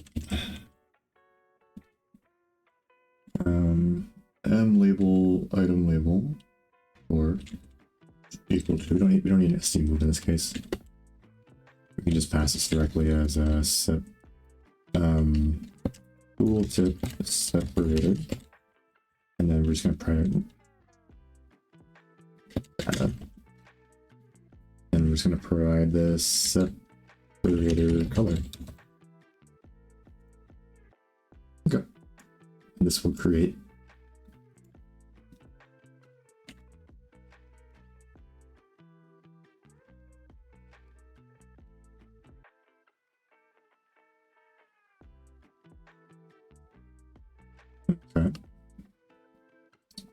Okay, and then now basically this still does, this is all still valid. This is just making sure everything, all the IDs line up and everything. If I go over to this is going to be a recursive function. There's nothing specific in here, but yeah, this one is going to be basically else if, and then we're going to do this, but it's going to be way less complicated than this. Or I guess I just copied the whole thing. And let's go ahead and actually wait, do like, let's do this one. This one's simpler. But it's still going to be an else if. I don't know when I would have that else statement, but the SD vector, I don't care about this. I'm just going to do, what was it called again? The separator data, tooltip separator data.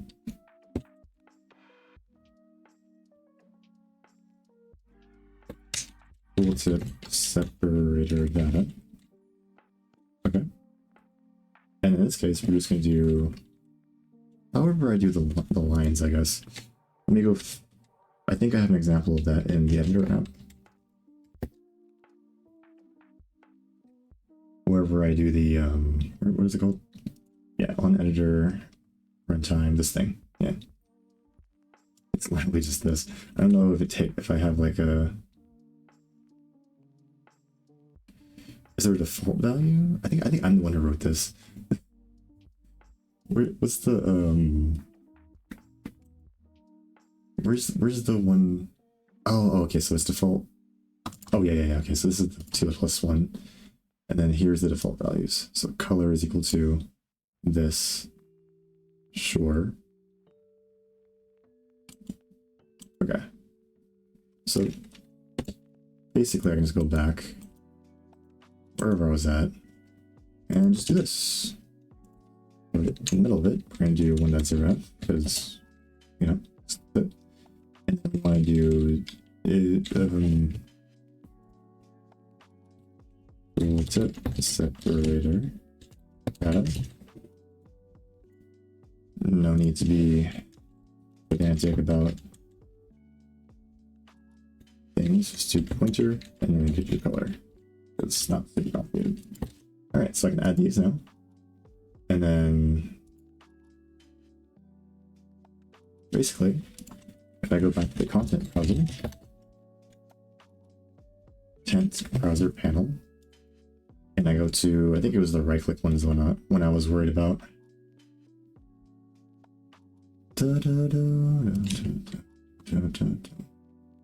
Somewhere in here I add more tooltips.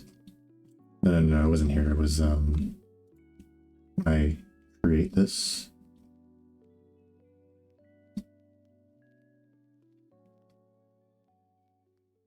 No, it was on click. It's on.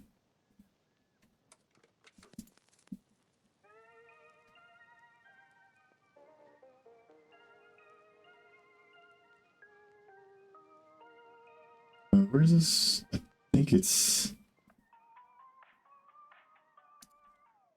Yeah, if we handle a right click, it's here.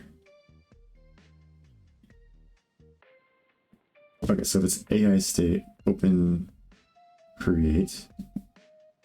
Oh, this is for making that list. So this is making the first list, sure. And then where do we actually add these things? Here. Okay.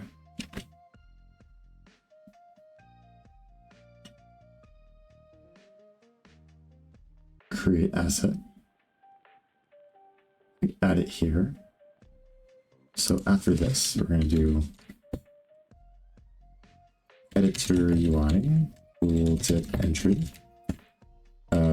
separator, separator 1 is equal to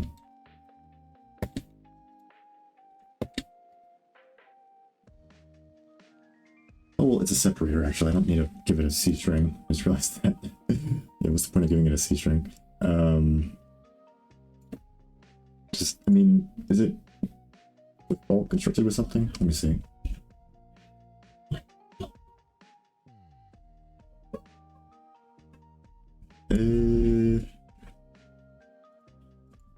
I think the default construction of this just makes it a null string, but I mean, it's still valid. You can still read from it. It's just not going to print anything. So that's fine. We'll just leave it uninitialized. I don't think it's still going to be stack allocated, so it's fine. It's fine. So basically here you can just do this, and then you can still do all the things that you normally want to do.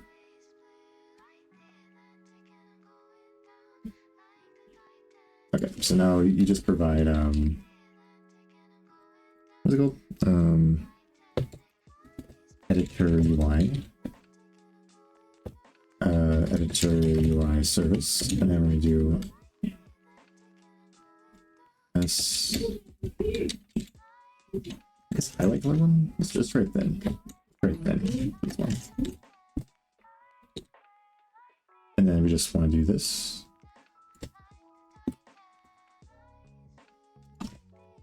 Separator 1. There we go. Cool.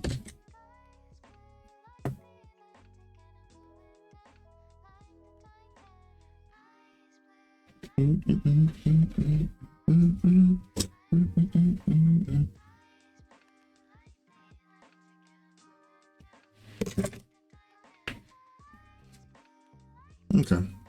So I think this little side quest is done as long as this works, which I don't see why that's not gonna work. Should work.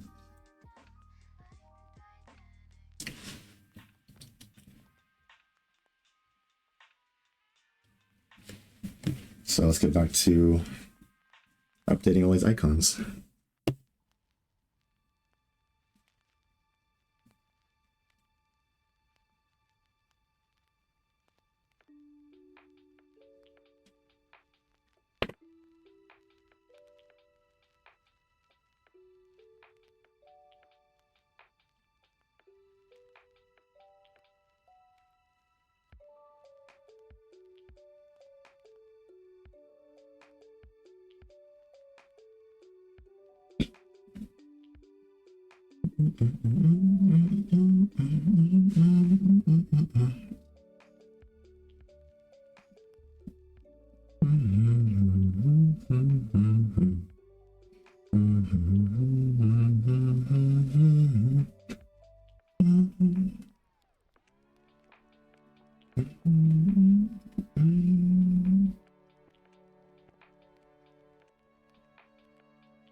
Okay.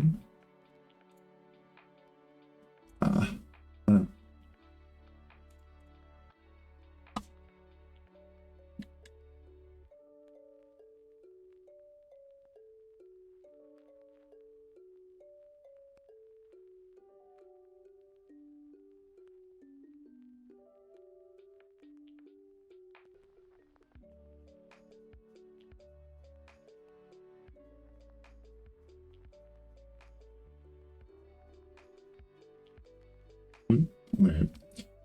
Yeah, that's weird. Let's see why it's not working.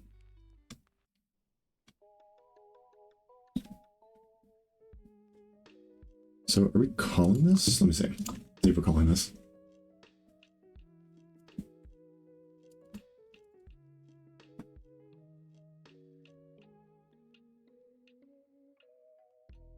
Okay, so we're not calling this for some reason. Interesting. Why are we not calling this? Is visible.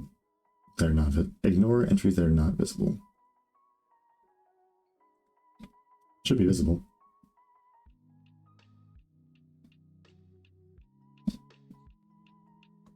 Yeah, we're calling this one.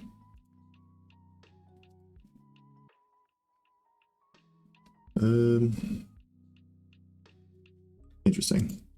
Let me go wherever, do this. I believe we provide the entries here. Okay. So entries is 4. We have, wait, we only have 4 entries for some reason. 1, 2, 3, 4. Interesting. Why do we only have 4 entries?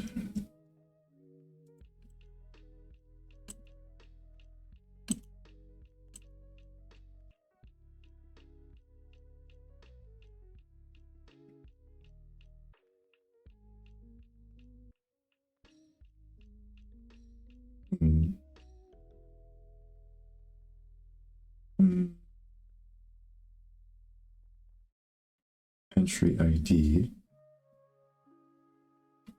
It just generates an entry ID for it, right? So it should be fine.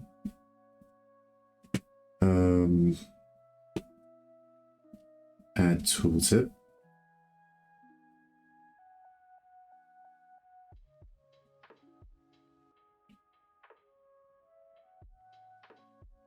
Oh, okay. So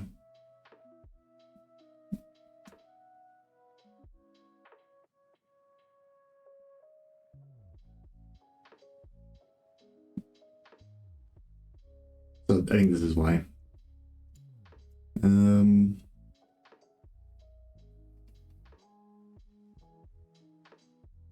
I suppose it doesn't hurt to provide a string here, I guess.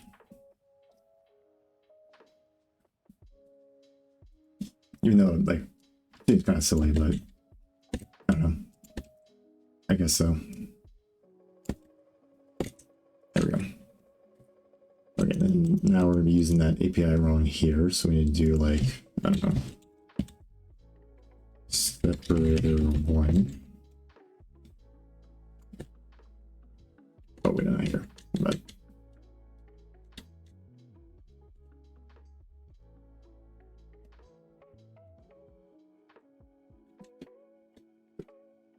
separator 1. All right, now let's try this.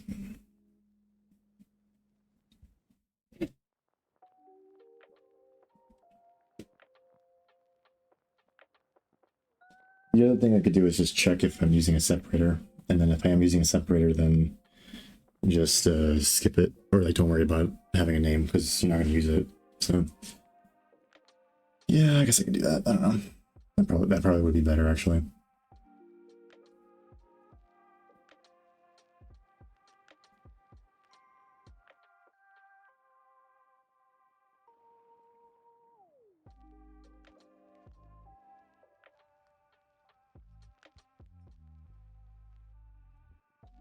Yeah, I'll probably end up refactoring this later when I find this really silly.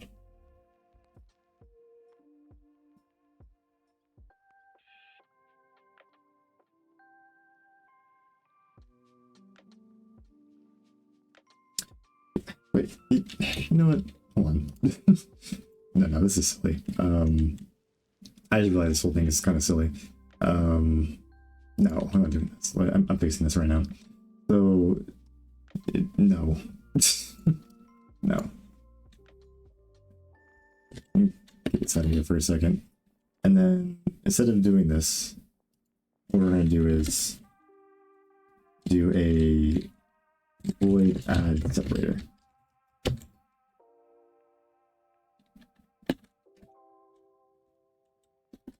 And then basically you just want to add an IM back 4.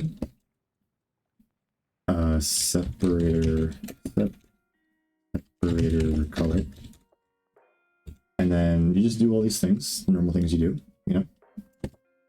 But there's no like checking this.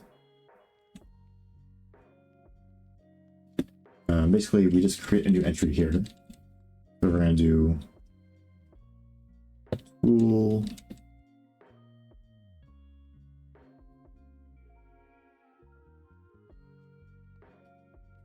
okay, I guess I could leave this here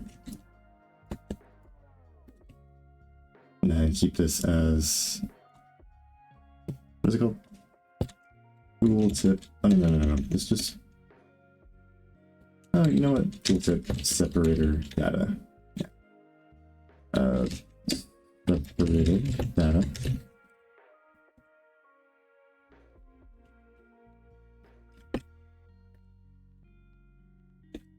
Separated data. But it's not huge. It's just a vec4. It's fine. Item label. Okay, so technically you can do this if you want. I mean, I don't know. You will need to provide a name, but it's not going to do anything. But the preferred way you probably add a separator is just this way. So you just do like tooltip entry, new separator entry. We'll do tooltip separator data.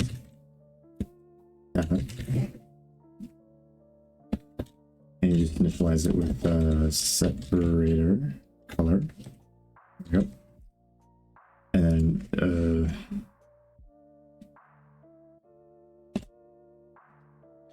initialize this with separator. I guess. Actually, no, this can just be empty. Fine.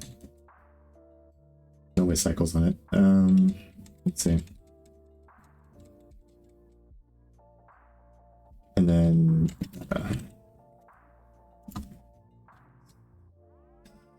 separator data. Separate data. Oh.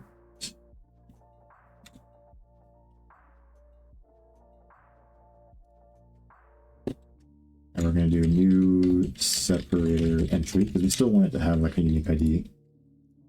That still is kind of a requirement for these things to work. But yeah, we just introduce it, make sure we provide the color, and then what?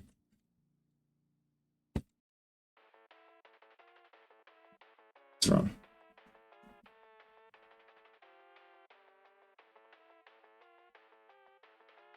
What? Oh yeah, there's no return value here. So just don't return. So we still validate the UID, but yeah, we just add it with the color and then we're good. So then,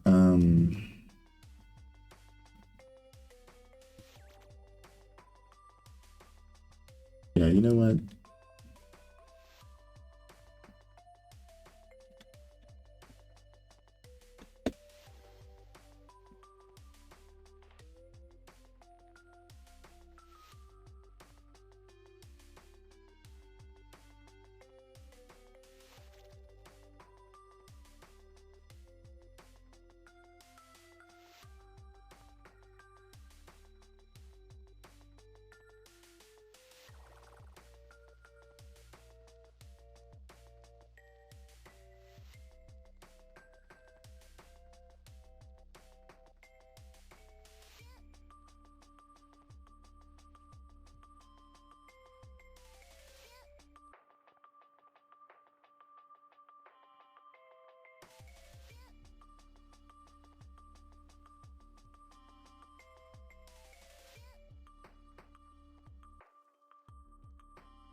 And new separator entry dots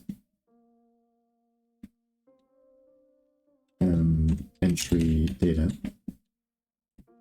is equal to separator data.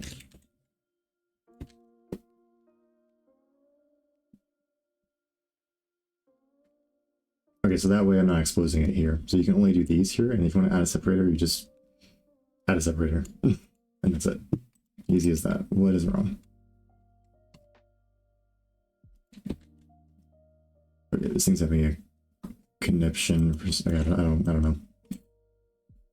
Just gonna chalk that up to it. Let's being crazy. Okay, so now none of this works. Don't really need to worry about it. All we have to do at this point is just to, oh well, still want to get this color, but it's going to be add separator. Okay, easy as that.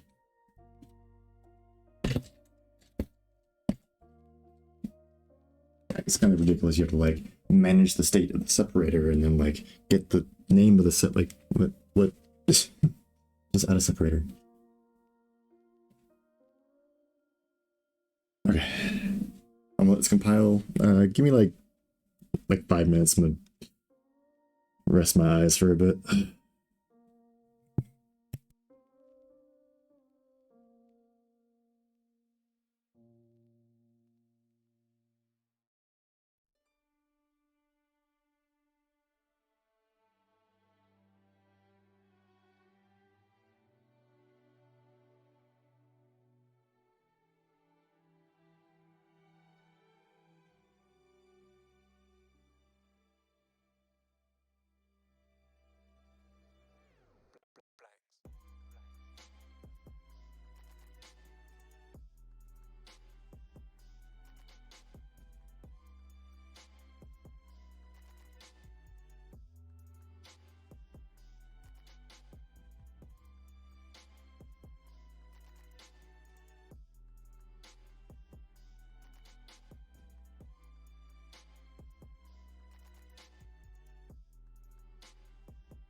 Creation. Menu. All right. So create asset, create directory, right? And then open File Explorer, open terminal. Pretty good. Pretty good.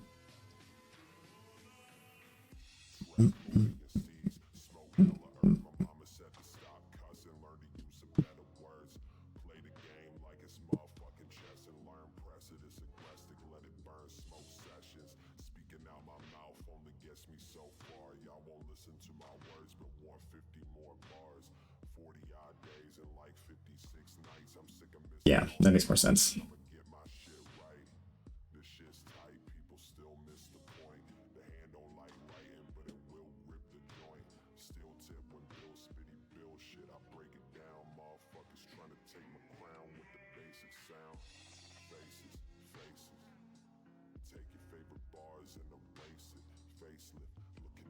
Okay. All right. So next asset. let's get this done. I want to get this done. So audio, next thing. Cool. Audio.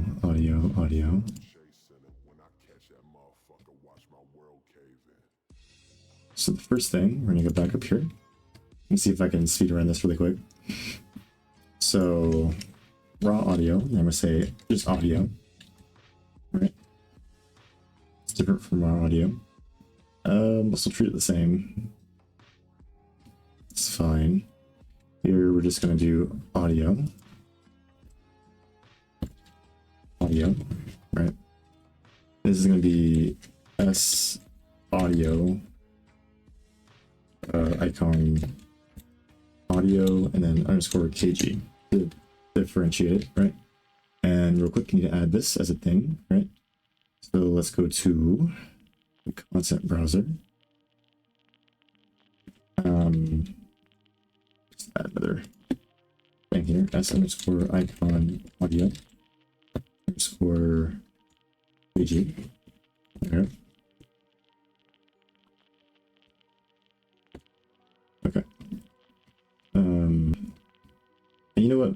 While I'm here, no. Actually, I want to get through another full workflow before I start doing everything all at once. So audio.kg. I believe I have this asset already though. Yeah. Audio underscore kg. So let's head over to another usage of this. Maybe set over here, I guess. I don't know.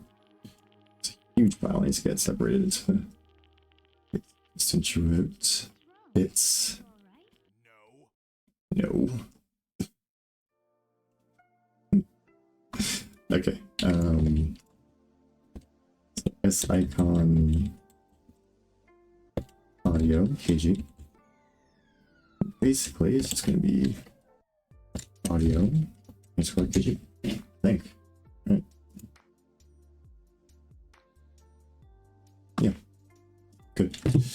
And then just make sure that I reset this. Again, this is ridiculous, but whatever. Yes, I do this every single time. Audio underscore kg. Okay.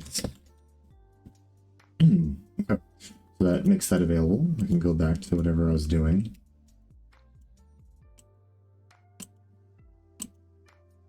Okay, cool. So now this is the thing.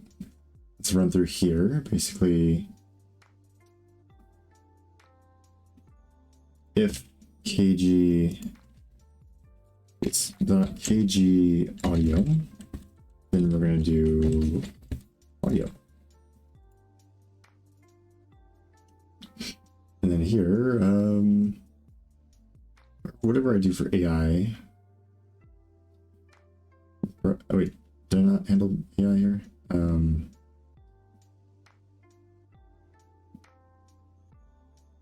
Okay, I guess for some reason I didn't handle AI here. So let's do browser file type, which is going to be AI state. Maybe content browser item, I guess. I don't know.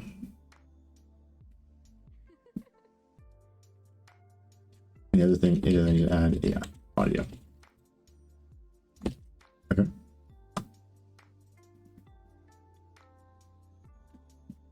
There we go. These are the raw ones. None. Generic goes in its own thing. And I think we're good. Alright, so the last thing is we're going to go into, I believe, wherever we initialize this. Yeah. So you want to add one for just this audio type. Everything else should be handled, I believe. So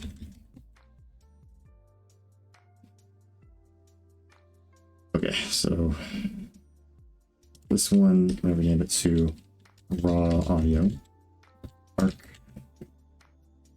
just to be more specific. And then this one's going to be called raw image arc. And this is going to be raw font arc. There we go. Okay, AI state, and then this one's going to be audio arc. Audio arc. Audio. Okay. This one's going to be audio. Same color. This is going to be S icon audio.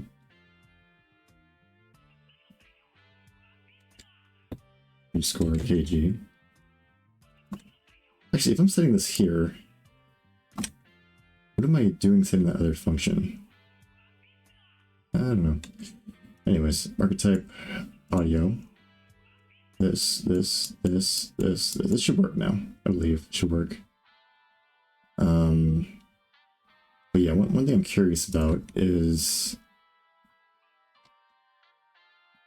am I using that somewhere, or can I just delete this?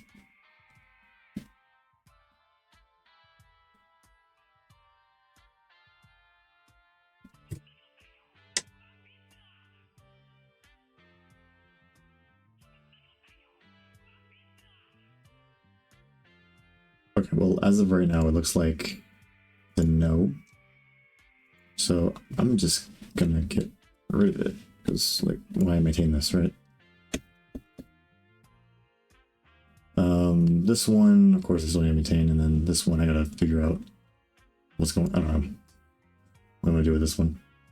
I don't even know how this worked, actually. Maybe I didn't try a payload, so that's why it didn't break. I don't know. I should test the payload next time. But yeah, let's see if this works.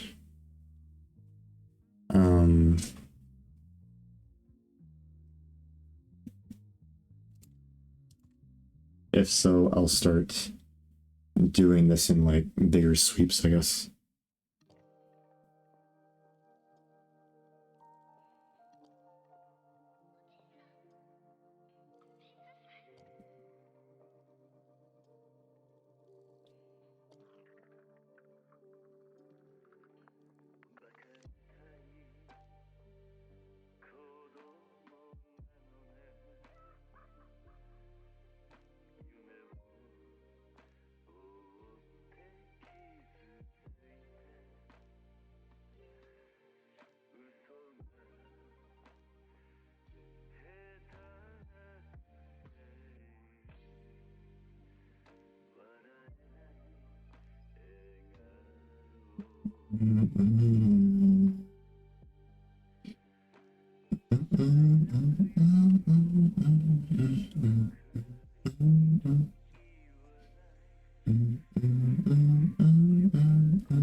Okay.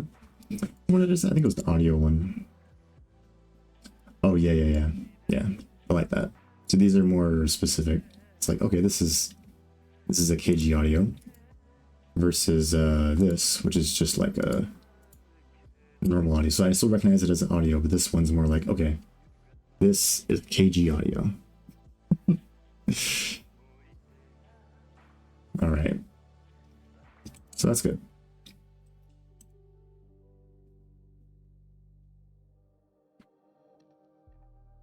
Yeah, I like that.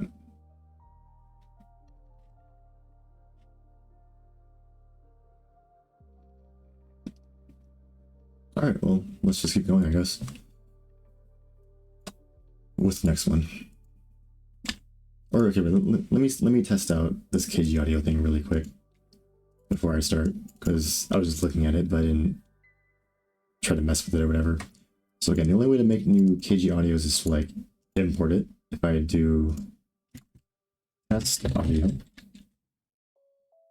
okay, and you know what? Let me try to put it in the base directory.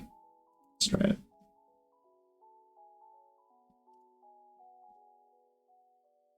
Okay, looks good. Yep, there it is. All right.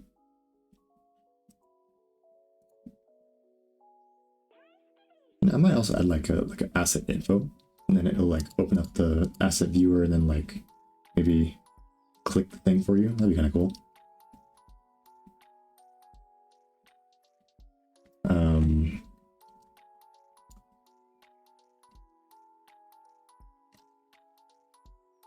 So yeah, if you go to audio, test audio, right? Let's move it into audio.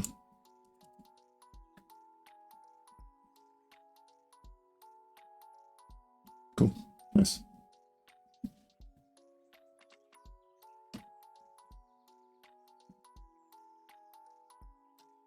Audio, where is it? Yep, audio, test audio.kg audio. Nice. All right, let's put it back. Nice. Textures.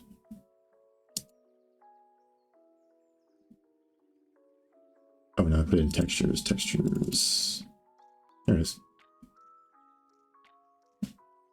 It's like a highlighted version of the thing. Kind of funny. All right, let's put this back. Is it the brighter version? Seems a bit bright, doesn't it? Okay, well, anyways, let's go ahead and delete this. Okay, yeah, it's gone. Cool. How much more I can really ask for in that case, right? Create an asset, create a directory, right? Okay. All right, nice. Like that. Delete directory, probably rename or delete, right?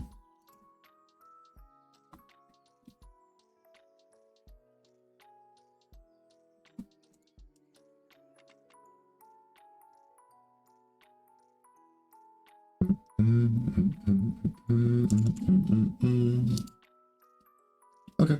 So let's keep going.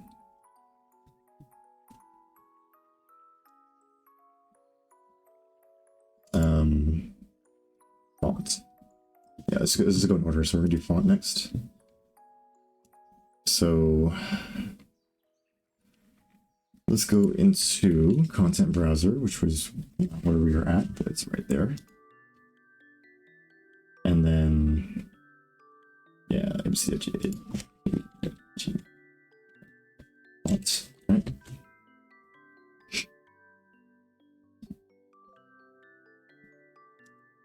What is going on? I'm just gonna ignore these errors, honestly. Okay, let's go down a bit. All right, now.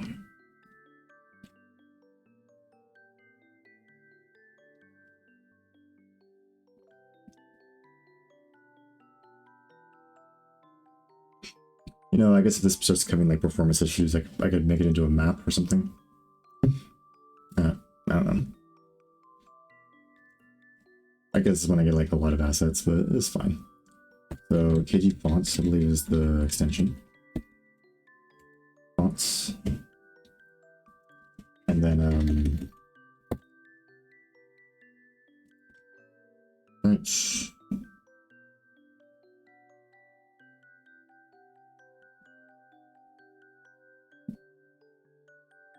right.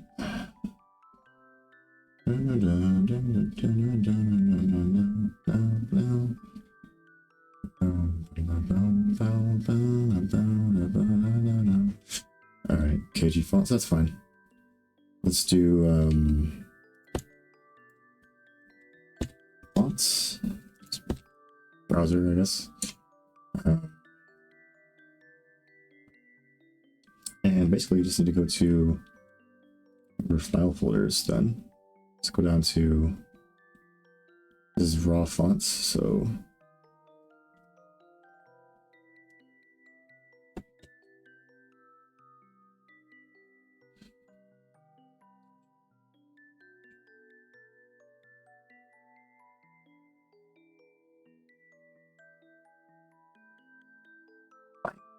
what about textures? Did I add something to textures or something?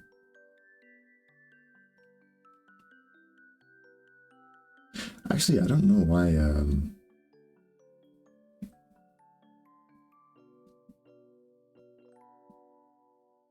image.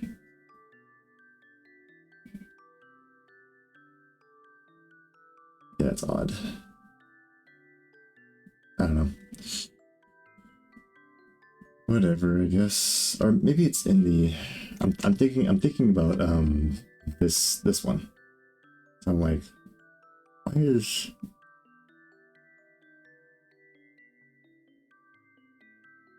yeah, KG audio, KG.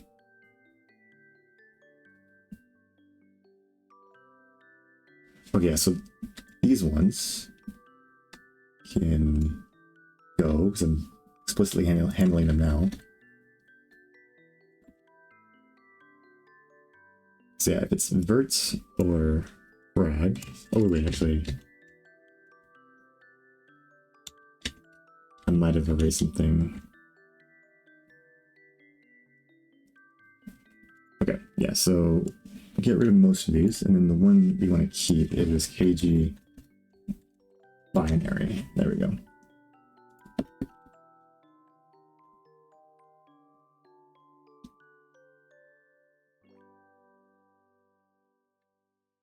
Okay. Oh, wait, no. That and that.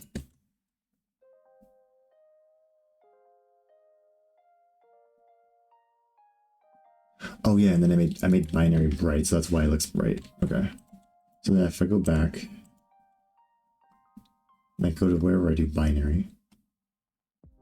Okay, yeah, that's why it looks so bright. It's like, why does it still look so bright? Because I'm not using the thin variant. Okay, there we go. All right. So what was it? I was doing fonts, I think. So let's do fonts.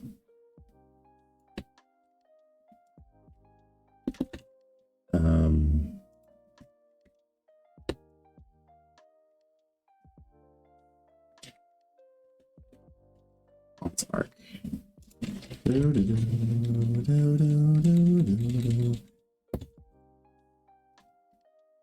S icon fonts underscore KG. I believe I have this, so let's go to wherever we define this.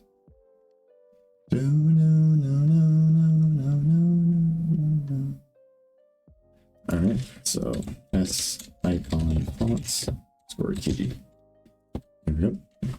Scroll a bit. Let's go to init. Init. Alright.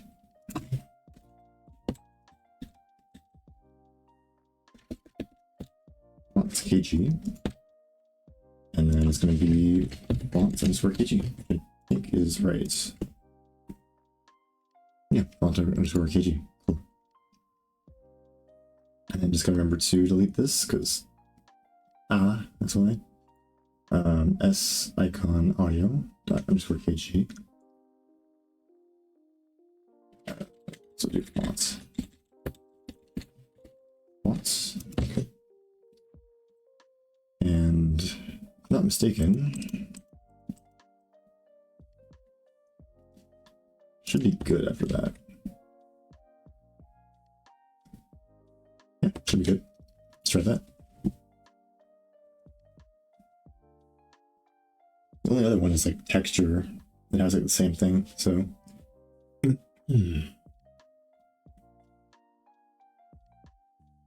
and then for new assets, I probably need to handle project component. And I think that's it for new assets. I already handled the AI state, so that's good.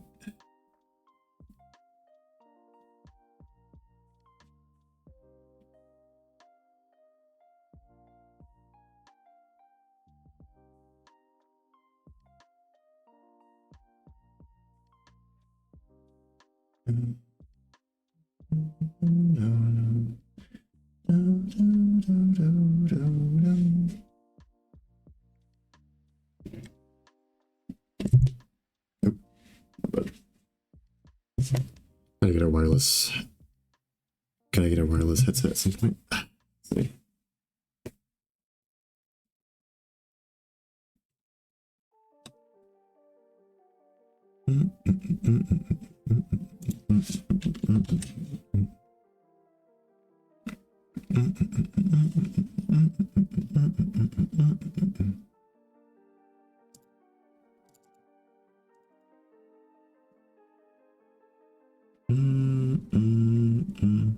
What did I do? Negative fonts. There we go. I'm gonna get rid of this outline. Just put T instead. I like that better. But yeah, I'm not here to get bent a lot of shape over the icons. They're fine for now.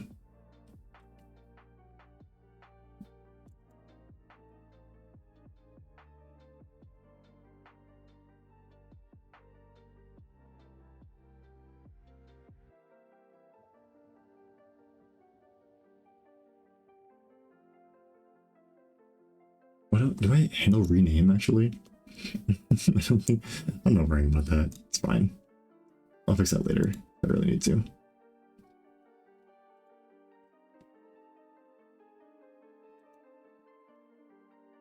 Okay. This is looking better and better already. Now I think about it, rename actually wouldn't be that hard. It's just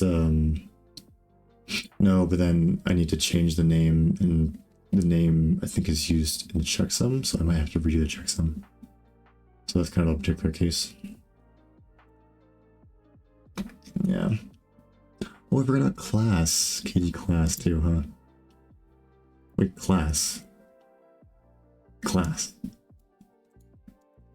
Oh, yo. Wait, this is old.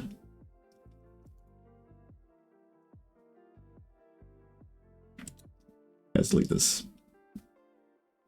Don't use entity classes anymore. It's like class. No, not just classes.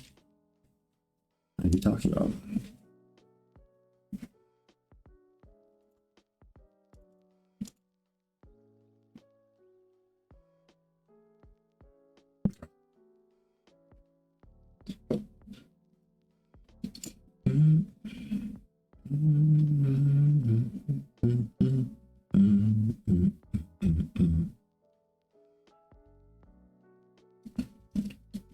So yeah, most of these are components, scripts I need to handle soon. Okay, so just keep going down the list, I guess. Game state, I think, did I handle game state? I forgot if I did.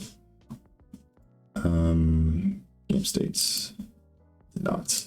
Okay. I don't even think I have a game state icon.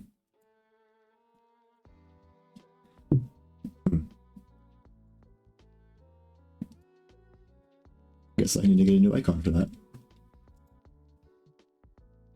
I'm gonna go take a look at what they got online. PNGs, SVGs. Okay. So states, which I'll go for state. Don't give me a American, give me an American state. Yeah. I guess this one, yeah. Maybe just like data. Try that.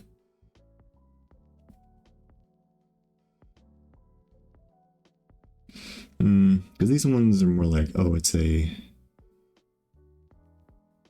database. It's not a database. It's just like a little bit of data.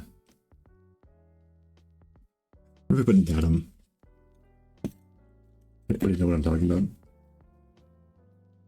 Yeah, it's no idea what I'm talking about. Okay.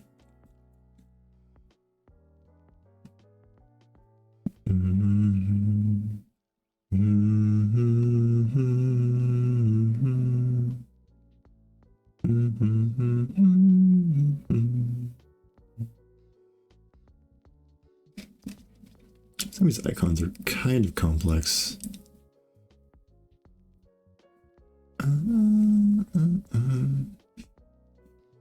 The thing is, I wanna have like a database at some point, so I don't want it to get confused with the database, because I want to save databases for like servers and whatnot. Also maybe locally, but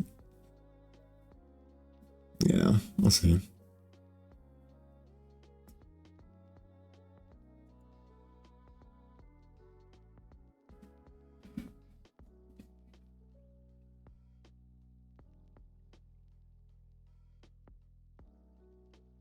Yeah, they love their barrel icons.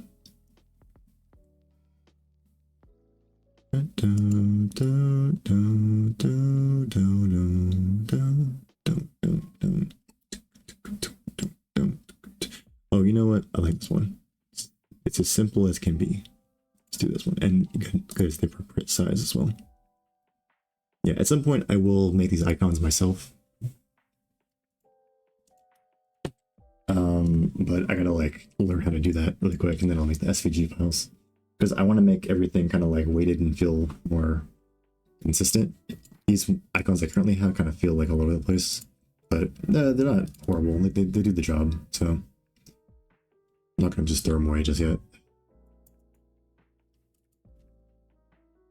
But yeah, definitely when I start like, I'm not gonna sell this engine, but like if I start making it more commercial, and people are really using it, I should probably avoid using online versions of these. So editor, resources, icons. I guess this will just be in the content browser. So let's put this here.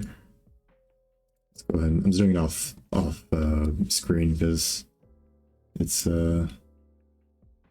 is it? I don't know why I'm doing off screen honestly. This is fine. The size is fine. Yeah.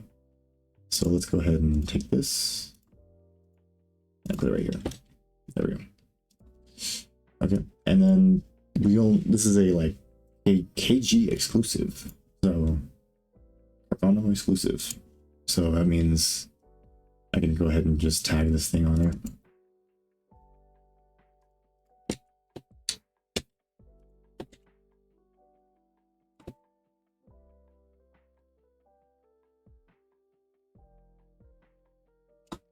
Okay. Nice. So I'll call this one game states .png. Little data, right? That's good. All right, so let's get this working. So let me head over to, well, I guess I can get this part done first while I'm here.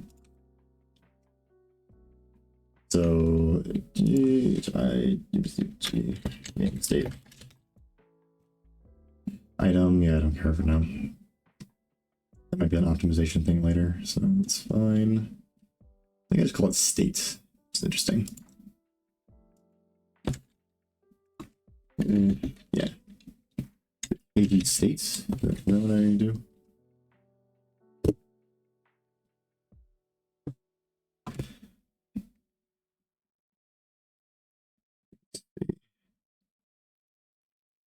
Oh, they're just dropping off stuff. Okay. Dun, dun, dun. So KG state is going to be a game state. There we go.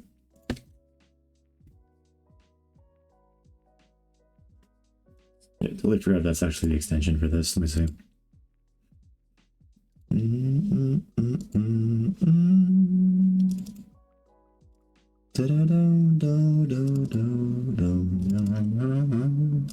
Yeah, this KG state. Okay. So KG state, game state. And state. Yeah, it's item, don't really matter right now.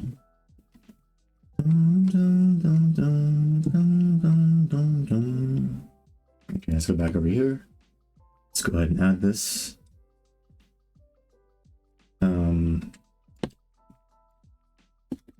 So here, here, here, here, here, and here. Game states. This is a game states. And then here is going to be a game state. Yep. Let's go add this really quick. All right, let's go right here. So S icon game states. Well, I don't need the KG actually in this case.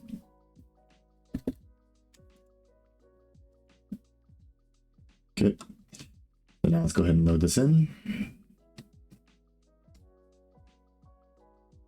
Ba-da-bum, bum, bum, bum, bum, bum, bum, bum. Do-do-do-do-do. Do-do-do-do-do-do. There we go. If I'm not mistaken, it should just be game states by KG. Whatever, I think. Game underscore states. So let's just make it, let's just put it together. Might as well. Game state underscore, no KG. But wait, hold on.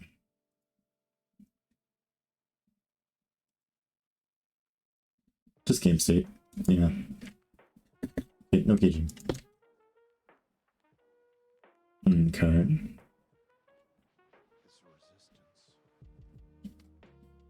Last thing is here, S icon. See. Game states.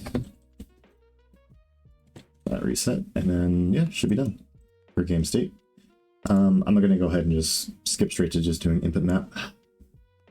Project component should be interesting. Yeah, let's see. So input map. I believe I'm already handling input map as far as I can tell. So if I go back a few pushes or whatever. Yeah, input map. What do we call it? Call it input map, to be clear.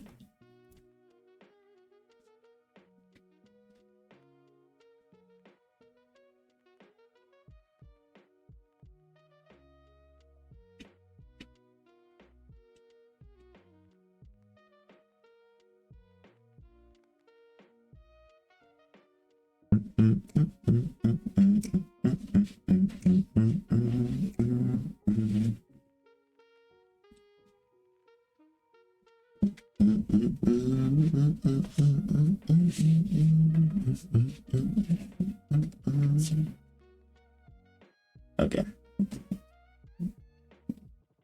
What? No, don't.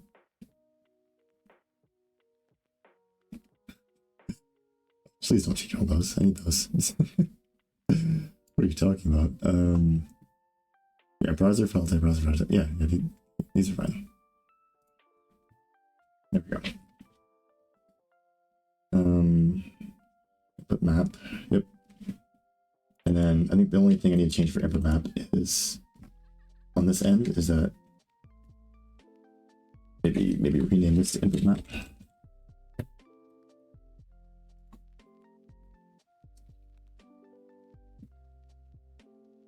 And then I just need to add this. And also make this input map arc. I don't have any like weird situations in here, right? Where it's like that. Okay, no. Yeah, I'm good. Binary fine, by the way. Let's make sure before I leave it, because I'm probably gonna skip over it.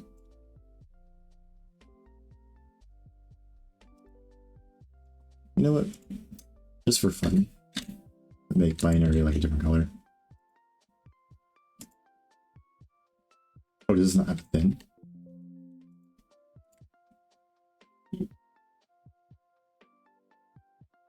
skip 2 on thin. Interesting. Okay, well, we're doing 3 then.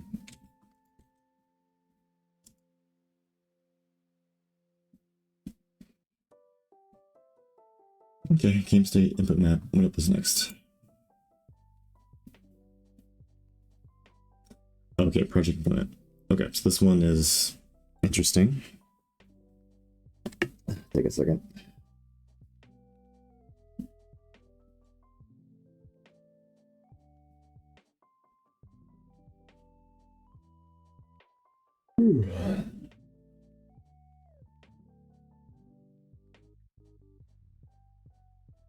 Okay, let's get sleepy. All right. Let's get this done. Let's see. So project component. Ooh, okay, components. Components.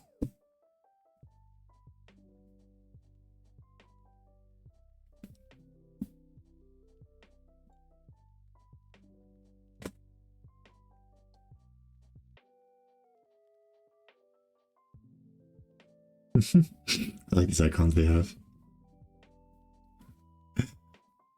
They are interesting. I think I already found one that I like, but I'm trying to see if I see one that's a little better. A lot of these are like kind of overcomplicated though. Oh, I kind of like that one actually. But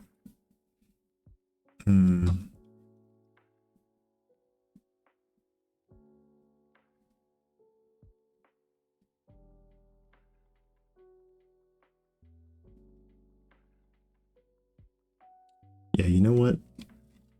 Let's try puzzle piece. Kind of like that analogy.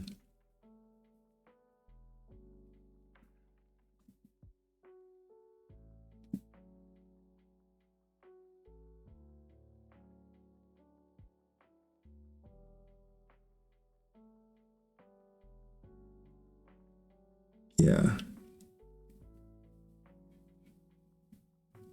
I was wondering if I should have like a single puzzle piece or if I should like, because they have like 2 variants of it. I don't want to get too hung up on this.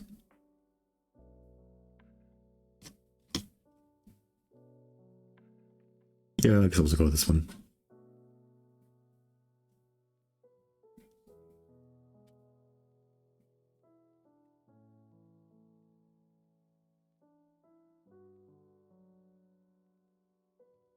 Yeah, that's more clear. Is this 512? This is 512. Cool.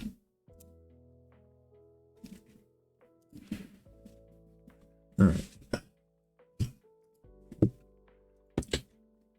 Head back to wherever this is. Go here. Yeah, I kind of like that. Yeah, that's cool. All right. Let's do a trays are all the same color. Let's make these a bit thicker as well.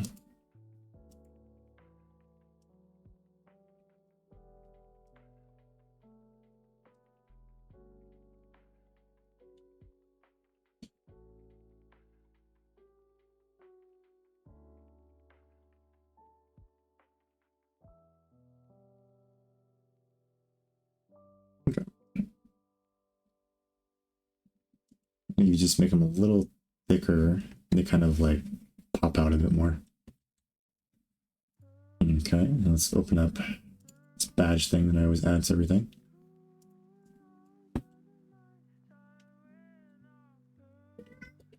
Meow. Rockety. But I can't see where the start and end of this is. Okay, I'm gonna be right there, kitty. Hold on.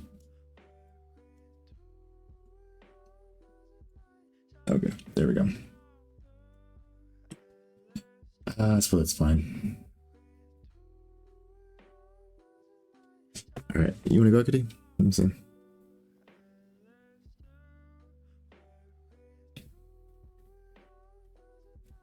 It's a bit weird. Not gonna lie, it's kind of weird. But yeah, actually, do I want to? Maybe I'll do a single puzzle piece actually, instead of doing the whole. Yeah, I think I'll do the single puzzle piece. I think it still conveys the message.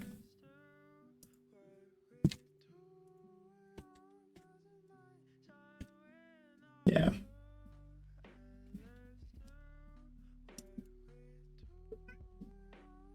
You wanna go?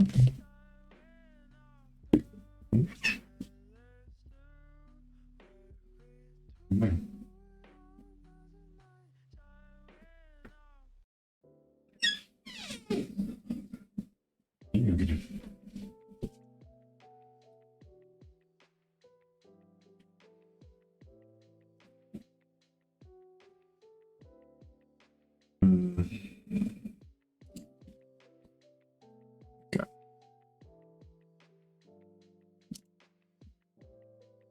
Still make them a bit thicker.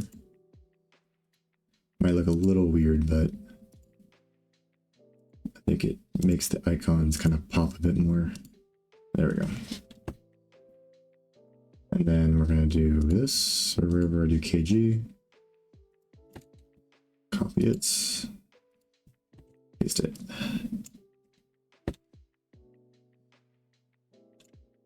I just grabbed the wrong thing. Okay, here we go. Again with this, but I guess that's fine. Go all the way in. There we go. All right, nice and aligned.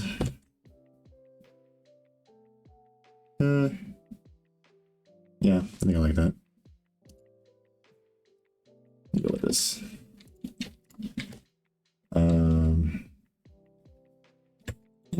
Components. Project. I guess that was, yeah, project component. .png. Sure.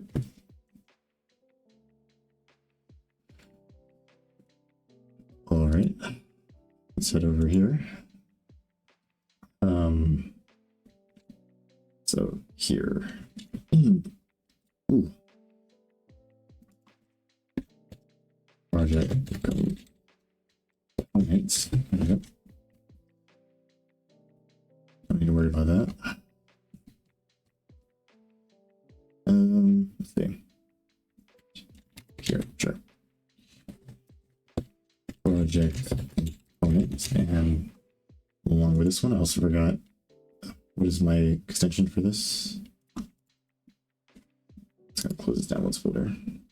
KG component. Okay.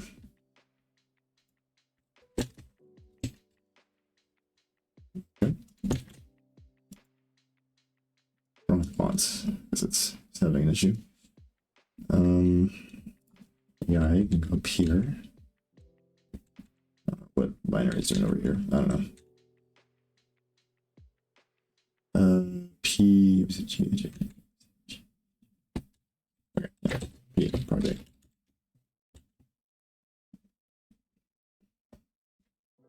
Okay, so let's head over back to the navigation thing.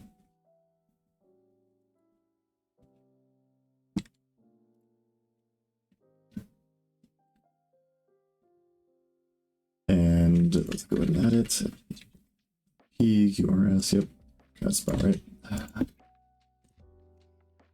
So then here, here, here, here, here, here, and here. Project components arc. This one will be S icon project components. Okay, then. All right, so let's go make this a thing. So let's go up here.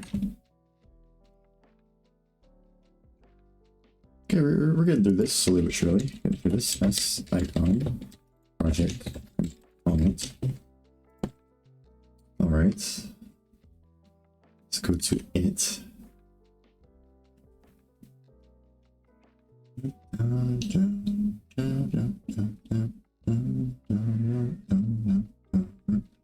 Yeah, at some point I'll probably do like a texture atlas or something with this to make it more efficient. But I don't really have any problems with this right now. So,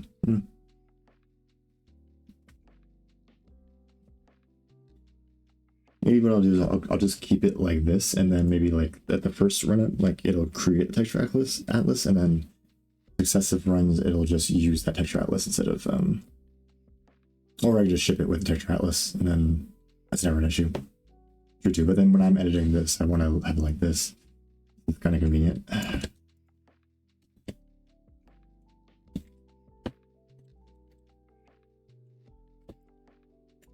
Components. Objects. Components. There we go.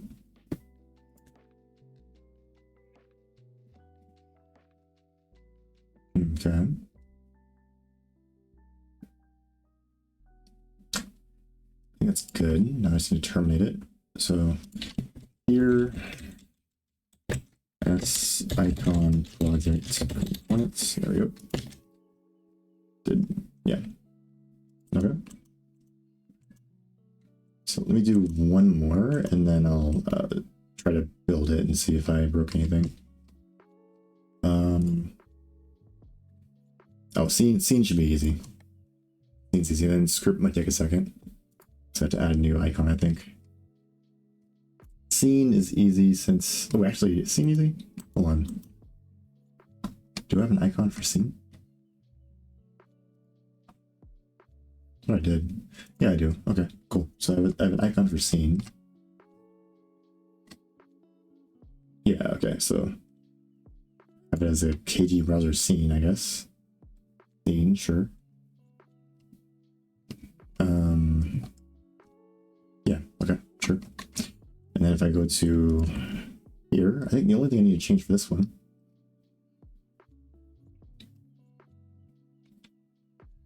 is the color.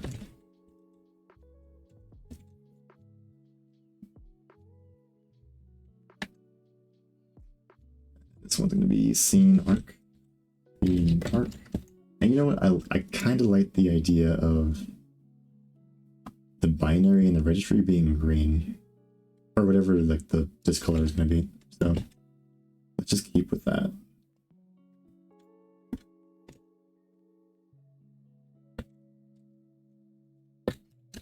There we go.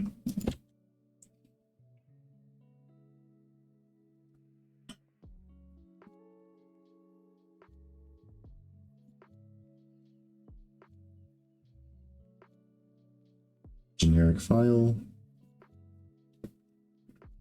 Just use the generic file stuff, I guess. Yeah, I think scene's pretty good at this point. So let's go ahead and build it and see how it looks.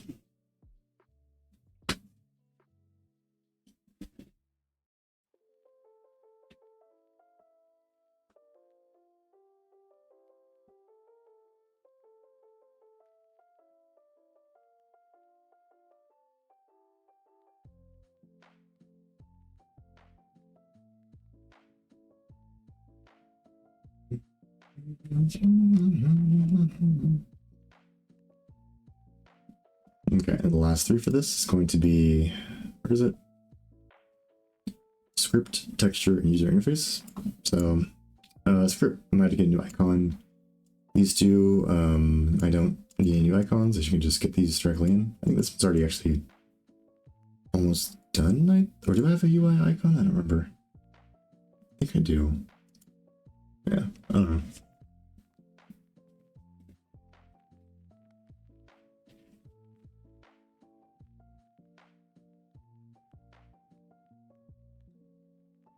And then after this, yeah, if this is done, basically this will be done.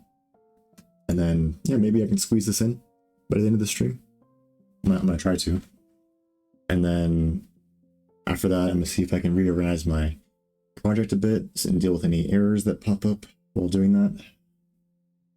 And then after that, I mean, if I'm still on here at that point, maybe I can start thinking about changing up the script creation process. Might be kind of nice.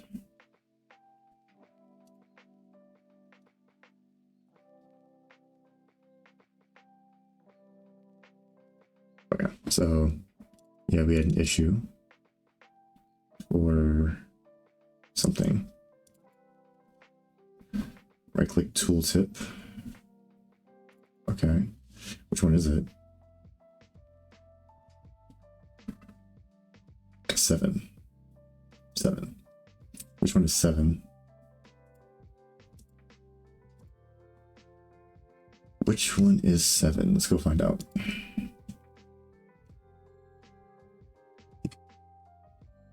Zero, one. It says right here, so. Or I guess not. Okay.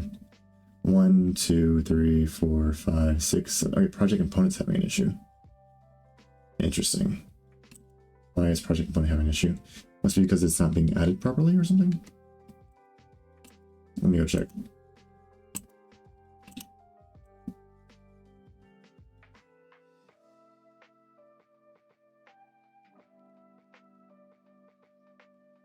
Oh yeah.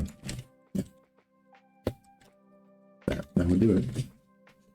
Let me make sure I didn't make that mistake anywhere else too. Game state, font, binary, audio, AI state. I think I'm good.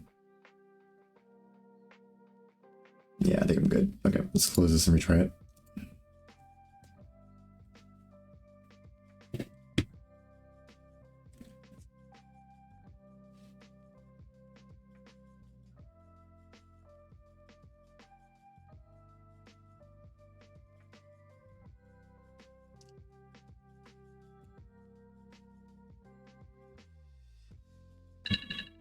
Nope.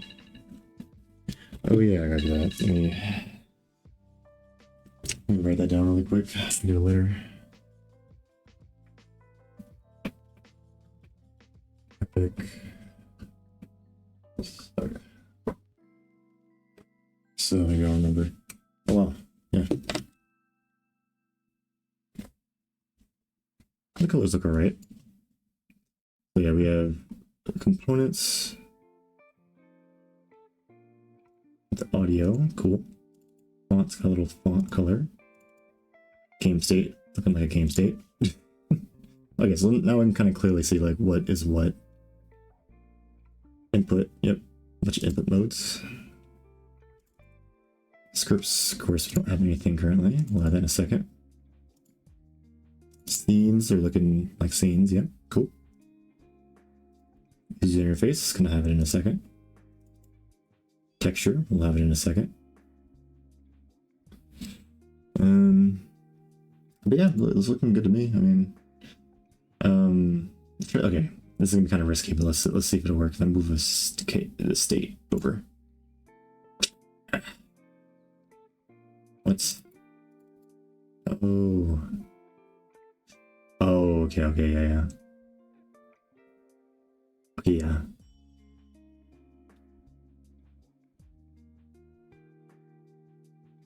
Alright, I'm gonna be careful moving AI project components because they're heavily used in a lot of things, so.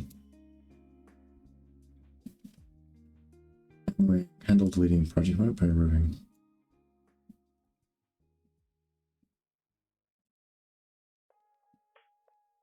What was the issue though? I think we did an asset event with the project component.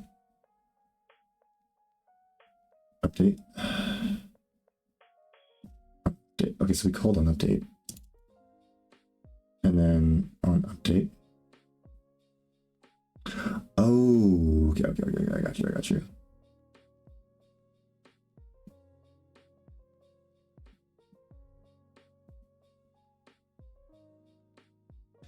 Yeah, so that's like a different update, I guess.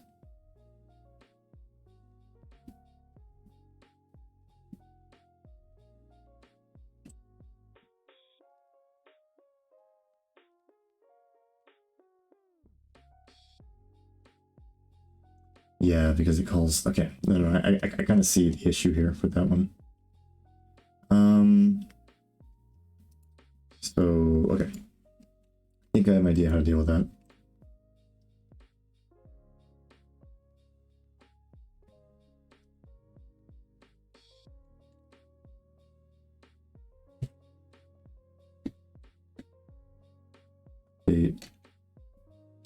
Updates assets info.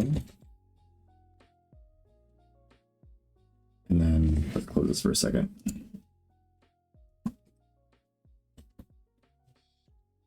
Dates, data. asset.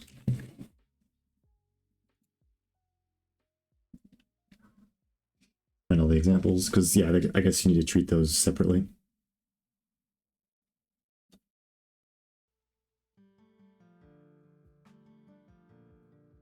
And then I'm going to run through and just figure out which ones are updating asset info and which ones are just updating the asset. And kind of go from there. Though I'm not sure why. Oh, wait, no, I understand. Because I think it tried to grab the data, but it wasn't at that particular location anymore, so then it just errored out. Yeah. Yeah, I think I understand now.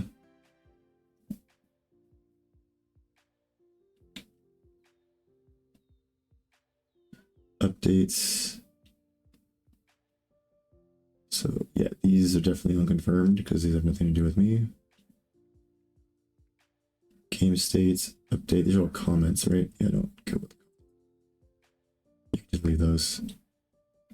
Yeah, these ones have nothing to do with me. Yeah, so these ones. Manage action, manage action, manage action. Okay, cool. So now, let's see, find usages and references. Update asset.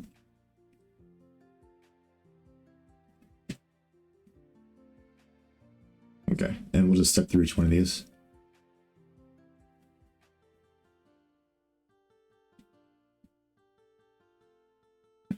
I'm probably going to move stuff around myself to make sure everything's still working. So, okay, this one, project budget. Okay, so this one is manage update asset for sure. Okay.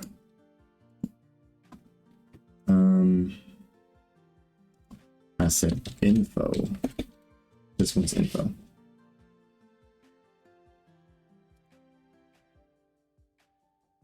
This one's info as well.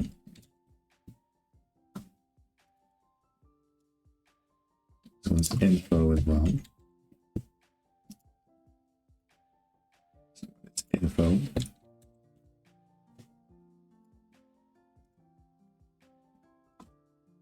Okay, this one's straight up update asset, I think.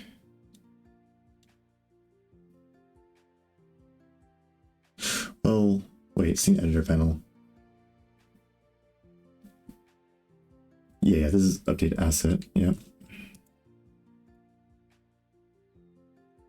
This is info. Let's make sure I throw the correct events. So update assets. So save assets. So this one is an update asset for sure. Okay, so this one is an info.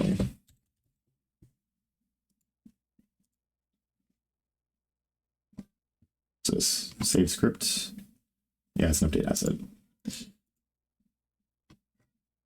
Edit section labels. You could argue that's an info.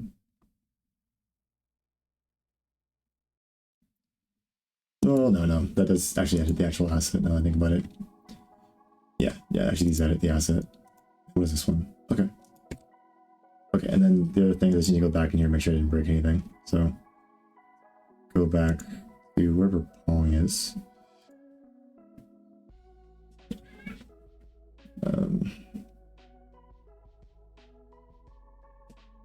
Assets. Did I put in audio? Yeah. So let's put this back in assets. Yeah, so we move that. Let's go back to the registry and make sure everything's linked up properly. Yeah, this one now says audio, so let's get rid of that. Alright, let's make sure everything still runs now.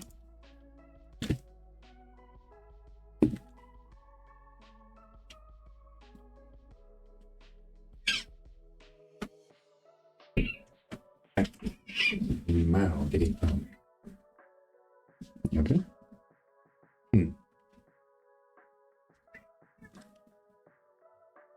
Okay. Because I definitely want to be able to move around the components freely, so that's kind of non-negotiable.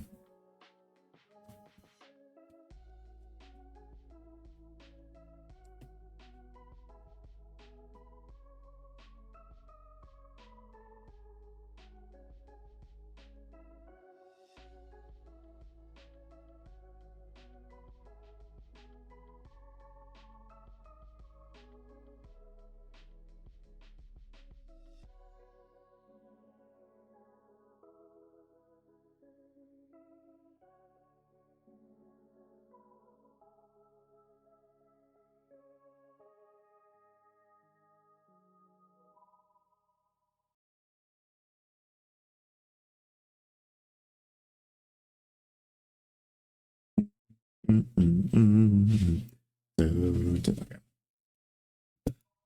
Let's see where we're at with this. Where are we at? Did we finish it? Really? Oh, no, no.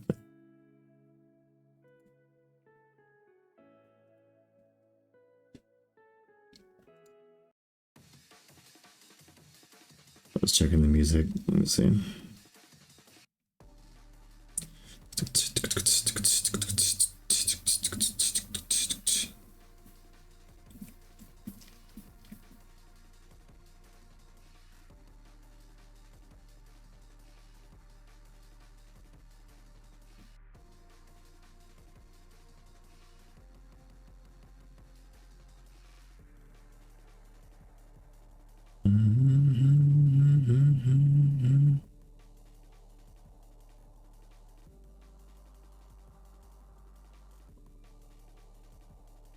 Okay. Let's see. Is it broken? Is the question. Okay, seems fine. Try this again. Alright, let's check the registry. Make sure I didn't break anything. Project. Okay, let's try to run it.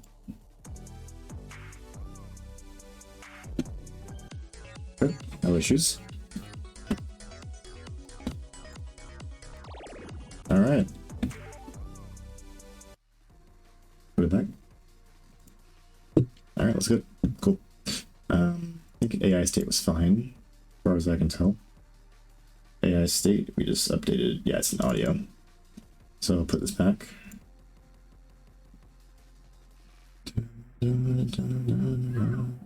Okay. Game state, let's try to move it out. Yep.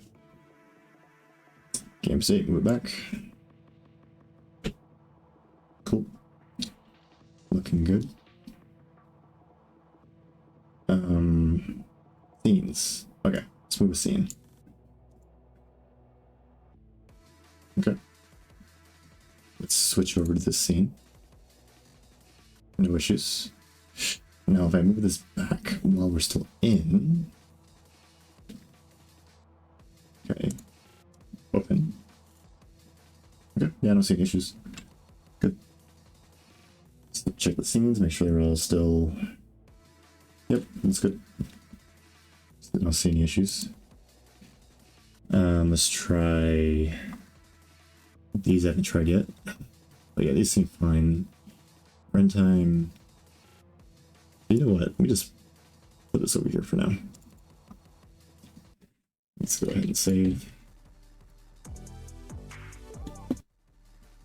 Where's the inputs?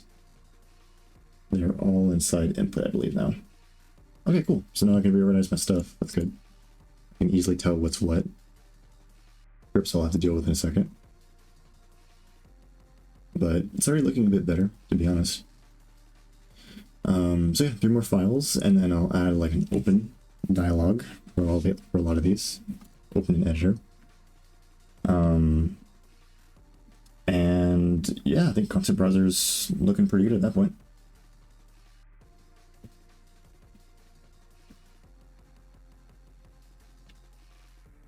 All right.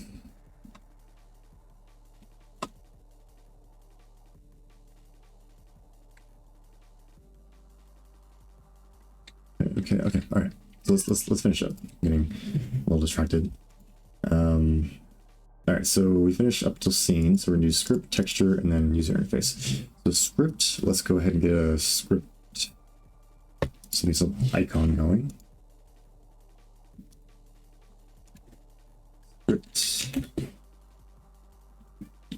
So usually like that like kind of squiggly thing they got going on usually. Yeah.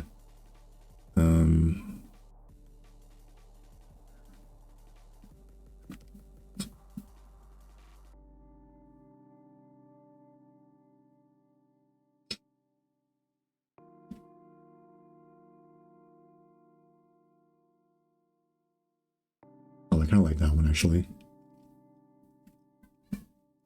I might use that one, or I guess. Oh, actually, that one's kind of nice. They got some good. They got some good script. Ooh, hold on. Oh, they got some good script icons, actually. And you know what? I think I like this one the best. I'm gonna go with this one. Yeah, we'll go with that. So, nope, not that. There we go. Personal projects, Gargano, editor, resources, icons, there we go. Yeah, I like this one. Simple, to the point, you know. Let's get over. I put the badge icon. Okay. Okay. I want to make these lines a bit thicker as well. So.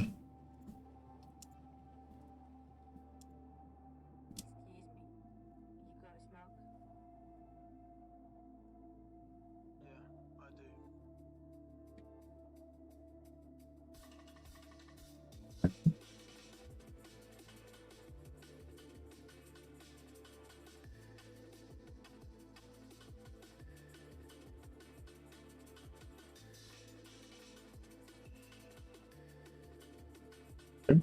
All right, it's a little bit thicker. That's good. Now let's go ahead and select all this. Bring it all the way down here.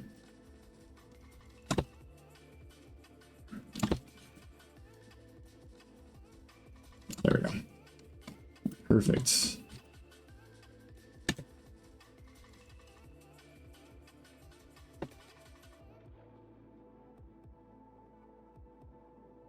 Okay.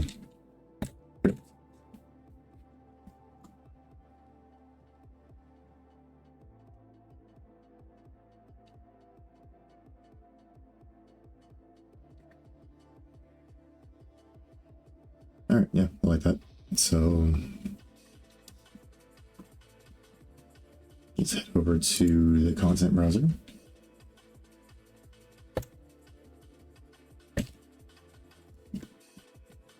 How many hours have I been streaming? Let me see. 6 hours? Not bad. All right. I gotta hurry up so I can finish this. I'm getting excited though. I'm almost done with this. All right, so basically we're gonna do a script now. Scroll down. Don't know what's going on here. Kind of don't care, to be honest. I think it's KG script. I've written that so many times. I'm like, pretty sure that's what it is. Script. This one. This one's gonna be this.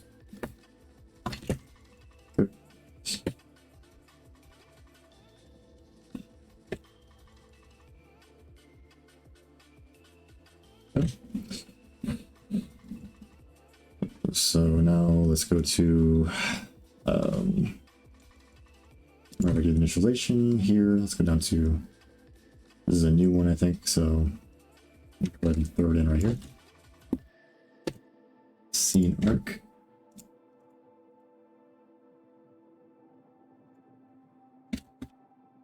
Scripts. Okay. As scripts. I don't know if this is, I could get this, not a thing. It's gonna be scripts. Okay, I don't think there's anything else. Let's go ahead and add this.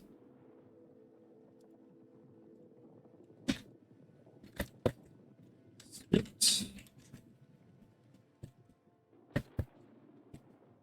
Alright, let's go to init. All the way down at the bottom. Got for icons script. Script. Right. Easy as that. This one's gonna be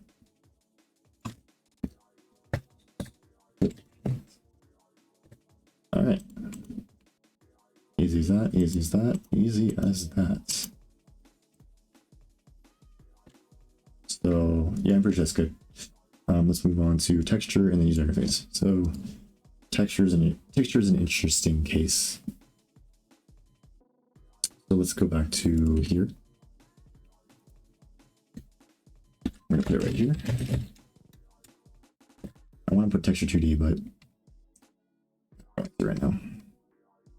All right, and then we're gonna do kg something something right here, maybe. Texture. Yep. Right here, that's fine. Texture. Good. Yeah, I make like no distinction between these. Interesting.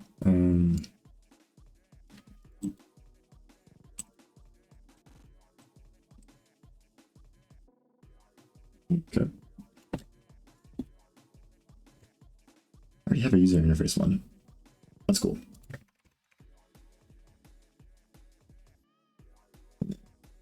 Here, okay. Texture. Okay. Texture kg, I think. Right. I think I already have a file for this. Or is it image kg? I guess I call it image. Why do I call it image? I don't know.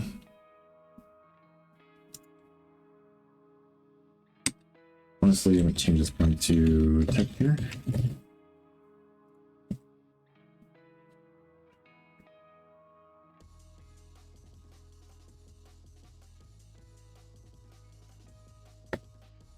Yeah. Just gonna skip that out of the way.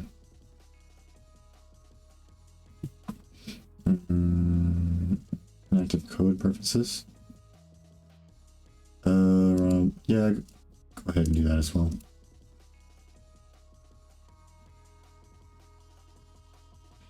All right, and then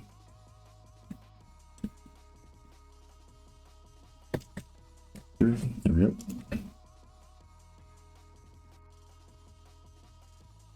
There we go. Okay, so this one's going to be a texture. Maybe did I add that? I just added it, I think. Yeah, I just did. Okay, so S icon texture. And then I'm gonna edit two things really quick because I'm gonna call this one texture.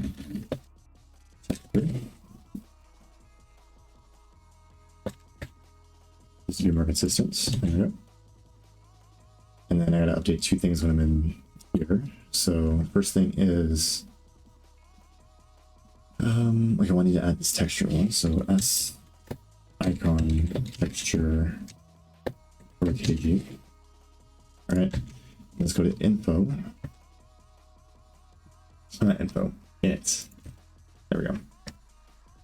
And then to scroll down, we're gonna add this new one.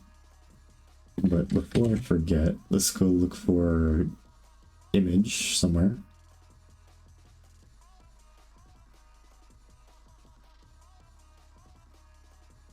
There we go. Texture. There we go.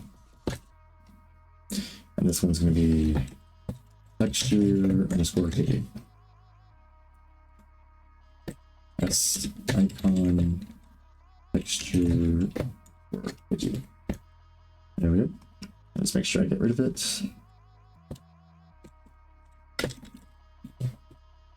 Texture. All right. Let's get out of here. Texture kg thing. Okay, cool. Last thing is user interface, which I believe is already done as far as this part. Go kg UI, sure, whatever. So the only thing is this. Go ahead and add it over here. User interface arc. And with that, I think I'm done. Let's go ahead and test it, and then hopefully I can go ahead and get rid of this part. And since I just added all the types for this, doing this will become a lot faster.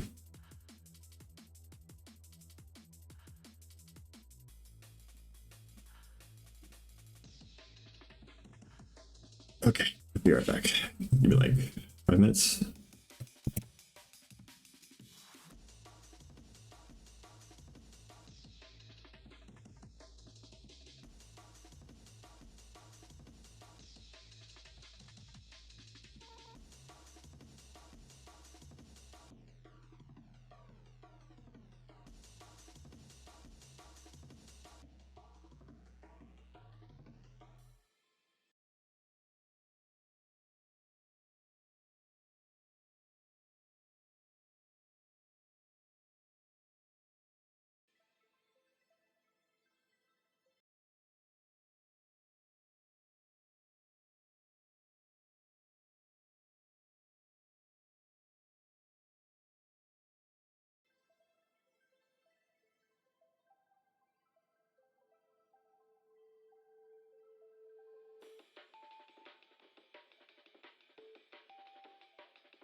All right, I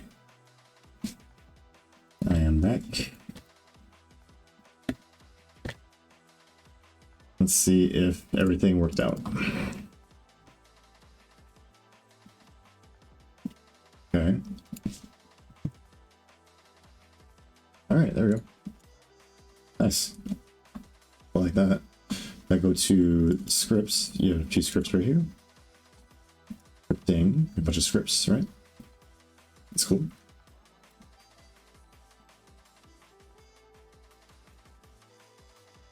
All right. Nice.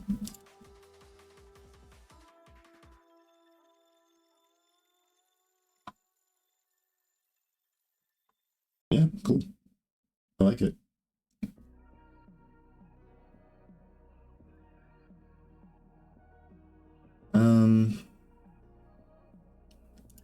All right, so I think for now, I'm gonna get rid of the whole rename file thing. Just gonna like not bother having that as an option. When I want to fully support that, I'll go ahead and come back and add that. But there's too many things to worry about with that. Like currently, now that I'm thinking, like it's not the craziest thing ever. It's just it would take a little bit more consideration. And a lot of the things that the way that I kind of connect things in scripts is using the names. So if I start messing with the names, I gotta like be very careful. Yeah, it can get kind of weird. So instead of dealing with that right now, I'm gonna say like if you make an asset with a name, you kind of stuck with it, right? There are ways to manage some assets names, but those are already managed like in their own little editor, right? So yeah, for now, I'm gonna go ahead and set up here. Let's do rename file pop-up. Let's get rid of that. And then everywhere we have that, we'll go ahead and get rid of it. And there we go. All right, rename file pop-up. Oh yeah, that rename file edit name. I mean that either. So all these can go away. Yeah. Somewhere up here, I think we trigger it, and that's why it's an error. Yeah, so let's just get rid of this entirely for now.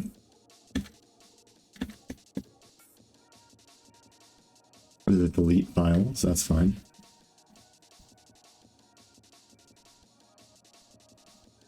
Yeah, you should be able to delete a registry, that's a good point.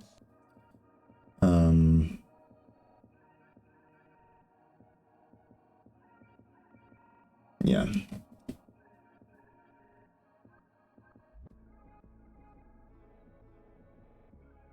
But yeah, I think other than that, I think we're done with the whole like changing the icons and then everything that was surrounding that. So that's done. And now we just need to allow opening of files from content browser, which I don't anticipate being like the longest thing ever, honestly. I say that about all these things and it takes me like 6 hours to do this, but I really don't. Like I really don't, especially since this icons thing had me like provide all the prototypes for everything. Since that's the case, I don't know. I feel like it'll be fine. So basically, I just need to manage this instead of the right click whenever you right click on a particular item. So that is managed. Where's that managed?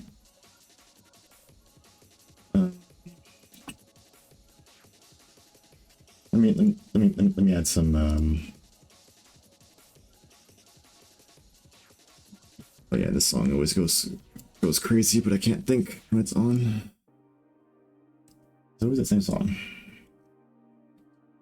All right, so yeah, we're good. We're good with all this. Now we want to add function stubs. Open an editor function, tooltip stubs. All right, so add open the editor tooltip stubs, and then hook up editors to the stubs. That's about it. And then if I look at a list of all my like files or whatever, let me see. Let's go to projects. Let's go to Pong intermediates, right? All right, and if I move this over here for a second, I don't want to do that. I just want to. Oh, yeah, I guess so. Basically, the ones I need to handle is opening an AI state, audio, game state, inputs, project, comp, whatever. Scene, which I think we're already done with that. Script, play script, don't really worry about. texture. I'm not even worry about texture. And user interface. There we go. So these are the 1, 2, 3, 4, 5, 6 you need to worry about. And this one's already done, so really it's really just 5. So let's see. On grid, receive payload.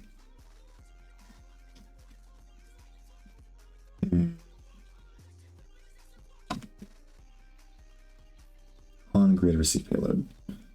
I think it's on grid, handle right click, like if it's on the grid, right? And then, yeah, we have open scene here. So basically I want a quick switch statement on this.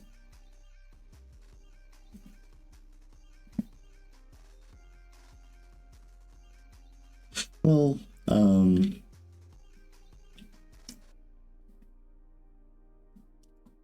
no, I'm gonna keep it as statements, I guess, for now. Yeah, it's fine. So we'll just copy this, and then we'll deal with the first one. So this first one, open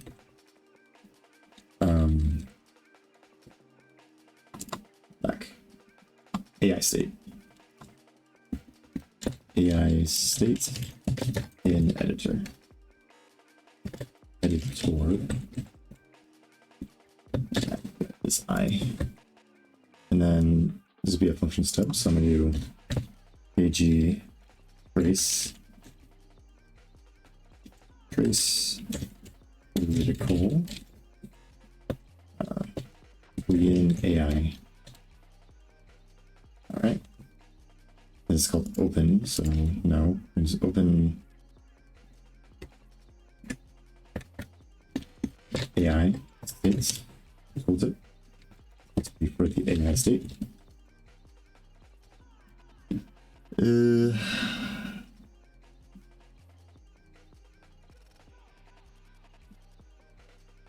Yeah, I don't know. If I wanted to optimize it, one thing I could do is maybe like do a switch and then do like a series of static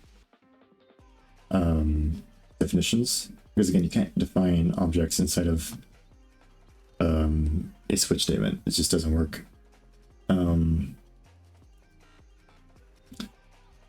But I don't know. It seems easier. Also, I don't know. I have a weird feeling the compiler can probably just deal with this. So maybe make a jump table or something.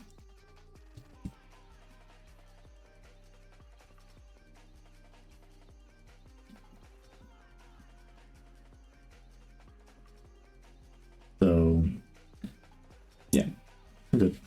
So AI game state. So basically just pop this out for game state. Game state. Open game state. We in game states. Okay. And then game. There we go.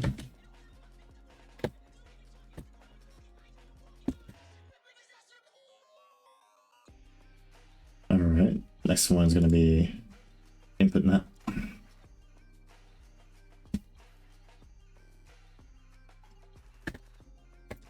Input map. Okay. Open input map in editor. In the input map. Sure. And then here. There we go. Next one is project component. Scene's already done as far as I can tell. So actually, I'll just let's make this the beginning if, and then we'll do it's the bottom. Else if. So we'll put it right here. Elif. Input map. Scene. I think it was project component, right? Yep. Okay. So project components and project components in editor. components. This one. Okay. Project components. Sure. We're in the project components. Sure. Scene we skip, and then user interface.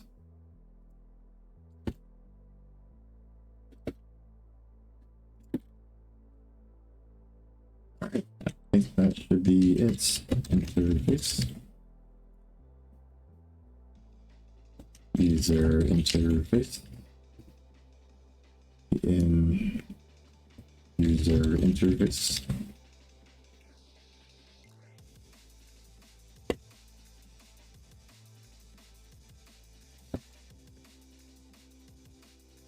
All right. Let's go ahead and try these function stubs, and then the next thing is just to hook up the backend, which I believe I already have kind of like a template for it with the on create. It's basically the same thing.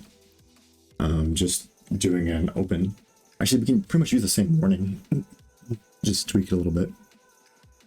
If we try to open, and there's already one open in the editor, it'll open up the editor and it'll say, hey, you might want to close the current one. Or you open a new one. Have a deal. And if it is the current one, then just leave it alone. So that might be an extra check we have to do, but nothing crazy.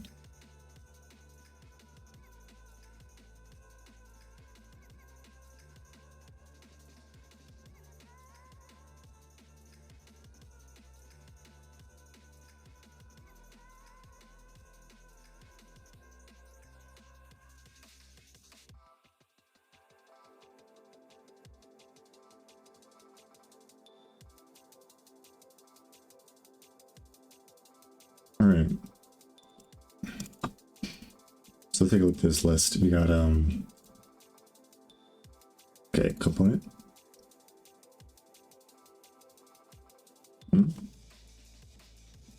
What happened?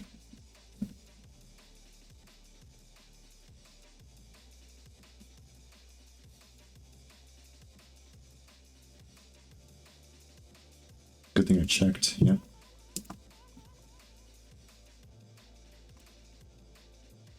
Okay, maybe we're not adding the right thing.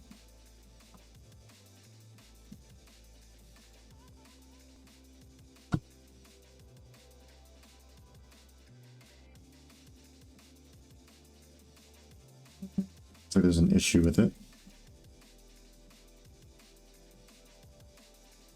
Oh, because this one's like extra long, I think.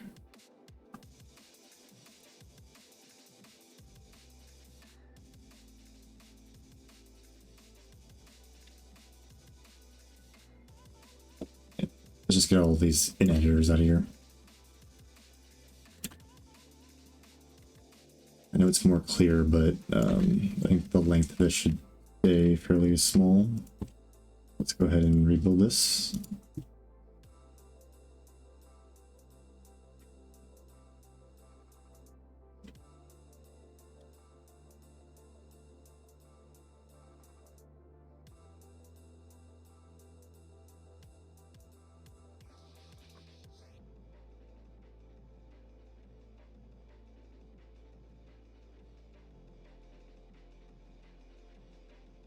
That works. There we go. Open project for it. Yep, cool. From AI state. Cool. We in the AI. Nice. Yeah, there's no open script. You just open. Well, I guess I could add open script. It was just the exact same thing, though. Open file and text editor.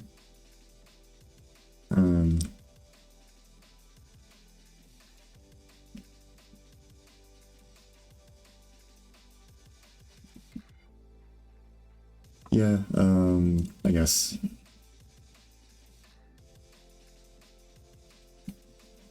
We'll do one more for script. Oops.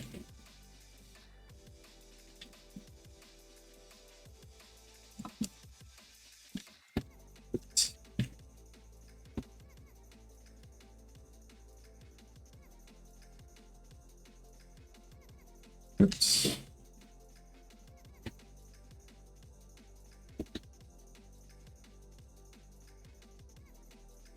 Okay. And then file type is not equal to browser file type. What is it called? Script.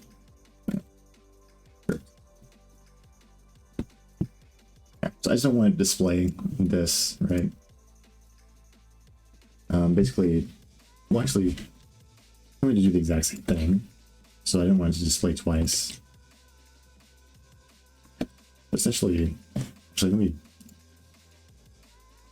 build cancel really quick. If I go over to the script, open script, we don't need to worry about this. We can literally just open it and call it a day. Okay, so this one's already handled and the scene's already handled. The rest of these need to be opened in their own little thing.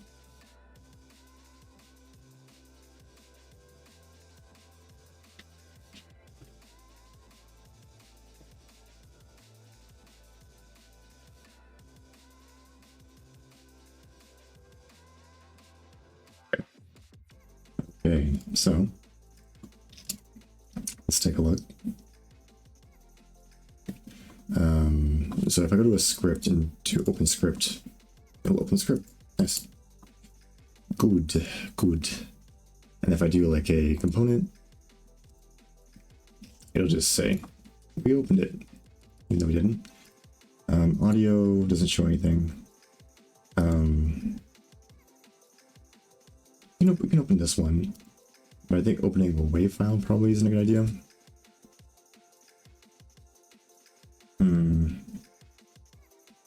Yeah, probably don't want to open that in text editor. Yeah, now that I think about that, it's probably a bad idea. Audio, fonts. Probably don't want to open the fonts either. Nor texture. So,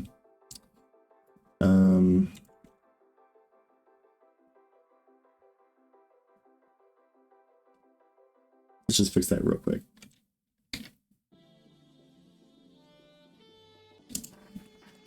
And file type is not equal to browser file type. Any of the raw ones.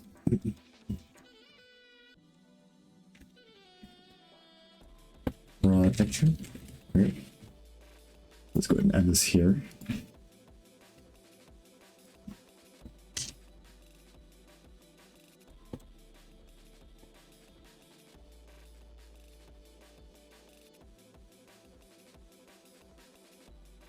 Audio and raw fonts. Yeah. So yeah, we don't want to display these. We're opening a text file, all right?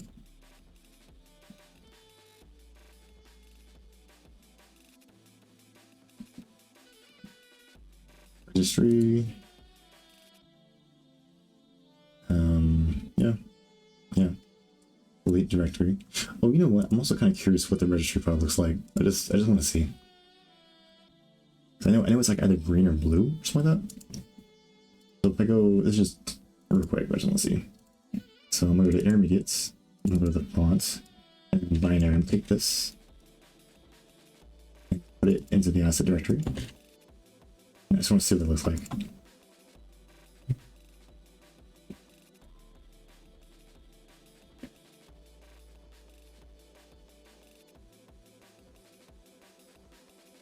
All right. Well, yeah, the function stubs of this are done, as far as I can tell. It's taking my focus. All right. So now I just need to hop into the editors and then hook them up. We'll get one working and then get the rest working. Ooh. That's kind of cool. That's kind of cool though. KG binary. And then KG registry. I can open a registry. That's fine. It's a big file.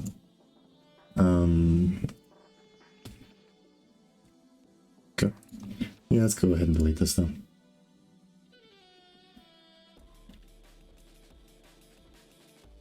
Yeah, you can't delete these.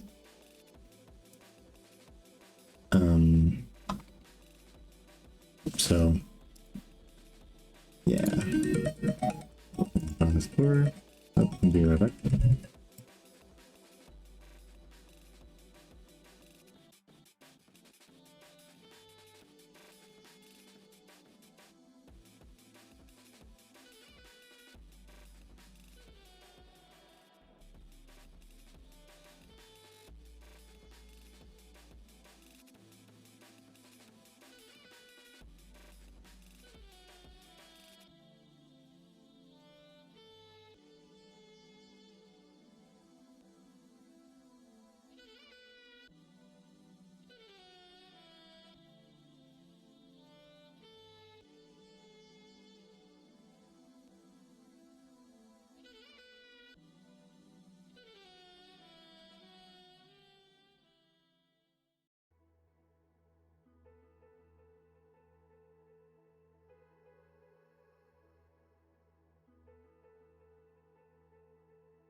All right, I'm back. Let's see.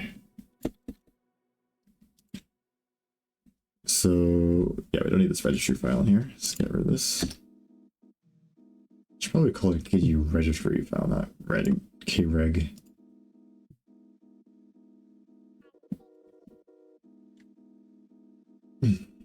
Okay, so where was I at? I added the function stubs. Or the tooltip stubs, was what I meant. So now, yeah, we just need to hook up the stubs. That's about it. All right, cool. Go check it out. So,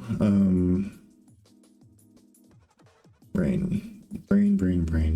Let's start with the AI state, see if we can get it to work.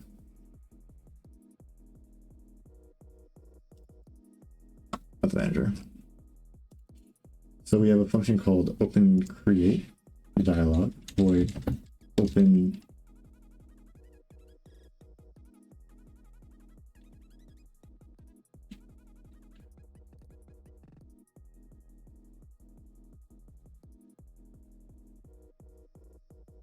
open, what do I call this? Open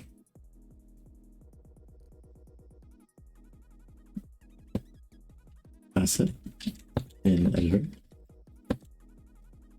And then we're going to do sd file system reference file asset location. All right, so this time we need to use the asset location. So yeah, this is gonna be a little different, but I think most of the beats should be the same.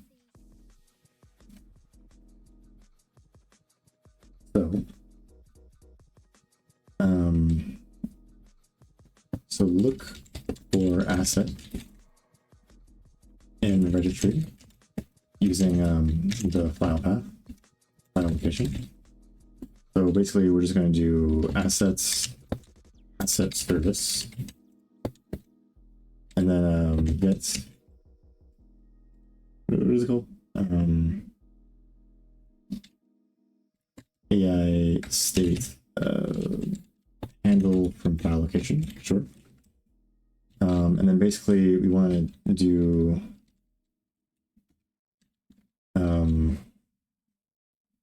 if we want it to be a relative location, because I think I'm going to provide an absolute path. So, or actually, you know what? I can do a check real quick so to make this work in both cases. So if asset location dot is absolute, if it is absolute, and then we're going to do the file system path relative path, and if it is absolute, then we're going to do relative path. It's equal to utility, what is it? File system. Let's say get relative path from the project service, gets active assets directory, and the asset location. So that should give the relative. If it's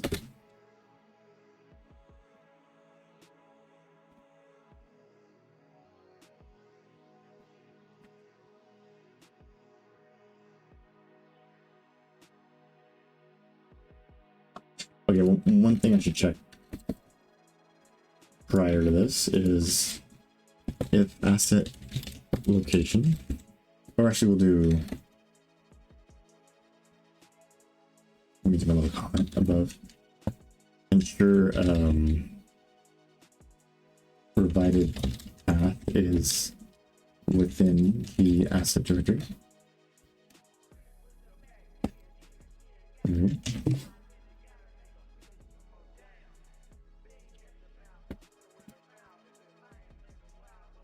So this first part, when you the file system path active asset directory equal to this.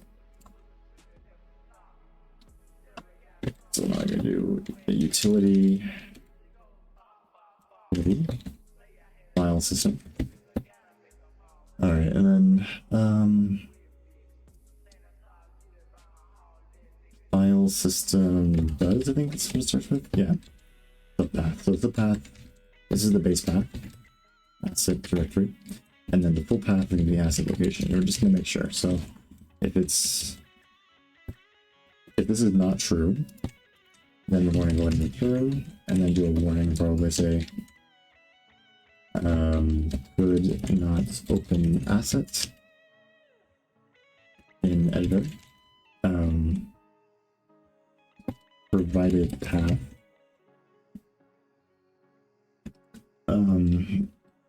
does not exist within active asset directory. Yeah. Because yeah, that would be weird, right? So now we know that it is the asset directory, or it's within.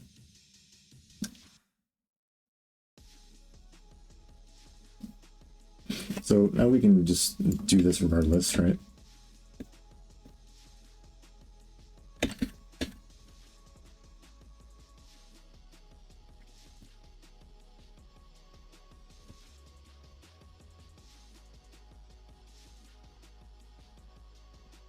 Was it active asset directory?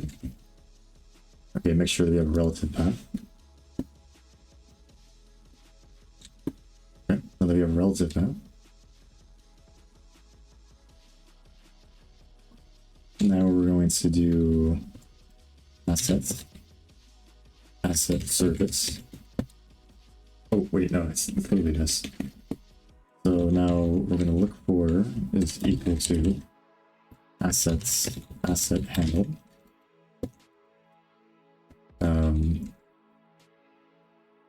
Asset, path asset.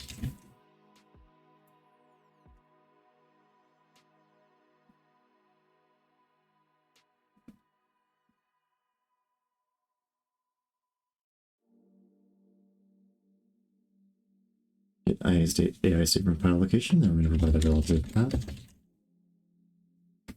Okay, and then we'll say if no asset, then return, and then I'll do one of these.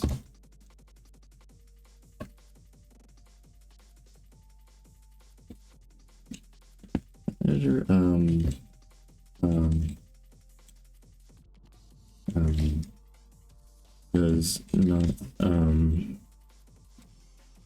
does not result in an asset inside the registry.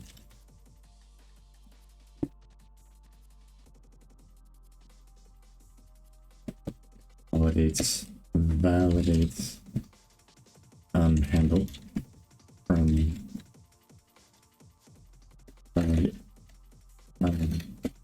resulting handle. Okay, so now that we have the handle, we're going to check if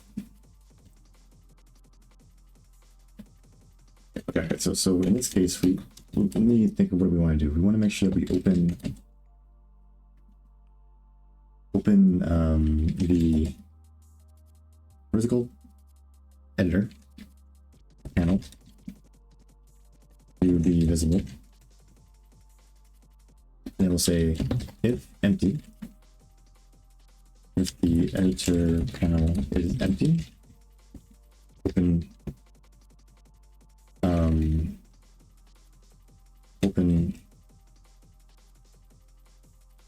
panel. Use the bound asset. So if the editor app is empty, use okay. If the editor panel is already open,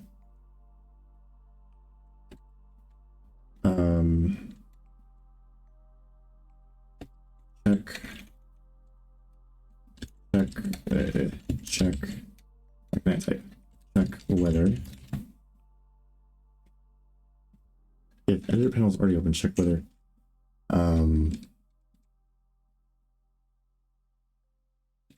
the handle matches the editor's handle.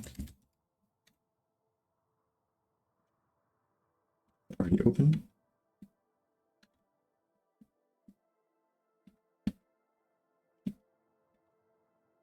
Okay.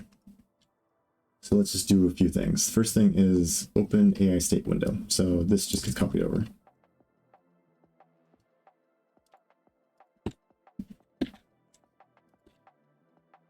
Easy as that. If it's empty,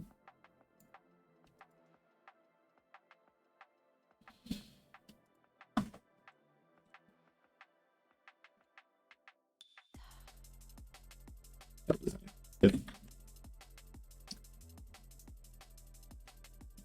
the editor panel is already open. Actually, no, just do check if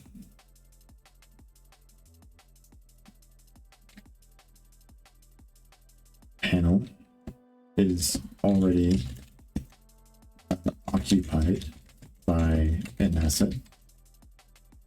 So we'll do this. So if there's no AI state, then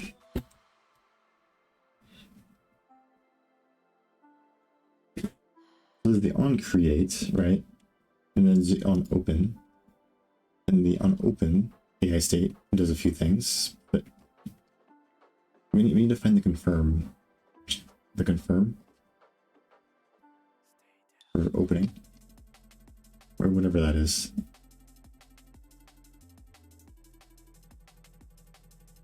So basically we just need to refresh the data and then set the header, I believe. Oh yeah, how's it going? Yeah, I've been alright. I've been streaming here and there, you know. Trying to get more into the groove. Getting a schedule and whatnot. How you been? Let's see. Let me get this one. I don't know. Yeah, I don't care about this part. Get AI state registry.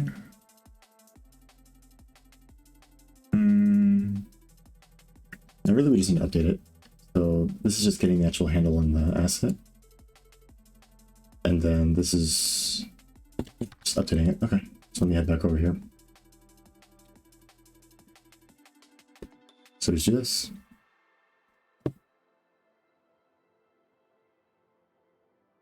Oh, okay, that's good. Yeah, my girlfriend like caught a cold like I think a few days ago. I don't know if I mean I think we're in two different parts of the world, but still I don't know if the season's doing it nowadays or right now. Making everyone sick. Well, it's good you feel better though. Let's see. I've been on the stream for I think how long has it been? I think it's almost 7 hours now. Yeah, it's like exactly 7 hours. Okay. Getting a little bit loopy, but I'm trying to finish this thing. I'm like so close. I've been working on it all week. And I just want it to be done. Yeah, so let me see. Let me see if I can get this bit to work. I think if there's no editor AI states, open dialog. Well, okay, let me see if I can comment this out so I can kind of show you what I'm doing. I'll let it compile for a sec. Oh.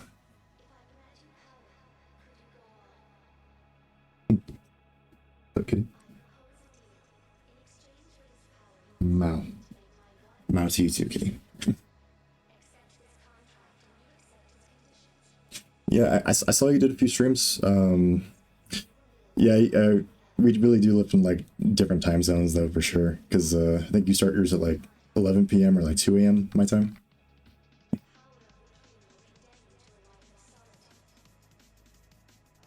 Working on Rails, so weapons sway. History is basically a thing that allows things to get a physics constraint. Unreal, so weapons sway. Oh, okay. Like, the way I understand physics constraints is like, it's like it attaches, I guess, or like you have, I guess it constrains different. Like you have like a different range of motion and it constricts it to like a particular thing. That's for box 2D as far as I recall. But oh, that's pretty cool. It's swinging around and whatnot. Yeah. Yeah, so recently I've just been working on this what is this called? The content browser, right? Because I finished my AI system. Or not finished it, but like I got it in, right? How do I say? And then so you can kind of see it might be a bit loud. I'll go ahead and play it. I don't think it's too loud on your end. I think I limited the audio. but on my end it's very loud. Let me turn that down. Okay. There's not any UI, there's no level or anything, but basically the player is on the left and then the AI is on the right. So if I start, oh.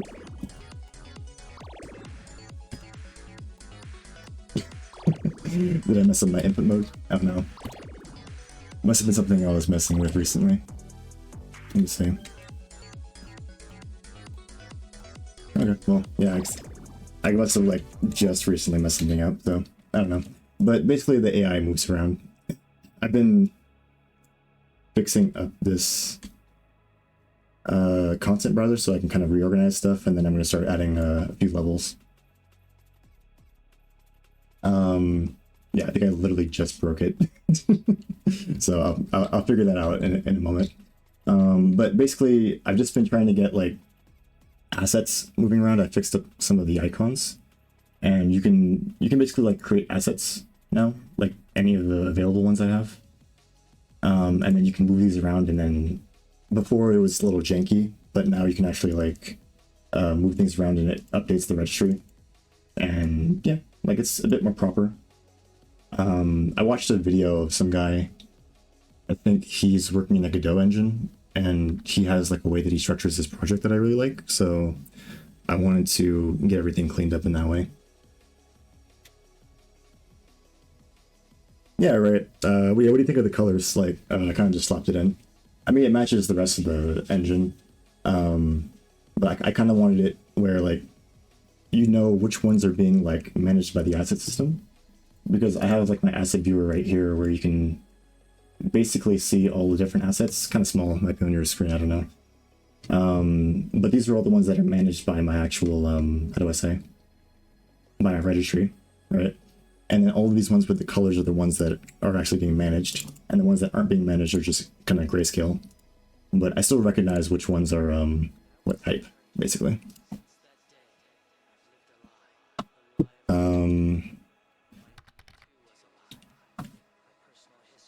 Yeah. I before, like it was super bright. I was like, ugh. So yeah, I think this was like a good medium.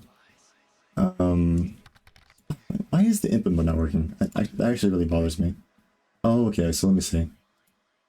KG runtime. Oh, that's why. Oh, that's why it's not working. Okay. No, I understand why I broke it. Let me move this back really quick. I think it's runtime single player. It's broken because inside of my scripts or whatever, I specifically, like the way that I indicate what input mode I'm going to use, I just used the file path. So when I moved it, I broke it. So now, I believe if I run it, it should work. There we go, yeah. So you see it has like little, I had like debug lines and like raycasts for this one. And it just does the calculations. The raycasts are a bit off. But I think I'll fix it up when I start designing the levels and whatnot.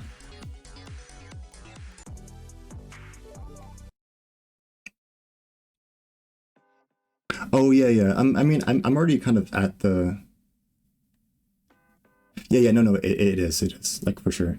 So basically, like in the game, you have like a shift for like speeding up, right? I didn't write in the AI. I didn't write it to be able to use the shift to speed up. But basically for the AI, like I just wanted to make sure that it is able to do like the deflections properly. So like it can deflect the ball in different directions. It's able to track where the ball is supposed to be using like the, you know, the raycast or whatever. And then, you know, it's able to follow the locations properly using my little AI system.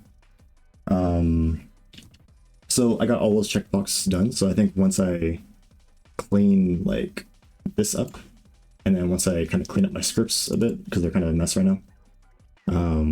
Once I get that done, I'm going to go back and then really design it better. And then, you know, get the 3 levels done, then I'll be A-okay. Make sure the networking is working for the servers and whatnot. And then I'll be done with Pong. I can move on to a different game. But yeah. Pretty much where I'm at.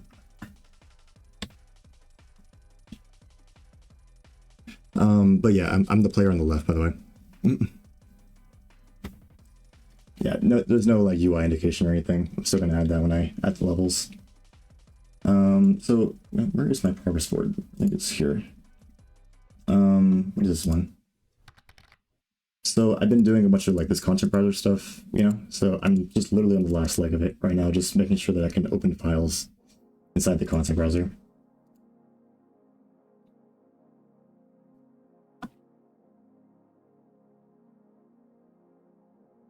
I've really got different mission. Hotkeys for consuming, wait, for accessing the content browser assets. It can be time consuming, just dragging. No, yeah, I could see that. Wait, but hotkeys for accessing the content browser and...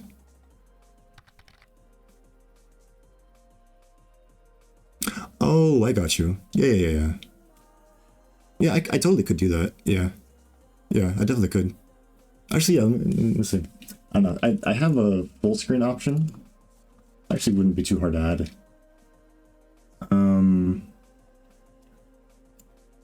I think it's in my editor app. Actually, let me go check.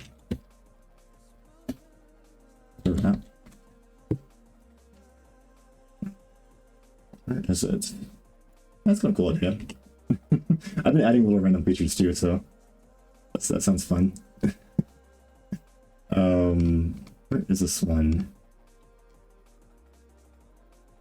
Somewhere around here. Yeah, okay, so display panels. So there's a boolean somewhere inside of this thing. Let me see if I can find this boolean really quick.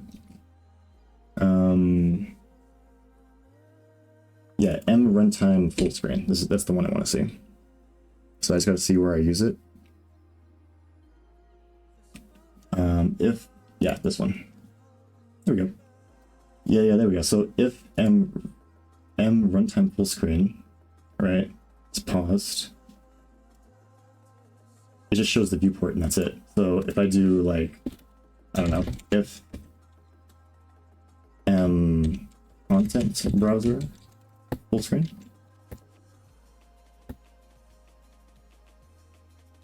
And then this is only if it's and play, but actually this would work in all cases though. Yeah, so if I do this, and then you just join this, and then you just render the content browser instead.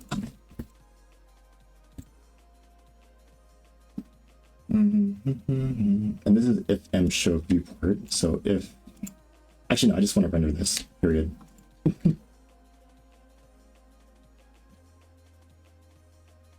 Alt-C, right.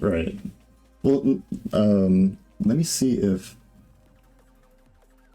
Let me see. Well, the thing is, like, I do use Alt for moving around, so I'd have to think, but maybe some kind of chord like that, I could see that.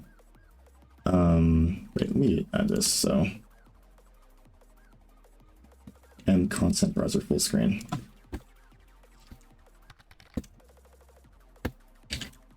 And then all I gotta do is basically, this is always false, like, generally speaking, right?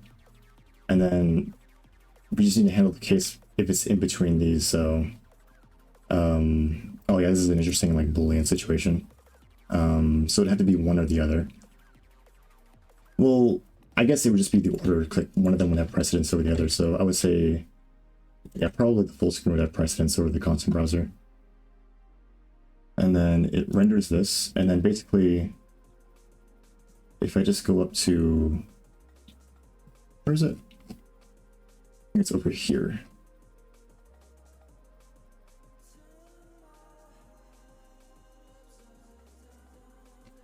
Something like this. Put one right here, and then do view. And then display content browser full screen. It closes the full screen before you open another one. Closes the full screen before you... Oh, right, yeah. Well, yeah, then again, I think that is getting into, like, panels territory where you have, like, full chunks. Or, how do I say? Right now, everything's kind of, like, analyzed, I guess. I do want to add more full screen like editors, right? Like especially for my UI editor, for sure. I'm going to make that like entirely full screen. It's its own thing, right? Dedicated. And then at that point, what was it? Yeah, I'd probably have like a separate system that handles that like on its own. All right, so this edits this. I kind of want to see what this looks like, honestly. Let's do a view. Let's check it out. Well, yeah, just refactoring. That would be. It should be in the CPP file. Oh, but then I modified the header file, so it'll take a little second. Let me get back to where I was at or two. So this AI state panel editor.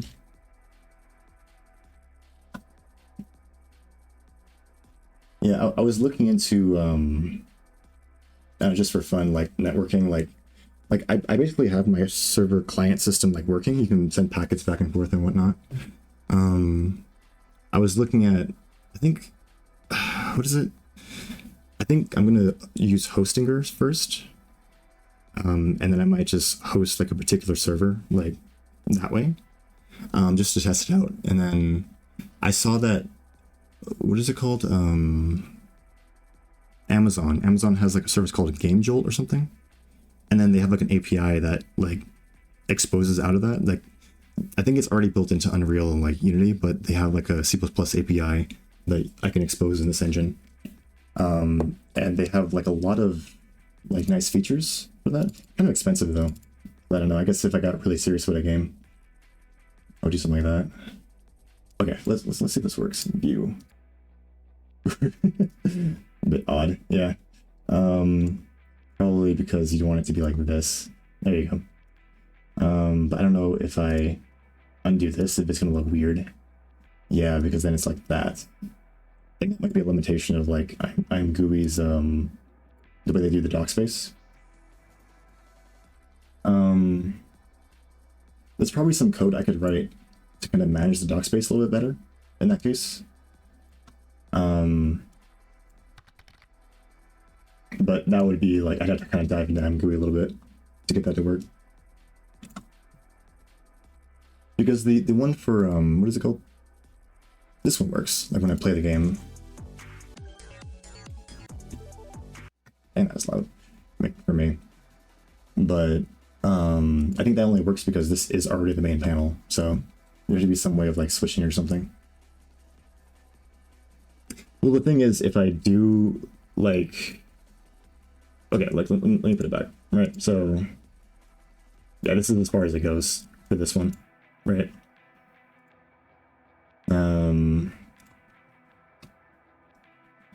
Yeah, and the only way to like undo that is to just have it right here, and then it'll work.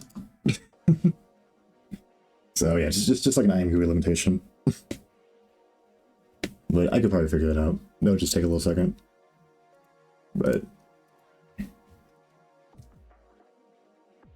what is it? I don't think my brain's good enough right now to like start diving into IMGUI source code.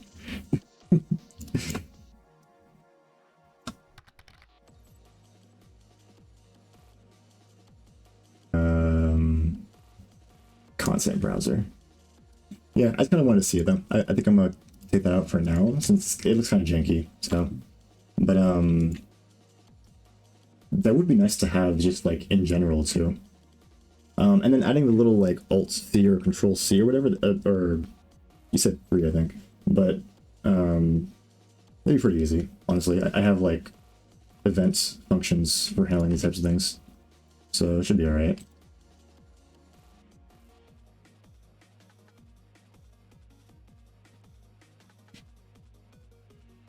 Oh, a hotkey to slide up or down. Oh, okay. Oh, yeah. Huh. Oh, yeah, that's kind of cool. I can see that.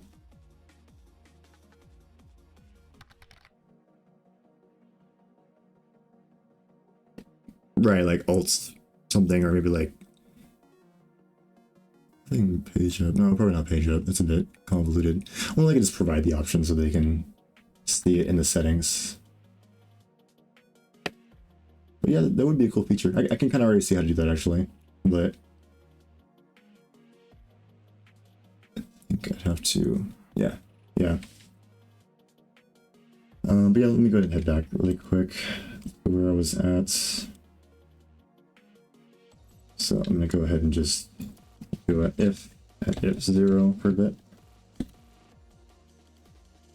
And if, let's say, preview, full screen or select, what is it? Full screen for select something. And it's brain's not getting words out. So that one's fine, and then if I go up to right, like especially if you're trying to be like a power user, you want to like get things done fast. I can see that, yeah. But yeah, I think right now there's probably like a lot bigger fish to fry. I kind of pick and choose my battles with this since it's like such a big thing. Content browser, gonna do this one for now. And then I think that'd be alright.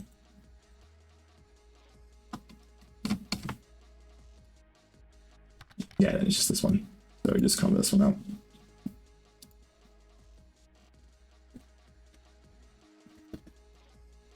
Hash if 0. Okay. Let me go to my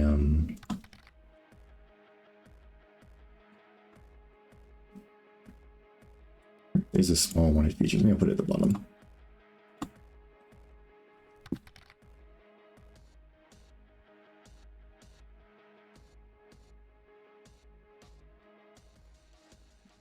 Seconds on Unreal. Yeah, I can see that. Put some hotkeys for Unreal.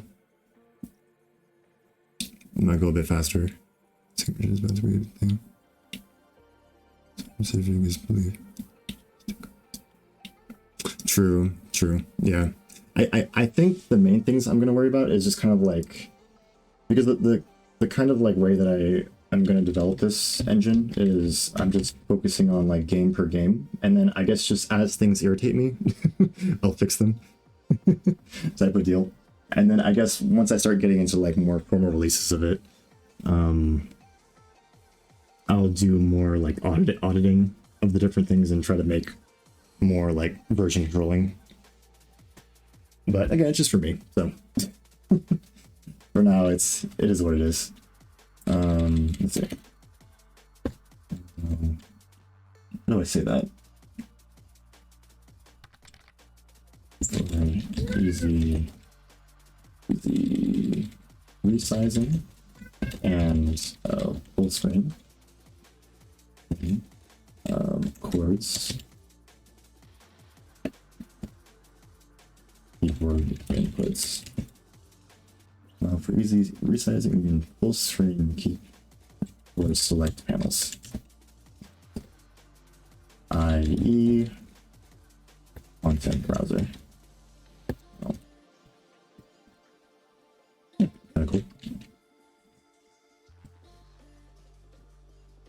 But yeah, let me see where I was at. So basically, I was working on this AI state thing, and I was here.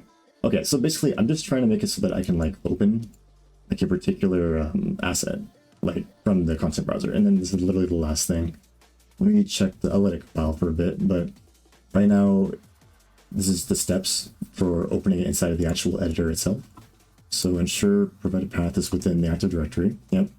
Make sure it's correctly located. Search for the asset inside the internal registry. Validate the handle. And open the editor panel to be visible. Right? So yeah, okay, so now we want to check if the panel is already being occupied by an asset.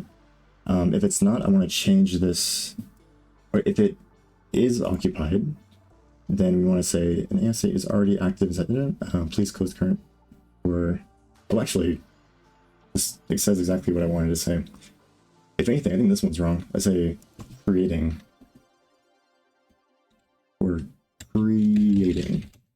a new one, because this one creates one and then this one opens one, right? So actually, yeah, this one's already fine. So check if panels are already occupied by an asset. Let's see. Let's go ahead and uncomment this.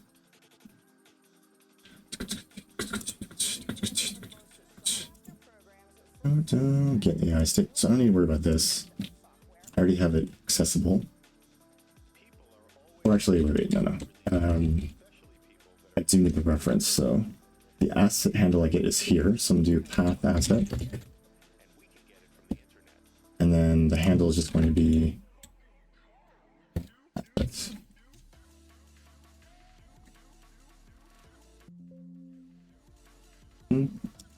So let's see.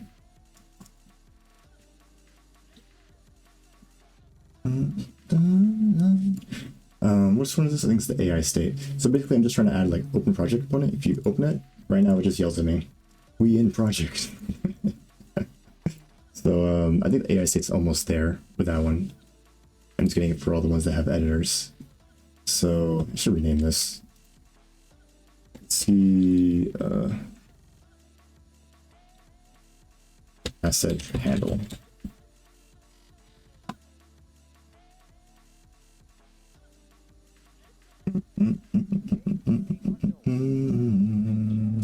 Okay. And then we go ahead and open this up. Basically set the name appropriately and then refresh the data. So this should work. This should work. And then, so if, okay, and then one thing I want to say is if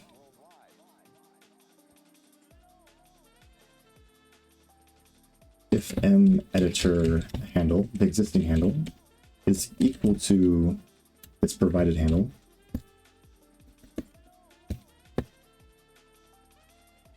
then we want to early out return, because it just opens it and then we're good. Otherwise, we do this. There's empty, use the found asset. What time is it right now? It's like 7 p.m. I think I started like kind of early in the morning. I'm assuming it's the morning for you, right?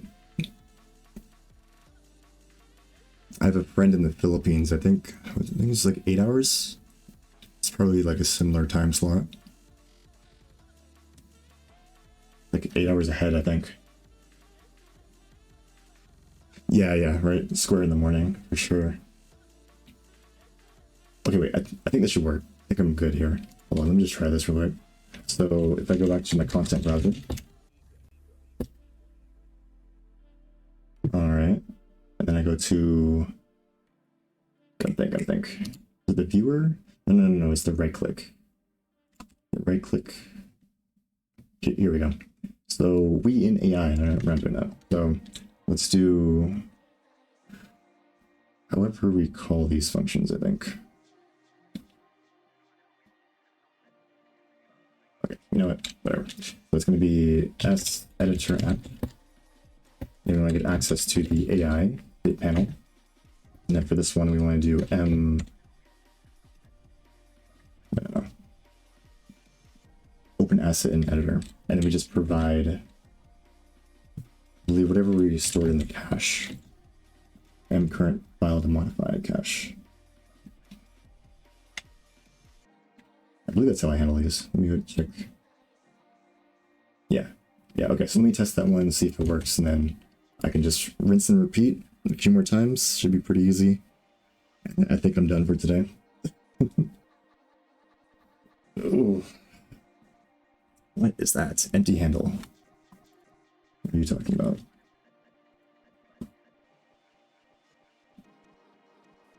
Inside of the content browser? The linter is like not helping me, is it? Okay, sure.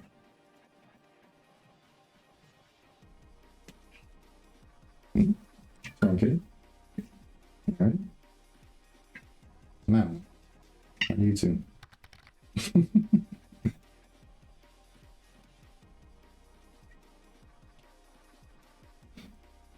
Oh, it's hot over there. Oh, probably, yeah. Let me see. Let me see.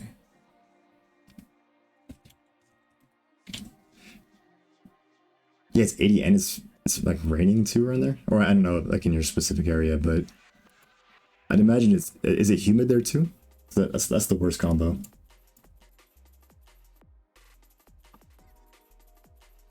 My friend tells me the Philippines like is like crazy all the time, especially with those like typhoons that come through, and it's still hot. Like, bruh.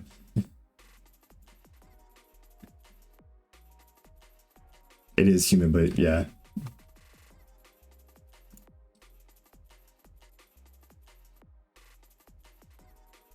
No, over here it's fairly cold at this point. Wait, I'm trying to think of which one I was messing with. Okay, the AI state. So one of these. So if I right click it, open AI state, stick. If I try to open it again, I think nothing will happen. Or I guess it says an AI state is already active inside the... Oh, wait a second. An AI state is already active inside the editor. So that's not actually intended. So if I go here, hold on, let's see.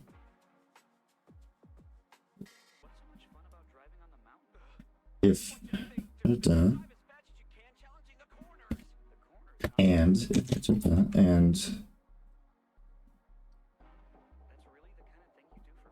wait, no, let's early out right here. So if it's equal, then we just exit out, and otherwise we handle these like this. There we go.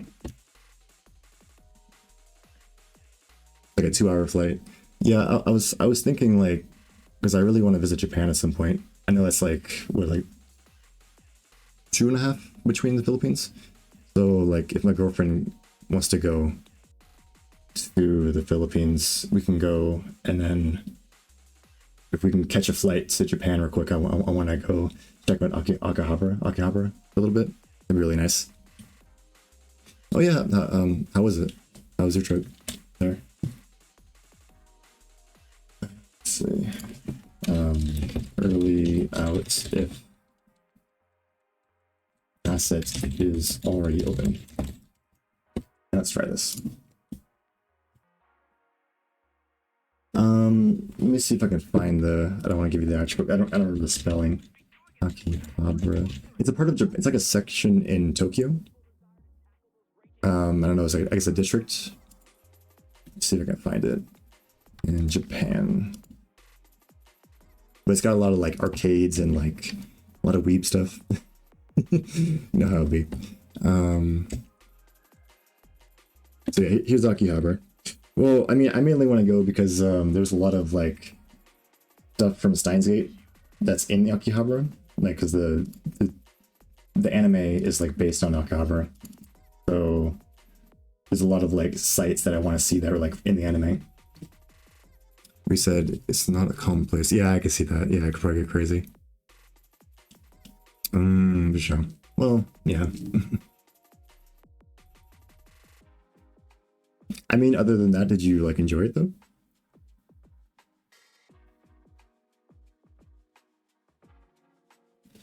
Did you get any food or anything, or I'd be a huge foodie over there.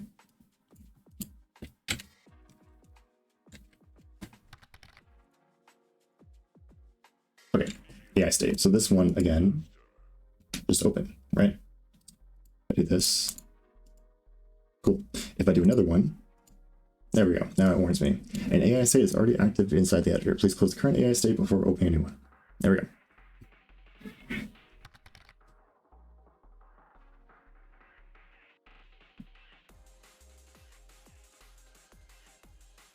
Oh, what's that? Let me see. Yeah, sure. Okay. I'm kind of hyped too. So this works. So this is literally the last part of the content browser. Yeah, you know what I'm saying? I've been working on this content browser for like a week and a half, and I've been getting really sick of it. So I'm so excited to be almost done. Let's see. I can just copy and paste this essentially, and then deal with it that way. So AI state's good. What were the other ones I was doing? Oops.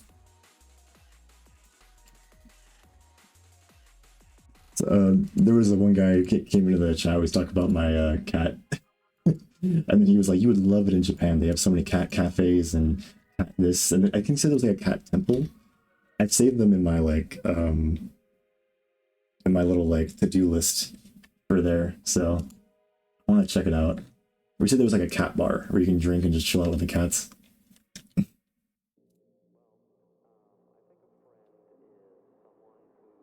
Okay, wait, so I was checking this. Hook up editors to the stubs. So we did AI state, let's go do game state. Game states, game states. Right here.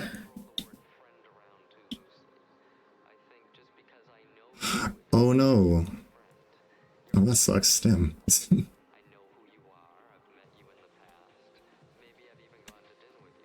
Nobody cruel to the animal, but to the owls, though.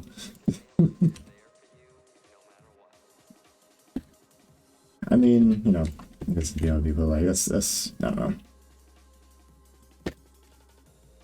People, I guess.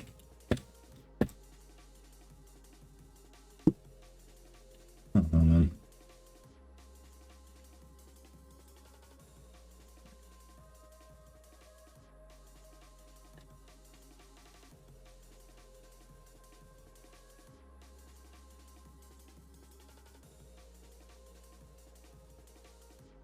Damn, Owl Cafe sounds cool too. What the hell?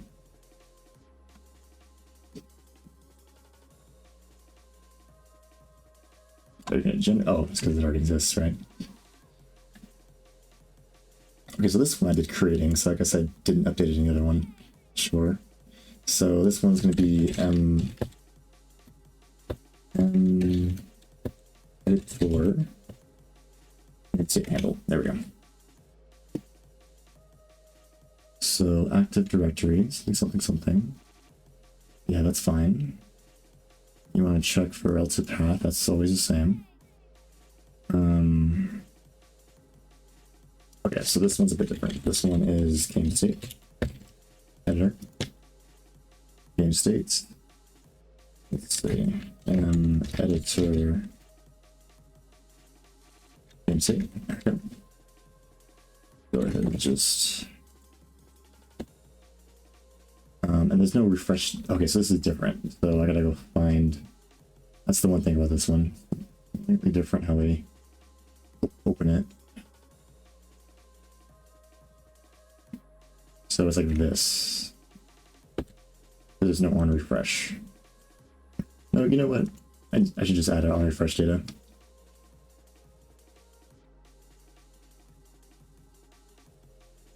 Let me see where I put that in here. In private, yeah. Makes sense. Void. Get some water.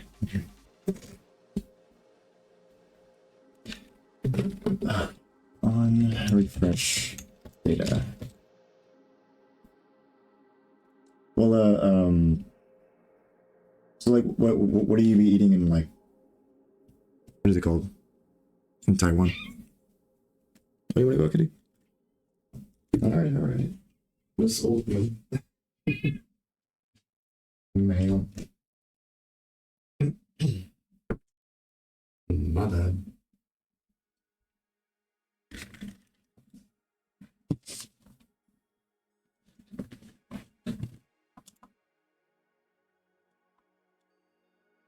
Okay, on refresh data. Let's head back up. Wherever I do the on refresh.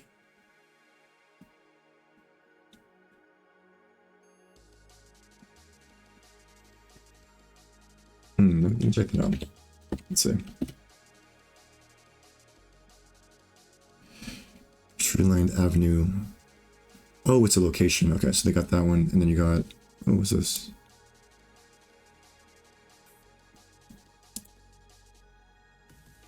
Oh, okay. What was it? Was it from a store, or you get like a vending machine?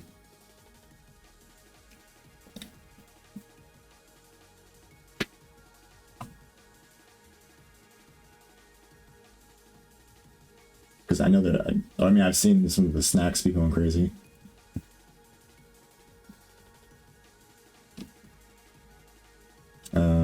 Wait. This music is going hard. A little too hard for my brain. Okay, there we go. Create game states. I want on refresh. On refresh. What's that? Yeah, this one.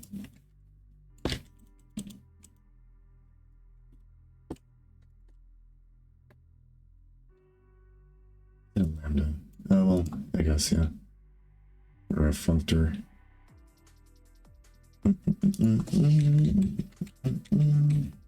And gets game states. Game state. Oh, for sure. It's nice chatting. if I'm awake and I see you on, I'll hop in.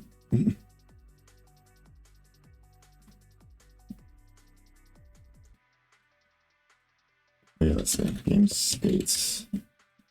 Is this one? Game states. And then game state. And game state. Cool. Game state is already active inside the editor. Please close the current game state. Actually, I'll just do game states. There we go. Game states and game states.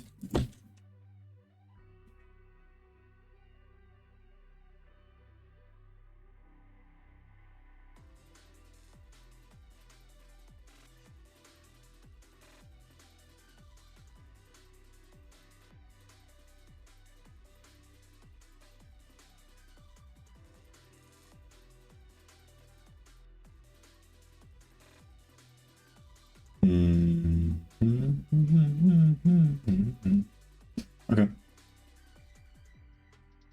So yeah, I think I'm good in this case.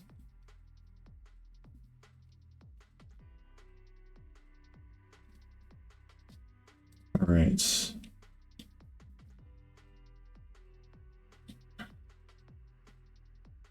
yeah, I think that's good. Let's go ahead and get this one done.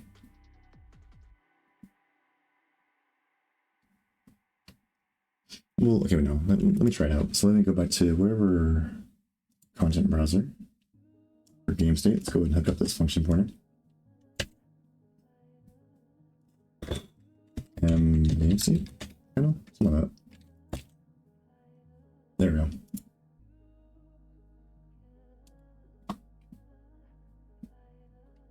And let me try it.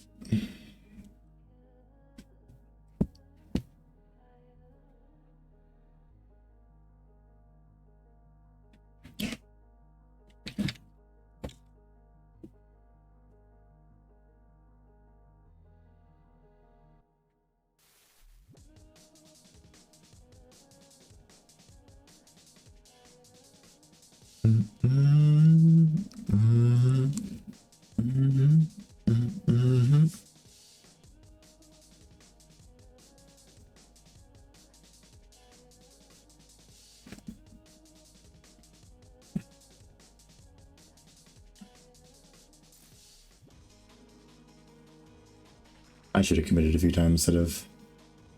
I always do this. I'm like, I get so like lost in what I'm doing that I forget to commit more, and I end up with this giant commit. Oh my.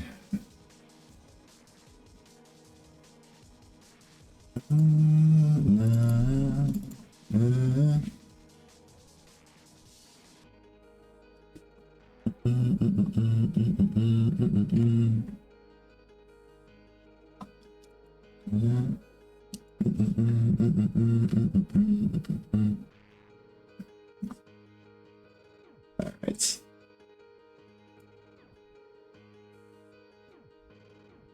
Yeah.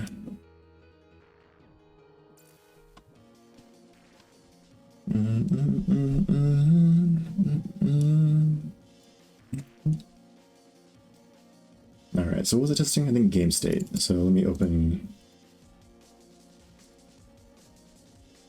Now open a suggestion provided path does not result in an asset inside the registry. Really?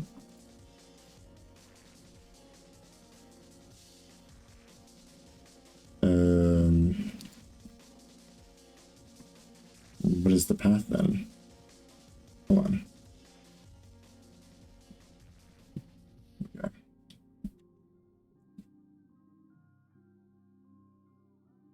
Personal Frogger's card, not Frogger's card. No, it is for the asset directory. And where's the asset directory?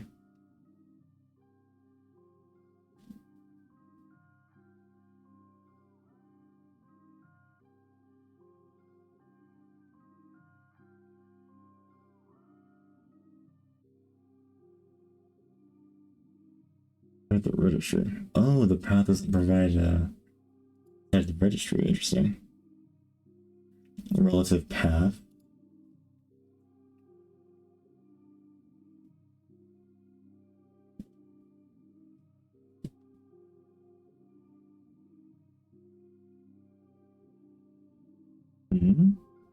Oh, duh.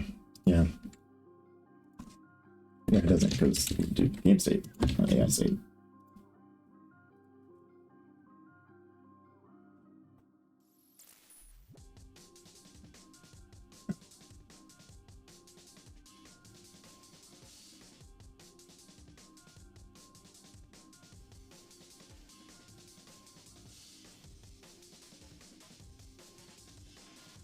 Where's the issue?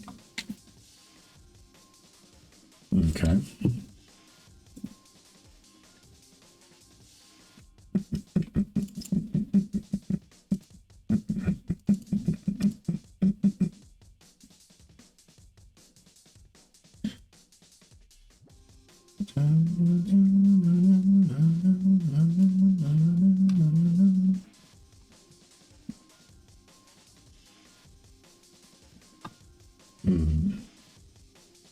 State. There we go.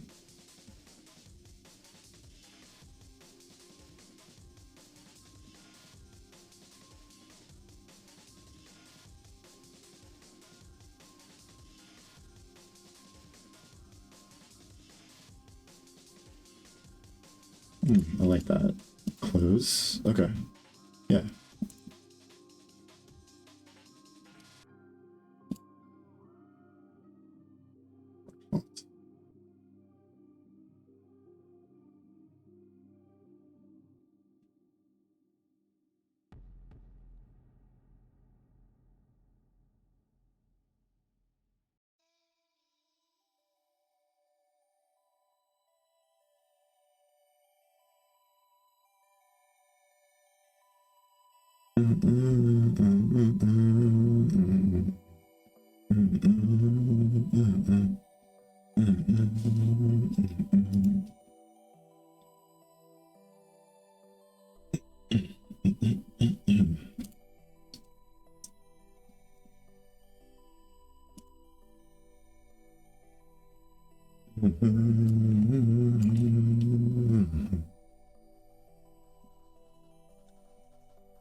Okay. Well, the game state's working now. So let's go ahead and move on to the next one. Info map.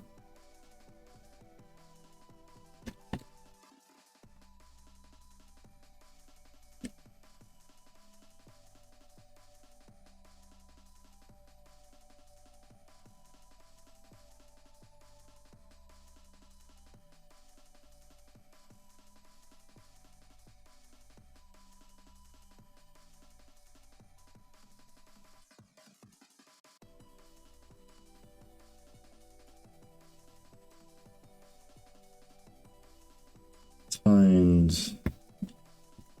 game state and change it to input map. Okay.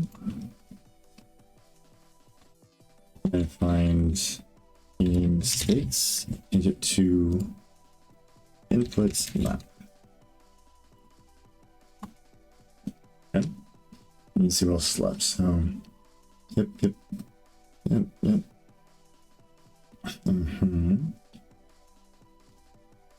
map. Input handle. So this is just the code for opening, which I probably should contain this code somewhere. All right, so just having it out and about. But yeah, it's fine. It's fine.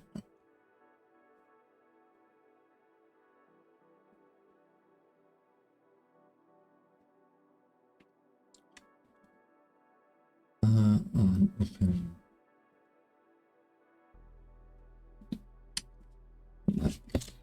Dialog.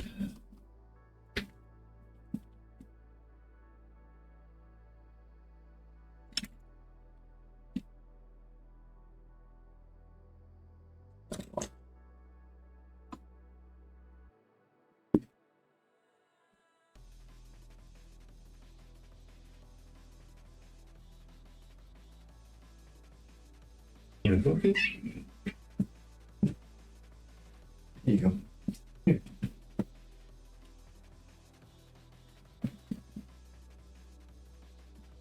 And I'll do input map. This is gonna be reserved for something new.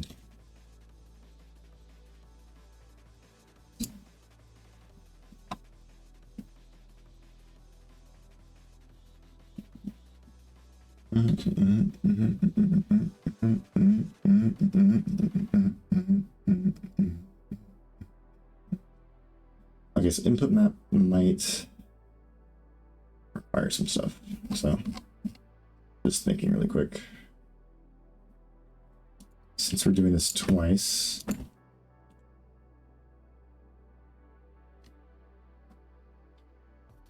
on open input map. Set over here.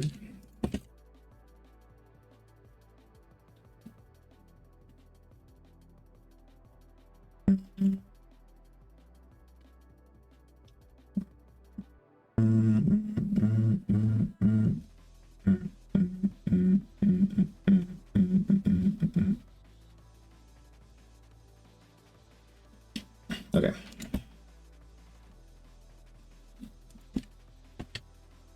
On open input map.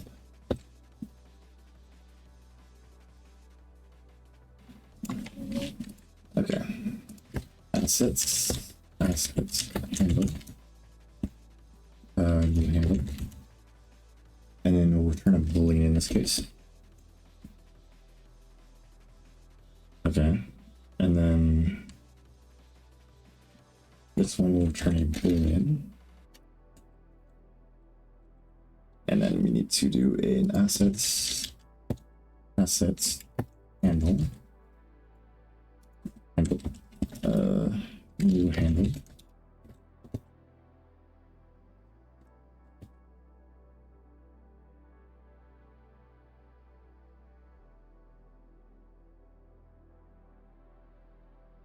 Well, I guess it could be a void for now.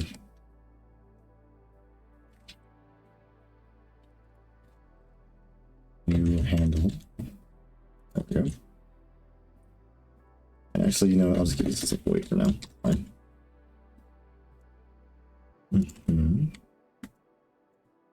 Void. Okay. There we go. So now, just need to change how I provide these assets handle in this case. And then in this one, the selection handle. Yeah, I think I like that API better.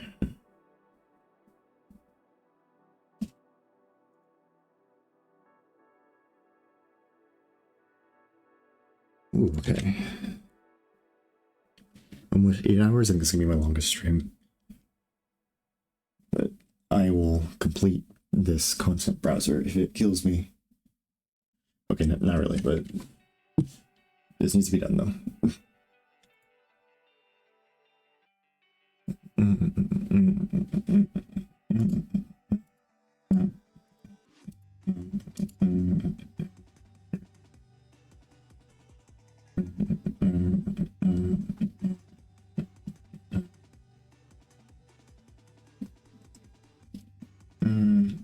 so which ones did I just finished? I think I finished AI state and game state.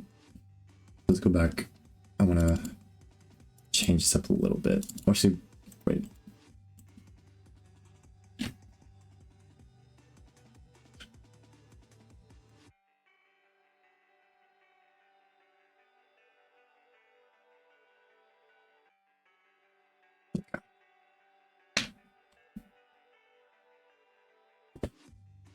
All right, AI state. So this one's going to be this.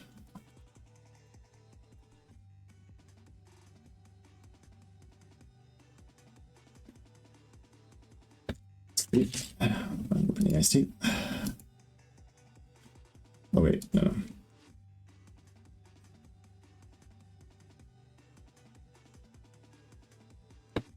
Dialog.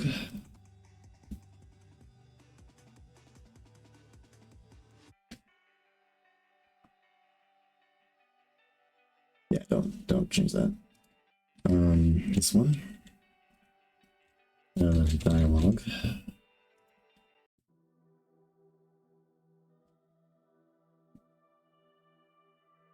Yep. Dialog.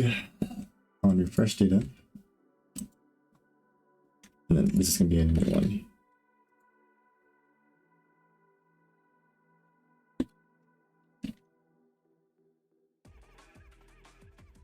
All right. Let's go find wherever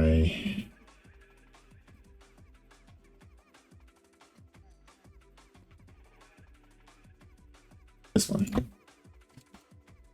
On open AI state. And then we're going to do selection dot handle.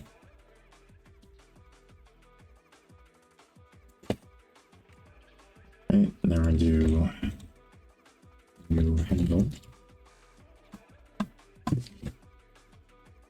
New handle. There we go.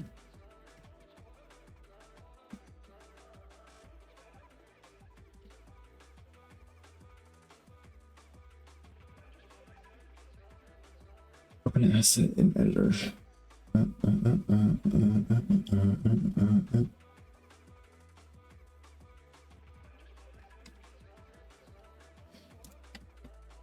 So asset handle. AI state.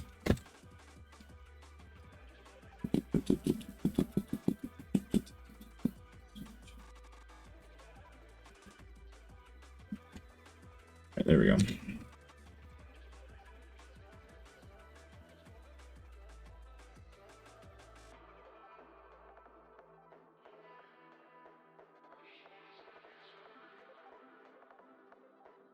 Okay.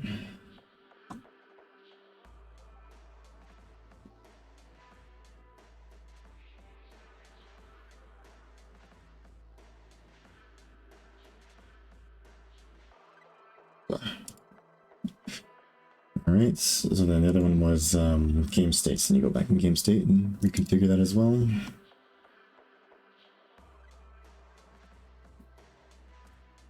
It's going to be called oof, this.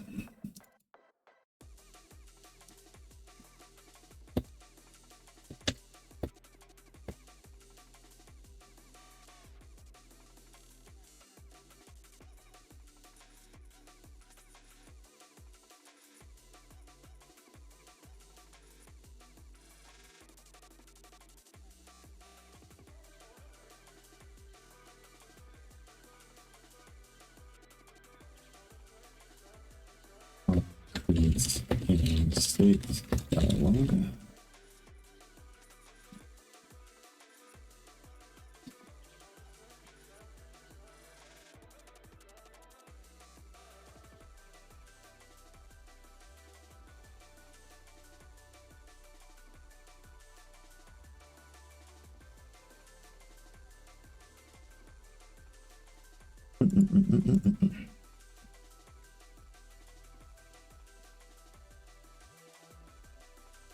initialize opening screen somewhere in here. This one. Finish data.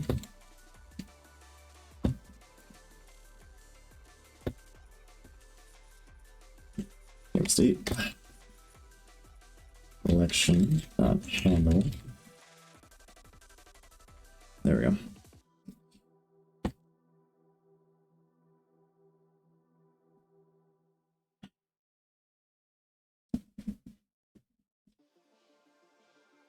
Right. I paste this here. Yeah, okay. So let's go back to wherever this is going on. This one. We're gonna do new handle. Oh, handle.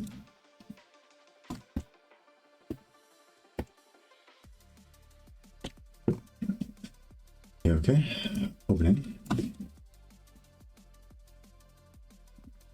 The other thing is this. Arm open. States. Asset handle. Okay. Okay, let's head back to the next one I was doing, which was input map. That's where I was at. And all I'm gonna do here is just go here and change this to create.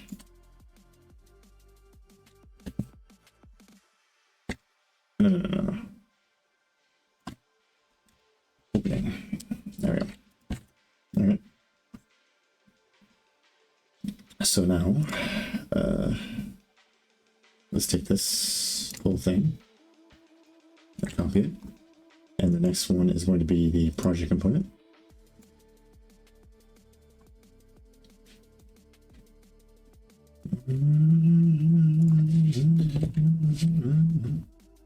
All right. Close that one up. Okay. Open assets and editor.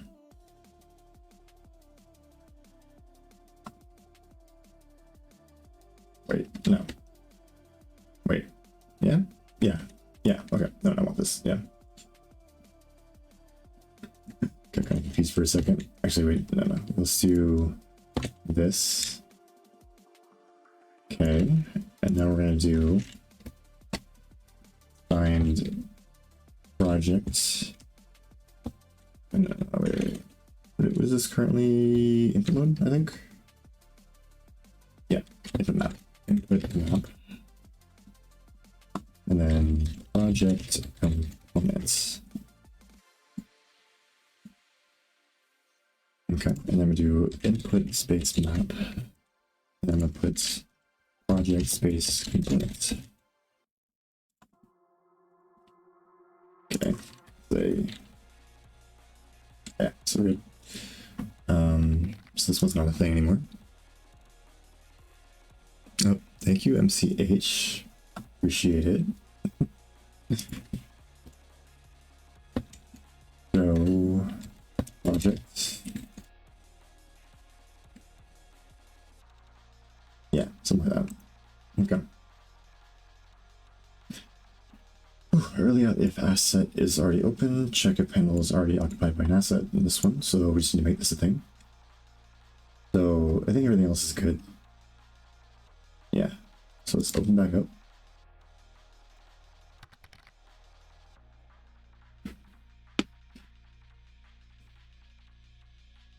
I'm gonna be right back.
Okay, I am back.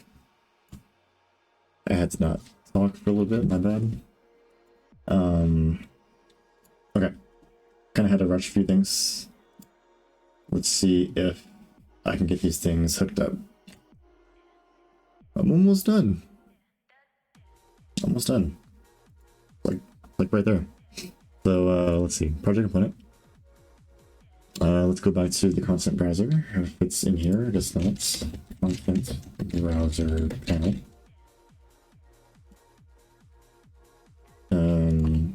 File folder viewer.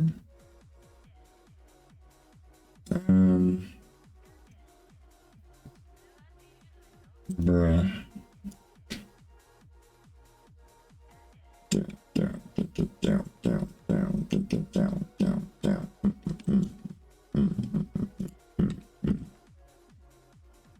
No, what I want is the grid. Right click. And basically, I just want like a copy of this, but for this one. Inputs map panel. There we go. Then you want project component.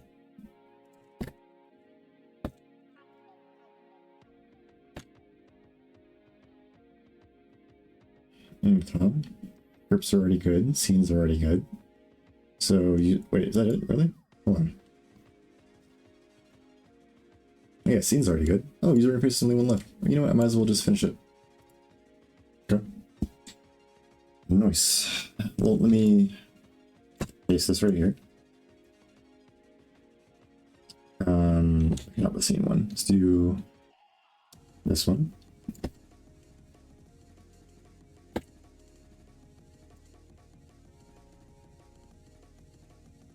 Underscore user in, oh yeah, UI panel. There we go. Doesn't exist. Let's go make it exist. The one I like replacing is the input map one, so I'm gonna go with that one.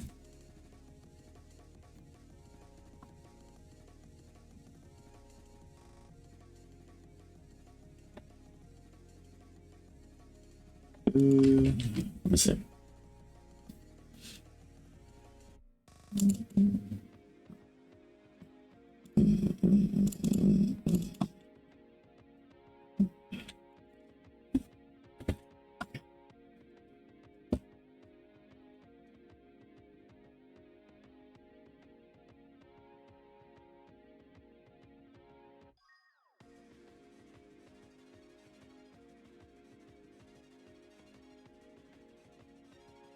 Okay. Now we're gonna do, probably not gonna be a one-to-one thing, but whatever. Input map. I think for most cases, yeah, actually, I'm gonna have to probably change this quite a bit. Whatever. Because some of these don't count, like this one. Yeah, this one is. I think it's UI.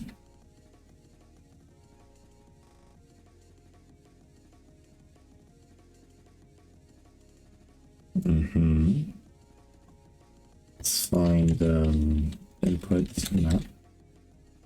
Place it with user interface.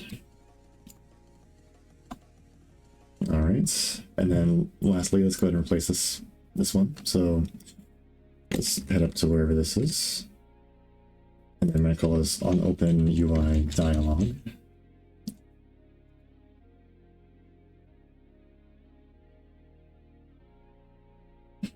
On create UI dialog.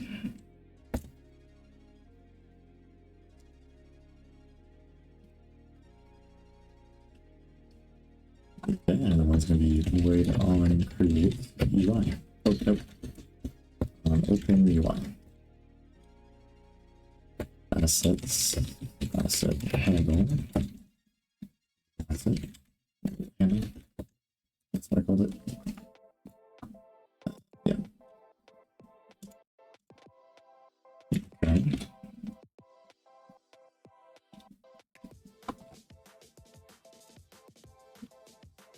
Let me find this. This should be the last thing. So excited. Over here, let's go up. Initialize opening screen. Where is it? There it is. Because this one comes with the active caveat that we need to like do this, so it's a good thing I'm on open UI. Good thing I'm making sure everything's the same. This one has a little bit of extra stuff. New handle. New handle. Okay.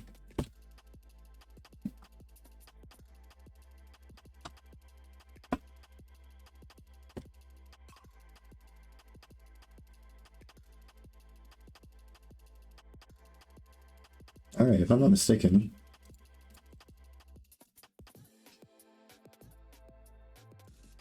I am done. Ooh. Oh, that's crazy.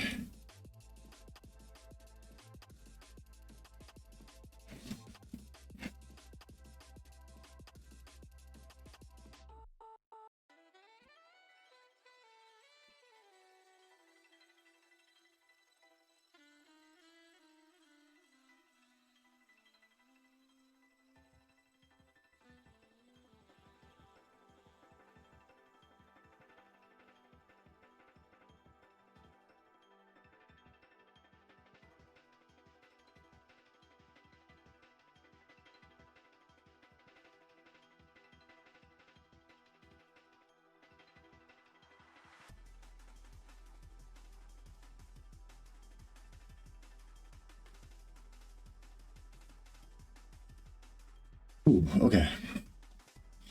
My brain is going slow right now, but I think the adrenaline's keeping me up, keeping me awake. Because I am so close. All right, let's check this out. So if I go to my user interface, open user interface.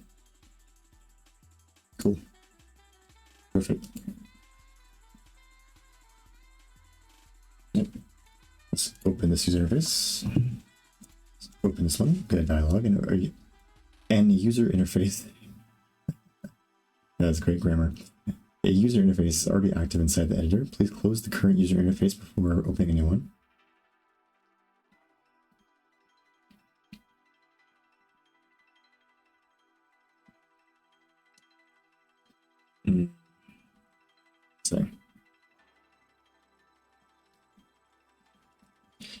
So let's go ahead and close this. All right. We go to input. We're going to do input mode. There we go.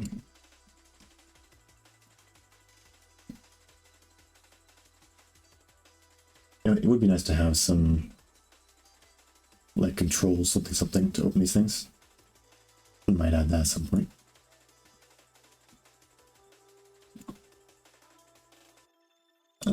But yeah, looks good. All right, what was the other ones I added? Yep, AI component.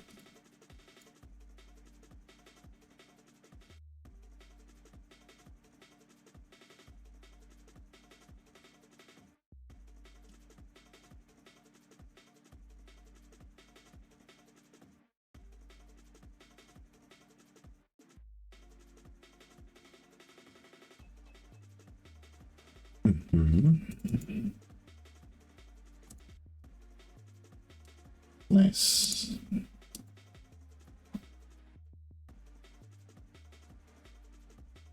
Yeah, you can't really open it. You can't do that. You can import the file if you want.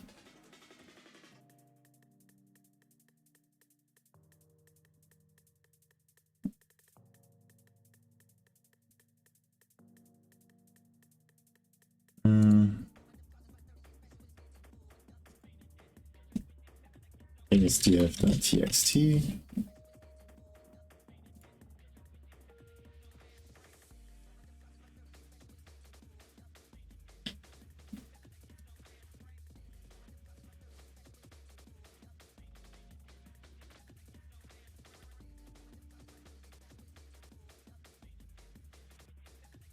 Okay. Okay.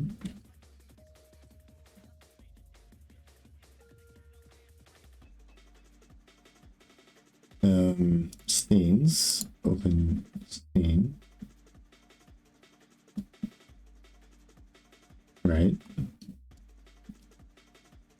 Let's see. I want to add a right click to this. Nice. Yeah, this is looking good.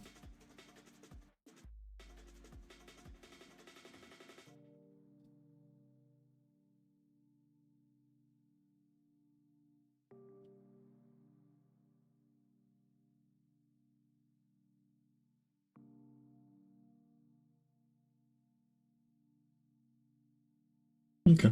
Little small thing I want to change. It's really quick. I go to the project, editor app. Quick change. So it's down to here.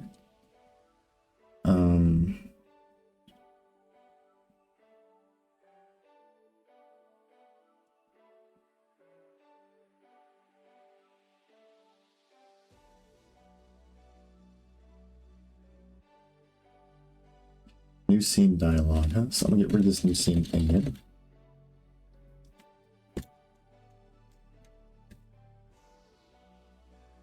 So I'll go ahead and get rid of this file.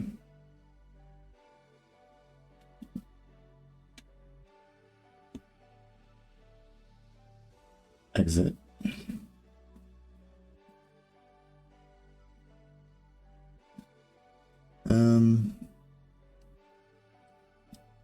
All right.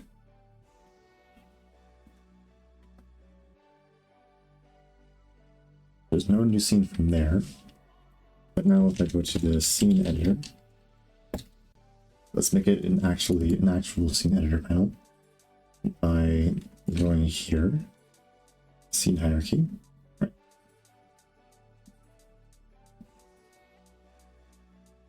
Another one.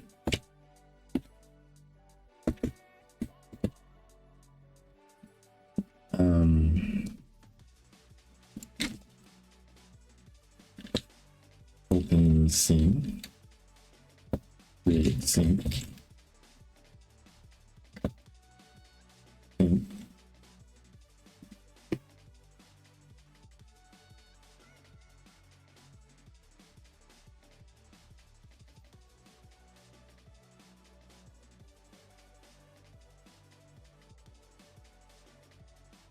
I'm going to do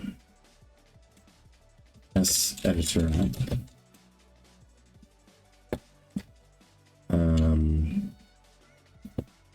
New scene,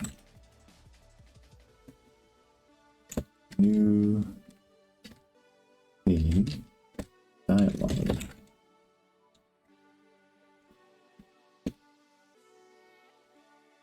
It just assumes the asset directory in that case.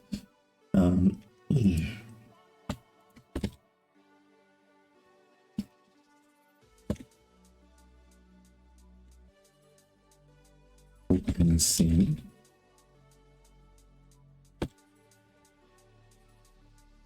Let's see.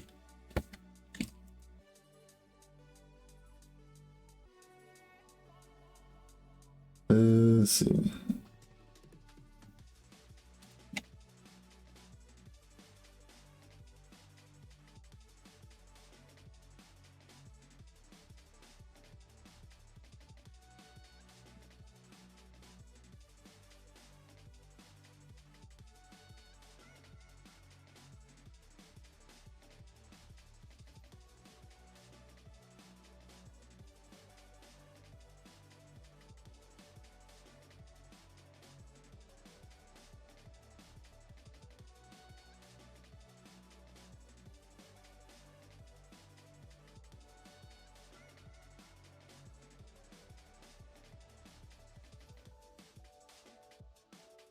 The rest of these, yeah, these are just open scene. This one's open scene dialog.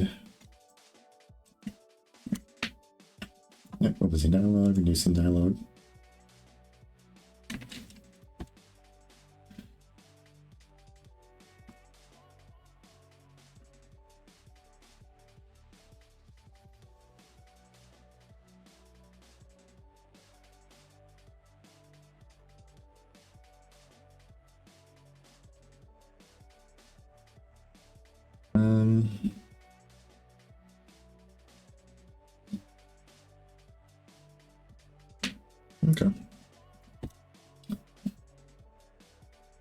Okay, you know what? No, I want to add one more thing.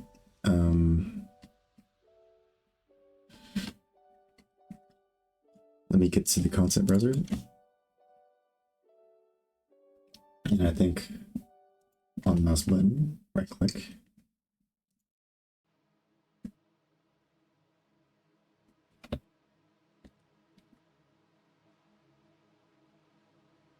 Oh no, it opens up a tooltip. I'm not gonna bother adding a tooltip, never mind. Like the whole thing. Okay, no, this is fine. This is fine for now then. If I really feel like adding it, I'll go ahead and add it. Not the worst thing in the world to add a tooltip. It's just my brain's not good with anything more complicated than one line functions right now.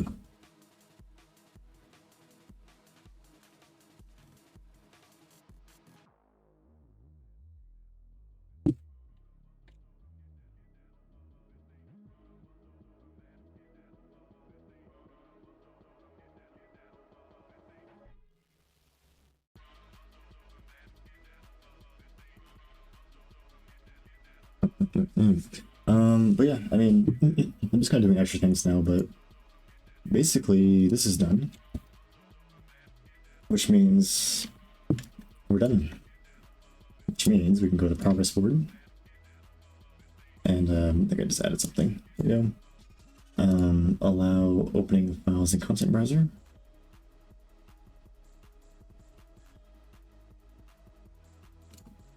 Yep. All right, so now we can actually do something new. That's great.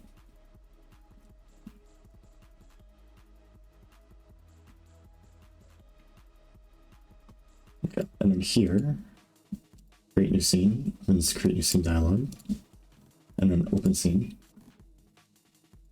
It opens the scene.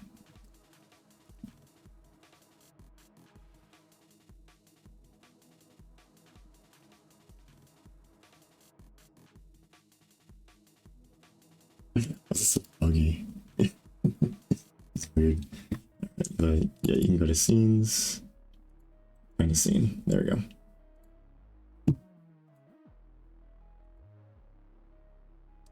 Yeah, well, it works. Yeah, there's no managing scenes here. Exit.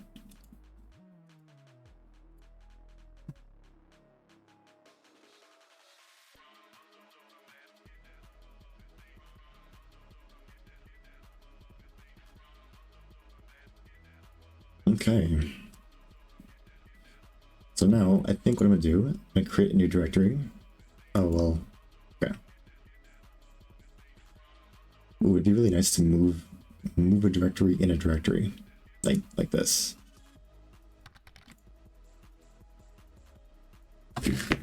Yeah, I'm like kind of motivated to finish this. I just finished the content browser, so now I'm just thinking about how I'm gonna reorganize stuff. Yeah, I guess I'll make a common folder. Let's see. There we go. So inside the common folder, I'll add, let's see. I guess a lot of these like generic assets. And then I'm gonna have another entities folder.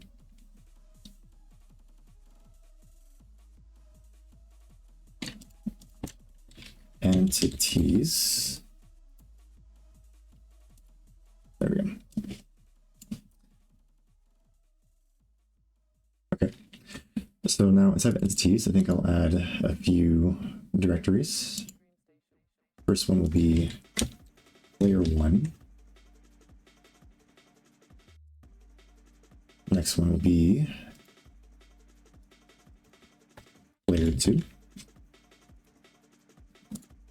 And it'll be this next one. AI. Okay, and I can kind of sort my scripts and everything into these.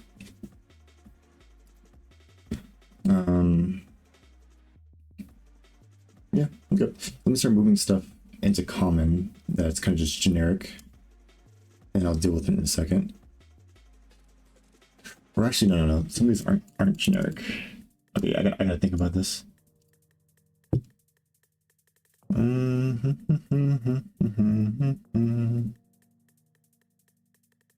Okay. Yeah, yeah. You know what? I think I will call it though. I think that's a good call. How long has it been? 8 and 1 hours. Jeez. Okay, yeah. Well, I'm glad I got a long session done today though.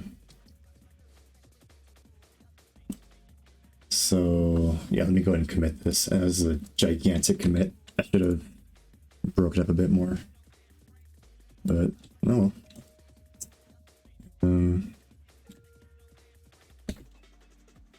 Add new icons into editor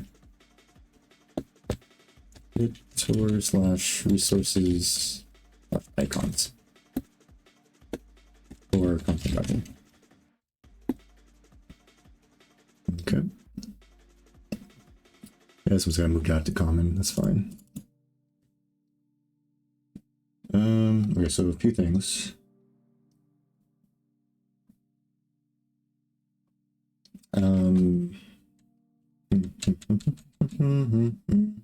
Allow opening assets in their editors using the content browser. For AI states, game states, input map, project components, and then UI, let's say user interface there.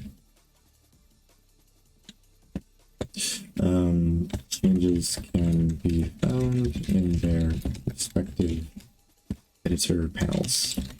I'm not gonna list all of them there. All right, let's see if there's anything specific. This is a whole can of worms, so let's see. Okay, well, most of this is just updating.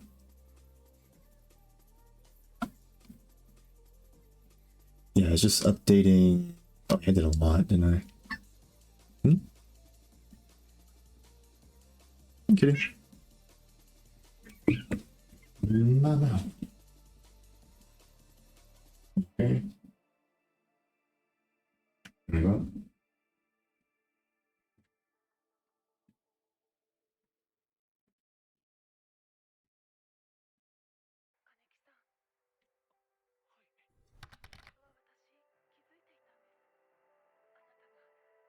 Oh, I got you.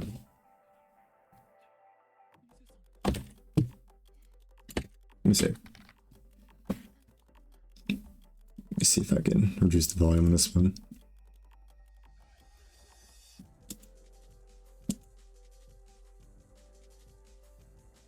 Oh, so they have it as like a snack in this case. Wait, what? Drink. Let me see. Drink. Oh, okay, okay.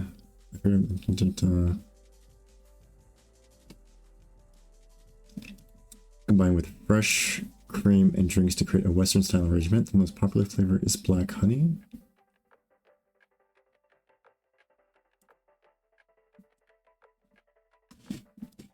Okay, okay.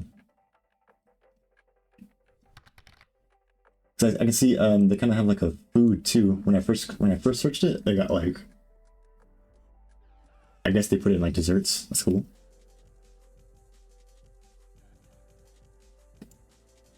Okay. Yeah, I'm gonna put this one in my where is it?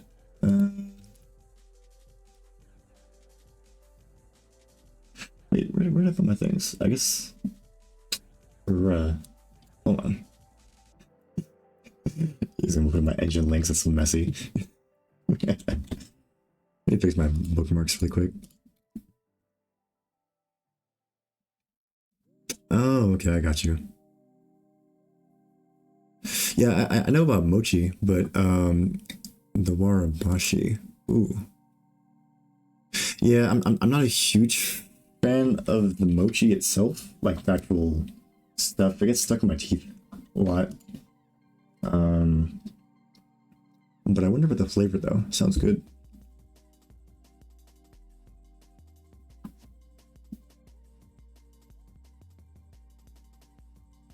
Not bad. Yeah, I have a list somewhere with all my. Oh no, I remember. I remember where I put it. It's on my phone. Okay, yeah. So I put it on my notepad. Let's see. And then I think it was.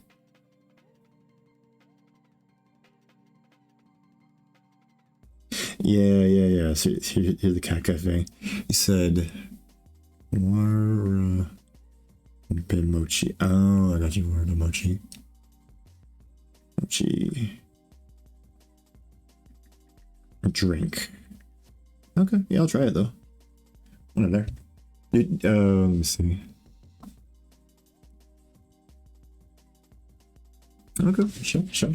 Do you remember like where you were? Like where you got it, or like a particular cafe, or was that the name of it? The Waramoshi. Also, what did I do in this thing? Let me see. Oh, okay, yeah. That was the street for sure.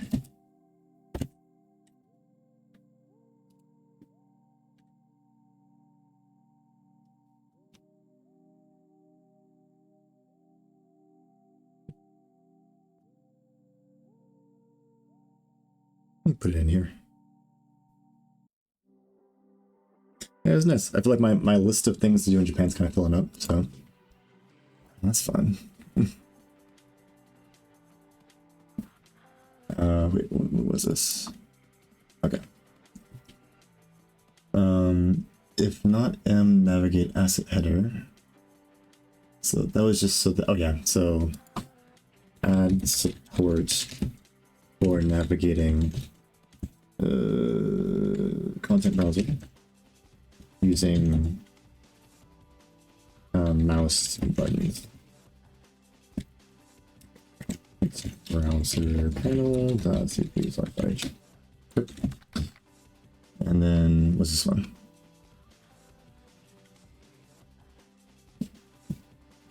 The music's kind of distracting. Let me. Oh, it's because this is off the. Okay. You know what? Let me do this one.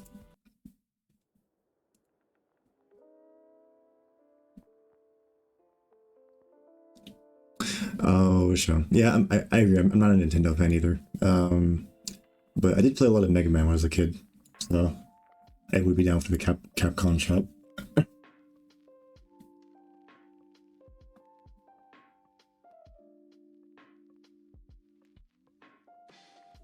That sucks that it was disappointing.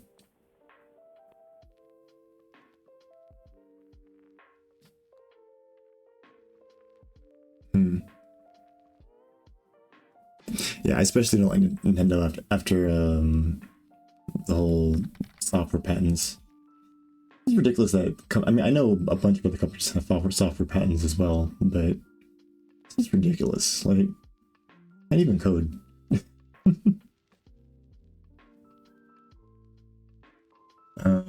They can't even code, man.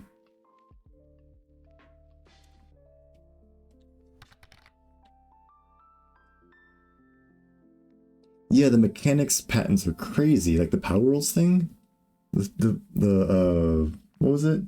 And I remember I saw a long time ago with like the Nemesis system. I remember that was big for a bit. I forget the name, but it was like that Warner Bros. One. How you going patent like the AI just like appearing and like growing? I mean, I know they have like their like patent where they're like listed out and everything, but it's just ridiculous. Like, to not be able to patent mechanics.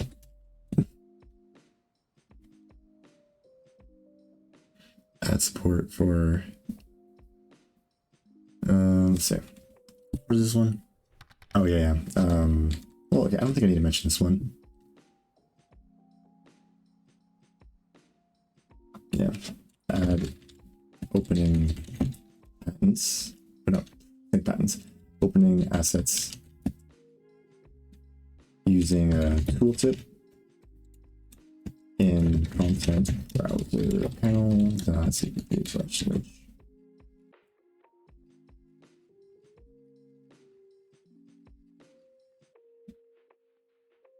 Wait, they have a patent on that? What the hell?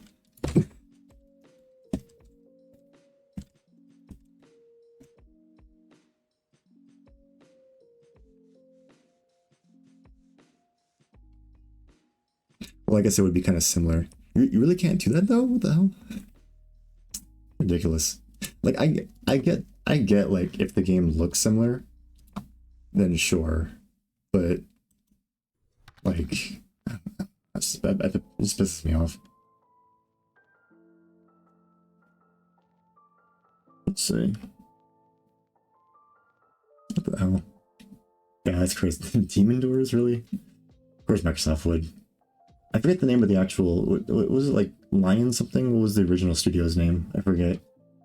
But I know they were under Microsoft when they made that. Or was it before? I don't remember anymore. Solving a puzzle. You can't have a talking face on a door that's opened via solving. Oh, this is called Lion. Sure. Can't have a cheese. Someone needs to make a precedent where you can't go after people, those types of things. I don't know. Manage file tooltips and okay. Small adjustments of tooltip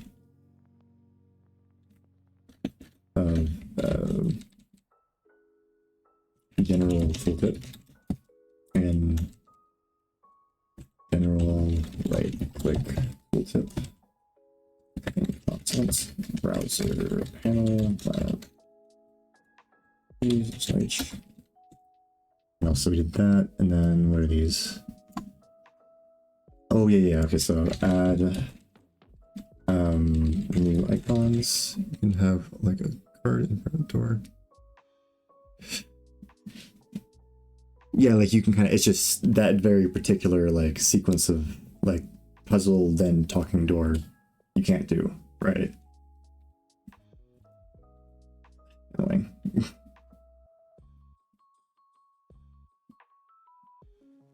Add new icons. Or I suppose you could do it, but you're just always going to be worrying about some big legal team getting ready for litigation. Add new icons. And content browser icons. What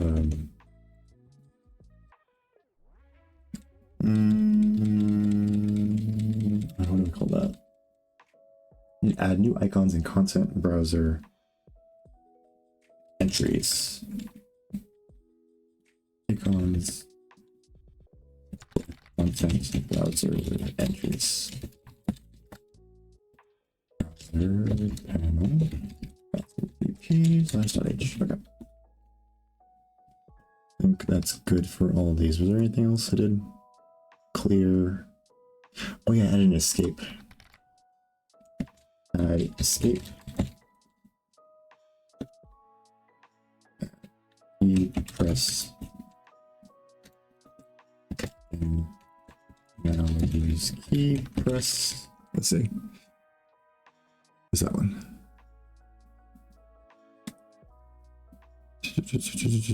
Oh, you got straight up. Oh, nice. Nice. Wait, actually, let me save this because I know the VODs fall off after a while. Put this one over here. Let's take a look.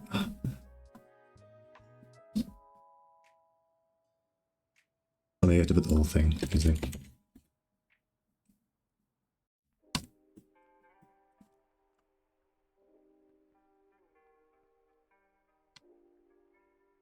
Oh, nice. It's the restaurant. Sick. Okay, yeah, that's what I was wondering about. Hell yeah.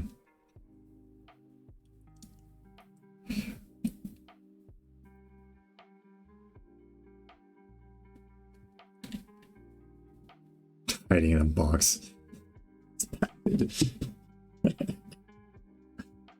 I mean, like, I believe it. It's just ridiculous that I believe that. Strawberry choco, though. I will save that. Let's see.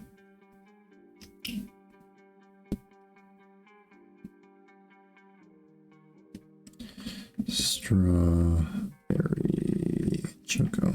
It's the restaurant. Sick.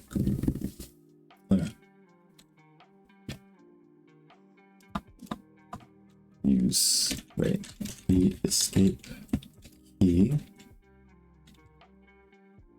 in the content browser.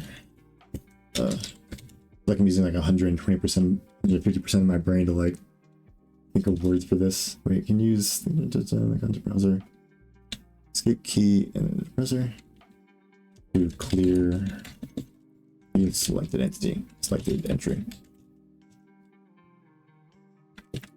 and then this. There we go. Yeah, I should have committed much more smaller commits.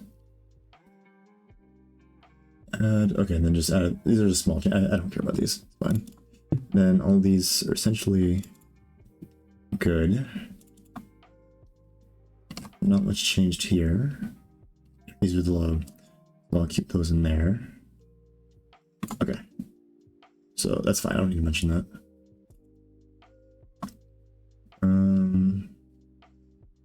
What is this? I don't know, some bug I guess I fixed.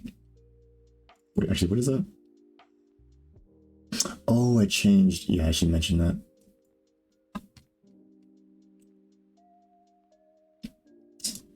Where did I do this? Split manage asset action update into updates / update info in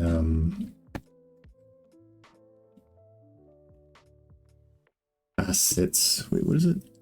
Wait, where is it? Oh no, it's in the other way. It's in events, right? Yeah, asset events and assets event.h, and that's what this is. So I go to script manager, create ref, mouse code forward back. That was the thing I just added. Pretty self-explanatory, I think. S icon, I added the icons, so add numerous icons into editor UI.cp/h. And the other thing was, I think I modified a little bit of data here. Yeah, here. Update tooltip. Spec. Tooltip spec to support separators. Editor UI.cp/h. Mouse codes, yep. And asset event, I just mentioned that. Okay, so I think I'm done. Ooh, git. Wait, no, just commit. Okay, oh, okay, my brain. And then, what was the last thing I was going to do? Ooh, I'm so glad I added this terminal thing. So here, right? Because I'm about to commit my project code, so I'll just do it here. So it's ls here, cd back, ls, okay. So I'm gonna do git status, see where we're at. So I just deleted, okay, yeah, so git add dot git -m remove stale assets, class assets, and small updates to registry. Looking crazy. Git push origin name. There we go. All right, so I think that's it for me. What is it? Update progress board? Yeah, I think I already have. Wait, did I update it? Yeah, I updated it earlier, so now I'm good. Let's see. So yeah, I don't think I'm gonna be on stream this weekend. I'm gonna go work, and then I mean, if I don't pick up any shifts, then I might go on. I'll see. I'm gonna work on my YouTube video, I think, for AI soon. So I gotta fix up some things, but since I finished this content browser, then I'm pretty much ready to finish up that, or keep working on that video, I suppose. But yeah, I'll be back on stream on Monday, and I have it on my schedule. So. Yeah, operator, if you're still here, I hope you have a good night. I don't know if you're gonna stream tonight.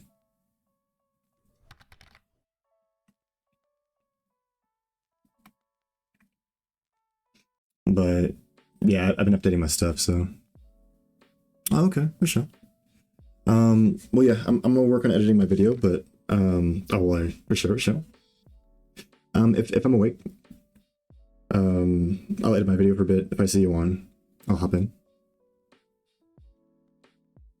But yeah, I think I'm a little, a little drained now.